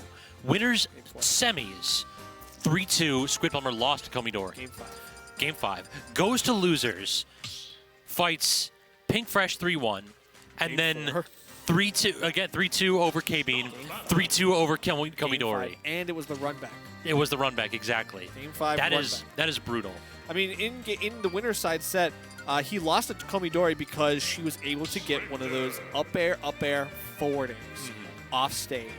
And, I mean, he fell a victim to the classic blunder. Don't let it be you. You know, Don't and let Mario do the Mario. This time he did the right thing by keeping her at arm's or whip's length and everything else and getting the spacing right and avoiding it. Can he do the same to Smub? Yeah, we now this is the ultimate spacing test because you outspaced Fox, you outspaced Mario, you outspaced Roy, but can you outspace Smub? This ain't about the character, this is about the player. Well, only time will tell. We've seen Smub kind of forced into some unsafe options, like some bad air dodges here and there that is looking pretty dire sometimes, but we'll have to see if the edge guards from Belmont are enough to do that. Because as of right now, there's not a whole lot of pressure. Smub is taking quite a bit of damage, but that's Ridley, that's the big body. And we know what he can do with the rage if he's able to use it, but no chance. Yeah, what about that rage though? Like, it feels as though, unfortunately, if you don't ever get the opportunity to play the video game, never get the opportunity to make any kind of an advantage position out of that. Oh no, not like that. Well, we almost save him, but then Smub never won to not finish his play. Yeah, exactly. So Smub still seeking his first lead so far. Squidplumber, yeah, be gone, please. Yes, stay away from me. It's like I am diametrically opposed to you, Christian man. At this point, 8-13 is the record between these two, going Smub's favor. So Squidplumber still not the most advantageous record for sure, but never too late to change. Exactly. We got to get started somehow, right? Exactly. It's an uphill battle, but it's one that can be won and has in the past, just not as often. Yeah, Smub's got the last 3, and of the last 10, 8. Yikes. Okay, getting the regrab on the holy water. Now platform coverage. This is what Smub does best. Oh, the dash attack is a little bit over-aggressive right there. The dash attack is a little bit over-aggressive there, too. Yes, twice in a row, and we actually get... Hey, this time not as aggressive, though, because guess what? He knows it's going to be on a spot dodge. So good read from Smub, taking away the resources as well, putting Squidplumber as far in the dirt as you can. Yeah, perhaps that's why he was going for the dash attack, because he knew all he needs to do is hit the nair afterwards. Right. Take away the jumps so easily from Squidplumber, and Smub is laser-focused on that. Oh, the standing grab ever so slightly too short in that position. But then the Smub classic, I'm just going to let her rip. I can't even call that the smub class. That's the Iota. True, yeah. Like, Iota was the first one to be like, hey, that 2 frames. And everyone's like, huh? Exactly, Excuse me, excuse me? It's just a lot harder to hit on those tether grabs, which is a really good option for Squidplumber. Unsafe forward air on shield, so smub gets smacked away here, but Squidplumber still seeking for ways to steal the sock. Instead, neutral air from smub. Great forward air out of disadvantage. I mean, it was smart. I mean, smub kind of played that where it's like he was able to body block, but Squidplumber still was able to throw out another aerial in time to get the tether grab, get himself back. Smub's plan kind of fell short. Just got to be able to close this out. And an earlier percent, looking for the side B cheese. Looking for literally anything out of the corner here. This is the big body problem is, what can you finally do? The neutral air allows him to get some kind of an advantage, but he had the one opportunity and he just couldn't get the turnaround grab. So now Squid grabs the neutral air, tries to get the up air. The up tilt instead connects. Okay, I mean, yeah, Smub's trying to do everything he can. The reactions are just not working out. But this time he's got Holy Water in hand, and that's the easiest way out. Both players were up on their feet before that kill screen finished up. Neither one of them are trying to go ahead and take a minute to compose themselves. They want back in this game ASAP. They want blood. And Squidplumber, again, shaking out the hands every single time. He is feeling the tension across the board, set after set. You can only imagine the mental fortitude it must take for this guy to have the endurance he has in every single one of these games. And now in this position here, what is the adaptation? Is it just basically continuing with the game plan?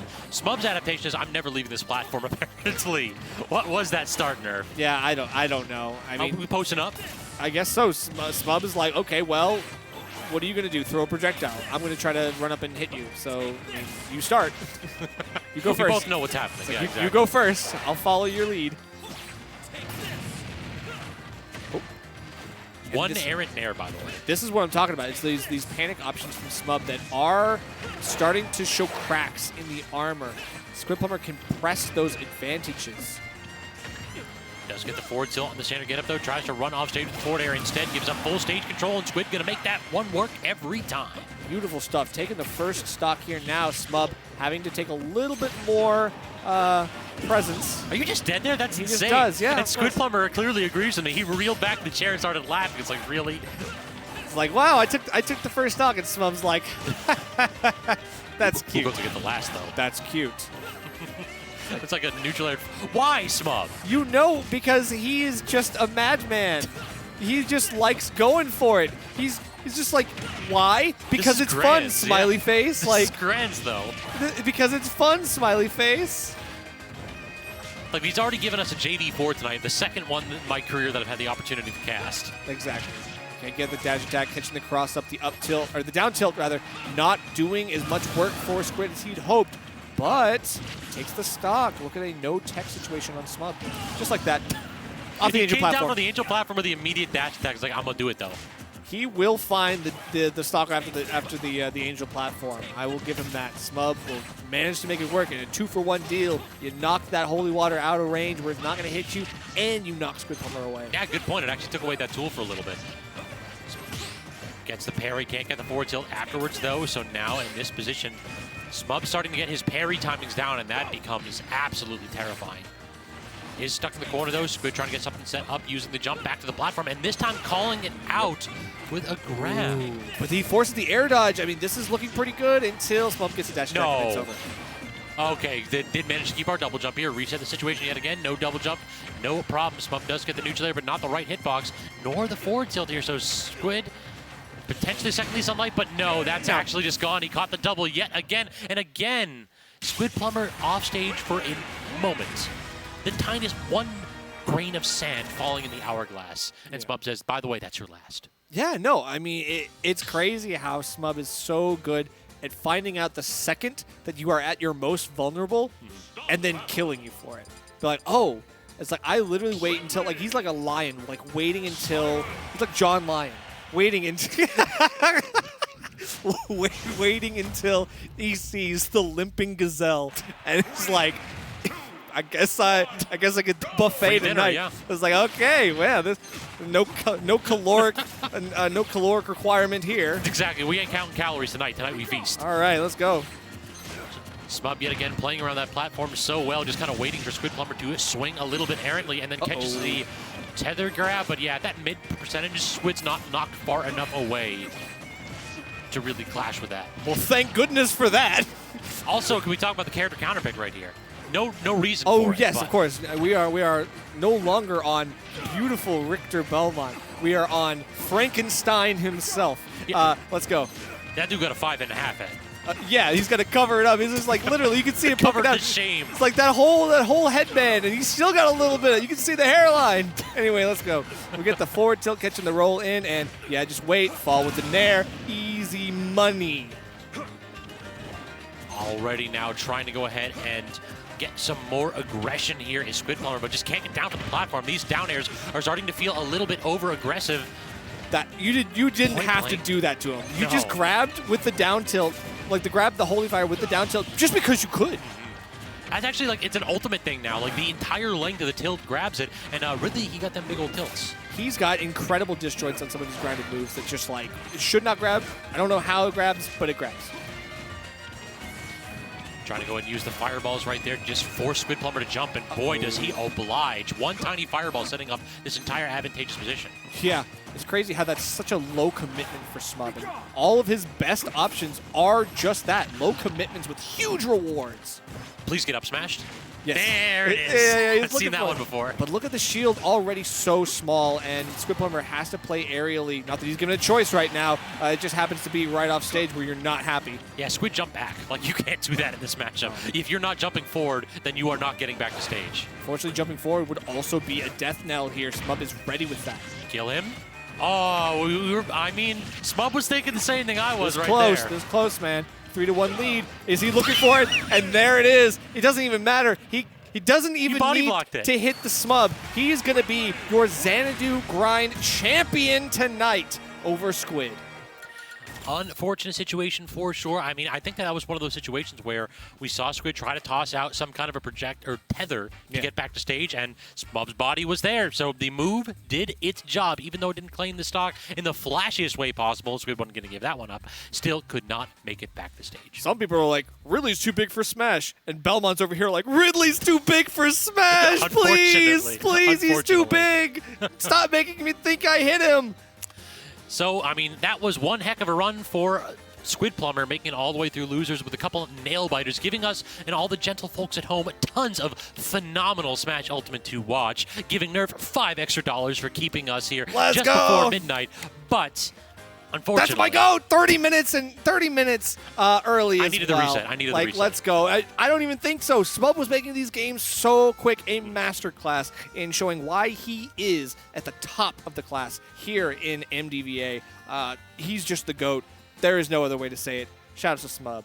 For sure. Unfortunately, with that, we're going to have to go ahead and call it for this evening. Social media info is down below. If you have enjoyed the commentary as much as I have enjoyed commentating with my co-commentator Nerf here, then definitely hit us both up with a follow. If you have enjoyed the content, also hit VGBootCamp up with a follow so that you know when we go live next. Should be here for extra credit on Sunday unless KML will be streaming that one. In addition, Xanadu Legends tomorrow. Melee will be around for our Melee Monthly. Also check out BNB, which is the FGC on the 16th. And finally, Xanadu Homecoming on March 30th. A beautiful time to be in MDVA where we still have monthlies of all shapes and sizes and all games as well represented, not just here at Xanadu, but throughout the region.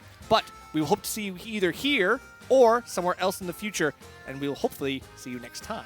Catch you later, y'all.